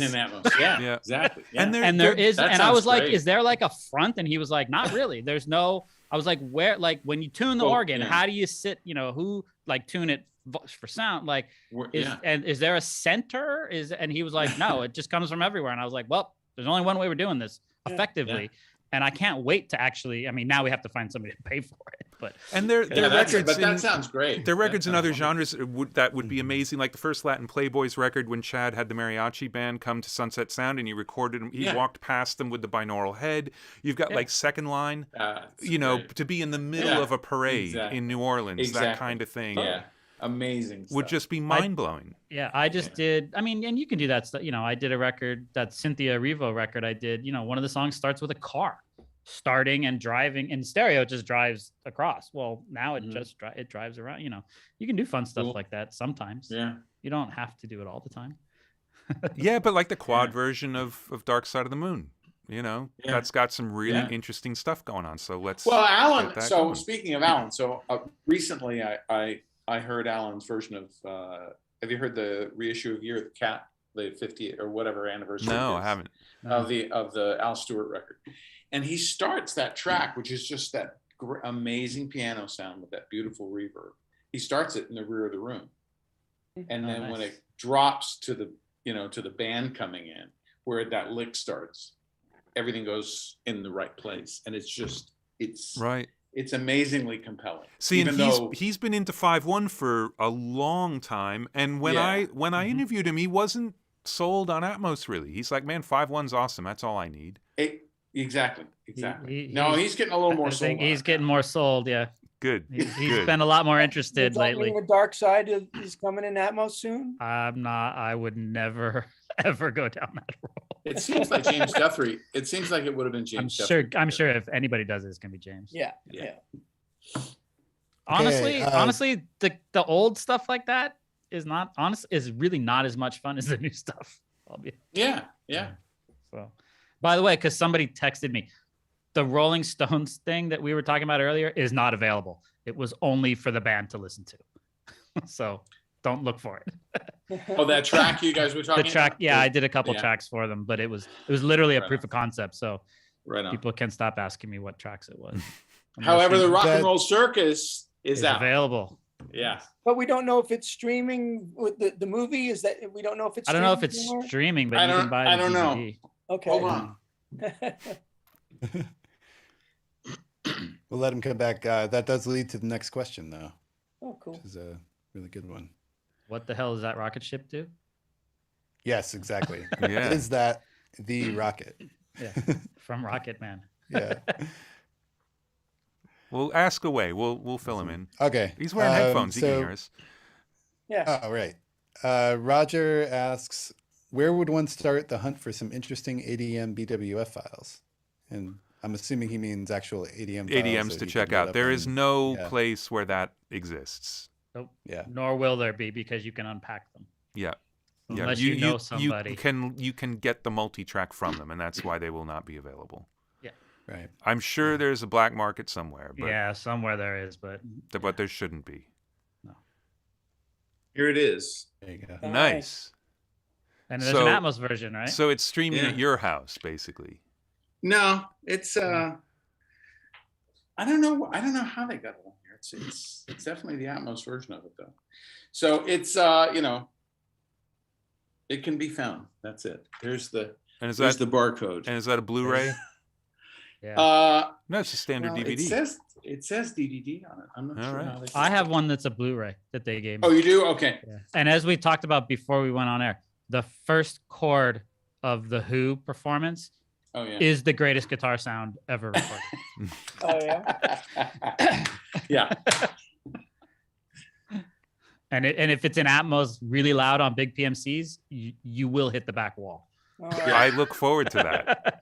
Yeah. But is the audio is the soundtrack streaming on Tidal and Apple Music? I don't know. No I don't idea. know. I don't I'll know. have to look. I doubt it. We have to look. Yeah. I want to hear that. I want to hear it as soon as we're done. I'm really sad So- that you said the pre-record was Jethro Tull, though. That's not cool. Come Come on. Well, that's the only way That's- they could do it. Yeah, that's common knowledge, I think. Yeah, I know. but Because it and bums Tony me out. Iommi was a guitar player. But we pumped everything out, Yeah. so it all got treated. Oh yeah, no, I know. I'm Yeah. I'm a huge it Jethro wasn't- Tull fan, and like, Yeah. Oh, it was really good though. yeah, It was really good. yeah. And it was Tony Iommi's like second Yeah. gig with the band or something like that. Yeah. Yeah. It was good. The Marianne Faithfull thing is really good. The Plastic Ono band thing. Yeah. Yeah. Really good. Yeah. Yoko gets a bad rap. Well, she was in a bag, literally. Yeah. Yeah. So regarding the question, I don't know if this is true, but Dolby, if you go to learning.dolby.com, they have there's a course broken down into different modules that teaches you, what's going on with the render and everything. And they have some exercise files on there. So it's possible that you might find something there to look at. Could be. Possibly. And then there was there's something called opencontent.netflix.com, and they actually have some Pro Tools files that you can download, and there is some Dolby Atmos metadata file. Oh, there we go. There's an ADM file for those are film things, but you can actually download some ADMs from opencontent.netflix.com. Oh, that's good. That's good. Cool. All right. Yeah, both of those would be places for you guys to look. Cool. Yeah, with that, I mean, in general, a lot of the questions here are just, how can I get started with it? What does this mean for the future? And, Well, what it means is How that much do all I the charge? the flying cars are going to be delayed because they're all going to be working on home Atmos playback Atmos, systems. yeah. So yeah. Damn. Yeah. yeah. Civilization was It on the is. march until Atmos came along, and then Atmos we had to came. just Yeah. Yeah, I had to realign. take a little detour, that and some vaccines. Yeah, exactly. I was going to say we're Oh, all yeah, going to be there's at home that. for a lot longer now. Yeah. Fuck the Greek alphabet, man. That's what I got to say. And Roman Transformer. numerals while we're at it. Yeah. Okay. Like, I don't yeah. know what Super Bowl it is anymore. It's just a Right. Yeah. It's just a Come bunch of. Yeah. Yeah, The the whole- font is wrong. You can't tell what The it L, is. It's L like- and D, I get those confused all the time, and it's always in Yeah. crossword puzzles, and I can't remember. Yeah, I don't know. It drives me nuts. They failed, right? There is no Roman Yeah. Empire. Like, get rid of the numbers. Right. Yeah, and they want to know why? Because there was no Roman numeral for 0. That's why. There you go. Is that what the deal Oh. was? Yeah, that's All they right, got to not take before them we down. completely, It was not before a we humble completely number set. devolve, Yes, yes, sir. Yeah, sorry. Sorry, Mark. one more question. There's a is, point one joke in there somewhere. I just Oh, don't know where God. it is. Yeah. Theo is asking about the Dolby Atmos target curve. Is anybody using it in their monitor calibration? Is there anything The to add to that? You have to for theatrical yes. because you know what the playback system is. Yeah, we use a modified, what they call a modified curve in our rooms, and that's as technical as I will get about it. Yeah, Dolby came because I don't know anything else about it. Dolby tuned my room, and I've taken out almost all of what they did. Yeah. Just because I love the sound of the speakers as they are, and for me, it's not about that. Like music people are weird. We work on really weird sounding things because we know what works and what will translate. So it's about matching your speakers. It's about time aligning. It's about making sure there's nothing crazy going on. But that's all about translation. Yeah. So the curve, real basic in theatrical, there's a curve. They roll off the top end of the speakers to compensate for the speakers being behind a screen, so that you theoretically add more top end and that will be rolled off in the screen. There's a modified curve, and we went back and forth arguing this with Dolby and us and the speaker companies and everybody else. And finally, at one point, they sat me down and went, just shut up because it's not going away. But they also did prove to me that it didn't really affect what I was doing all that much. So, playing stuff with the modified curve, it's such a gentle curve that it doesn't, I don't think it's anything you would need to worry about if you're putting a Kleenex on a NS10 kind of thing. I mean, there's more technical reasons for it and why they do it.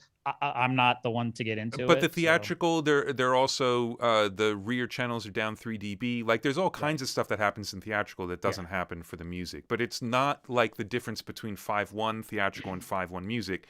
It's just the rules don't have to apply in the music, in Atmos music, as much as they do in theatrical. Yeah. And theatrical is a much more controlled environment, because you're building movie theaters and stuff like that. Yeah. So. Maybe for those of you out there who have not used the renderer yet, that's what we use, is the home theater renderer. Yes. Instead of the theatrical renderer. Just if that's still the case. Yeah, and there's a lot of really good documentation on Dolby's site, and you do have to sort of wade through it to figure out what's relevant to Atmos music, but there's a lot of stuff on there. Mm-hmm. Yeah, so again, that's learning.dolby.com. if you guys want to check that out. And I think that there's a 14-day trial of the renderer, or is it 90 days? There's a trial of the renderer that you can go and get. Cool. If you want to try that out. Sounds like a novel, The Trial of the Renderer. Yeah. Trial of the renderer. And if you work in Logic, then the new version of Logic has it all built in. You don't have to run the renderer anymore. Yeah. So cool. I'm sure that's coming in Pro Tools at some point. I have no inside information on that, but I can imagine. But you can already bounce ADMs within Pro Tools, which is great because you can bounce them offline, and it's awesome. Now. Yeah. Couldn't do that before. Everything got printed in real time and locked code, which was a pain in the ass. Yeah. Not necessary anymore, which is great. You can only use 24 and 25 frame code though. It will bark at you. Yeah, and it's got to be the spec for Atmos music is 24 frame. Period. Yes. They don't want 25, and they don't want 96, even though it exists. Though I did see somewhere one of the labels is wanting 96, but I think this is just like we want all your bits now, please. It's but 48. I think that's an archival thing. Everything gets delivered at 48K at this time. You can work at 96K, but everything gets delivered at 48. That was something that I wanted to touch on, is that, like, for me personally, if I do transfers, I do them at 96. I try to keep everything at 96, but I will convert the ADM file. So, and there is a converter, an Atmos converter for that. Yes. In other words, you put up the converter, right, and you tell it to render you a 48K file out of the .atmos file and the other two files, and it'll do it.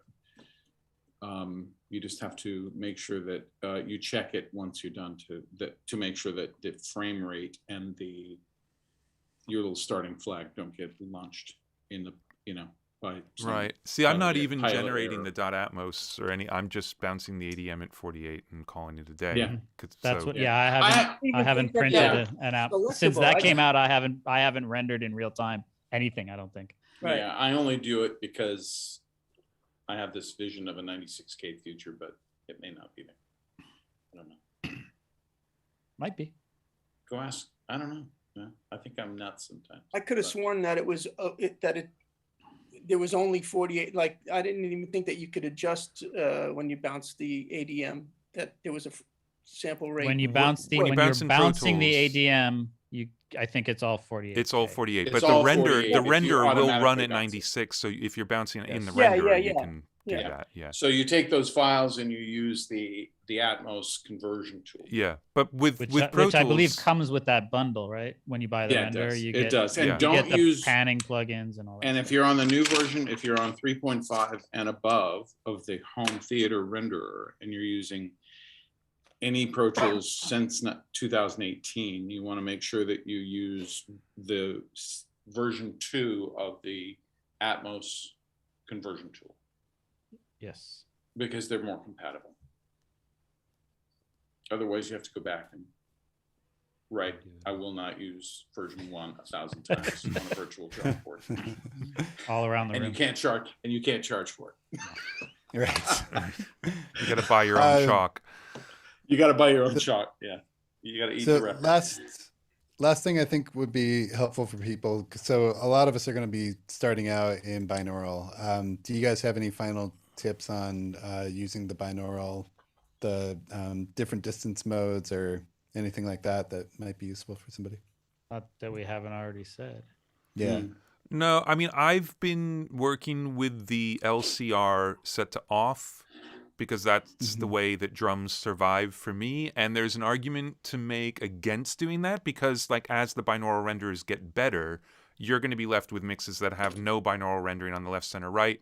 I'm actually okay with that. I like the idea of some of the mix being inside your head and some of it being outside. But that's a personal creative preference. So I'm LCR off, rest of the bed mid, and then like Steve, I've got banks of objects set for the different distances, and I just pick and choose them as I want them.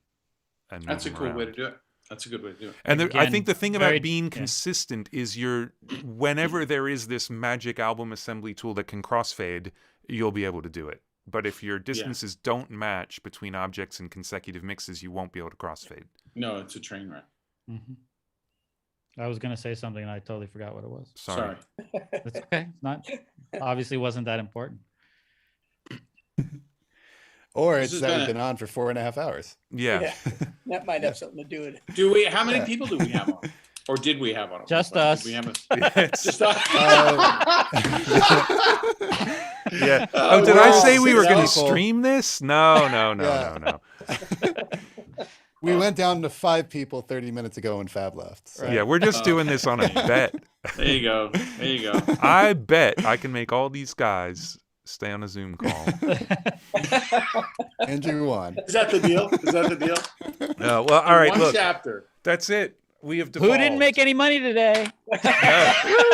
Exactly. So you made marginally less than you would mixing an I thought we Atmos. send our invoice to Right. Yeah. I- Buy this Yeah. disc. Steve and I will make money. Yeah. I wish. No. Yeah, Wish. right. Yeah. So, look, guys, thank you so much for this. I think that we've probably caused as much confusion as we've cleared up, but that's Totally. that's the way this particular technology works at the moment. Yeah. But it is super fun, and I think it's going to be sticky. It's not going anywhere. There are too many people behind it. There's too much material in it, and it's too much fun. It is.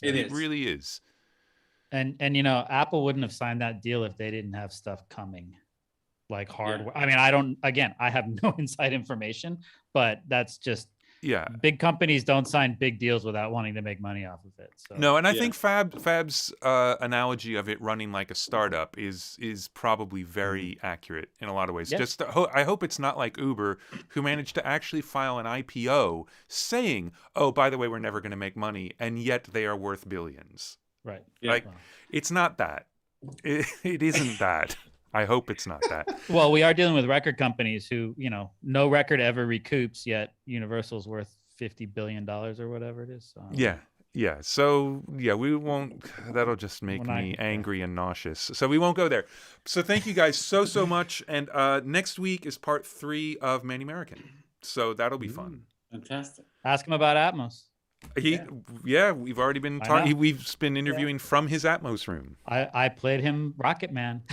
And he then said, we I'm sat in. and And we sat and talked for a couple hours. Yeah. So I yeah, played I mean, Rocket Man and for more mixers. Greg, that mix is single-handedly like making this happen. It really is. It is proof of concept for everybody who hears it. Well, he's happy about it. I mean, you take it back to Elton, and he's glad to have. Has he heard it yet? Yeah, he has heard it. Yeah, finally. That was always the big question. But he Has never Elton heard this? it. I don't know. Yeah, no, I don't know. And I couldn't get into. Yeah, I'm at Abbey Road. Oh, I'm in France. No, Yeah. fuck, Anyway, but no, he's 100% behind it. He loves it. Well, good, because it's great. The whole thing. Yeah. I think he likes being what is it? The influencer. Yeah. The elder statesman of rock who can say, let's go that way. And everybody goes that way. And nobody questions it, which is great. So Again, I've never had an artist say they didn't like it. yeah.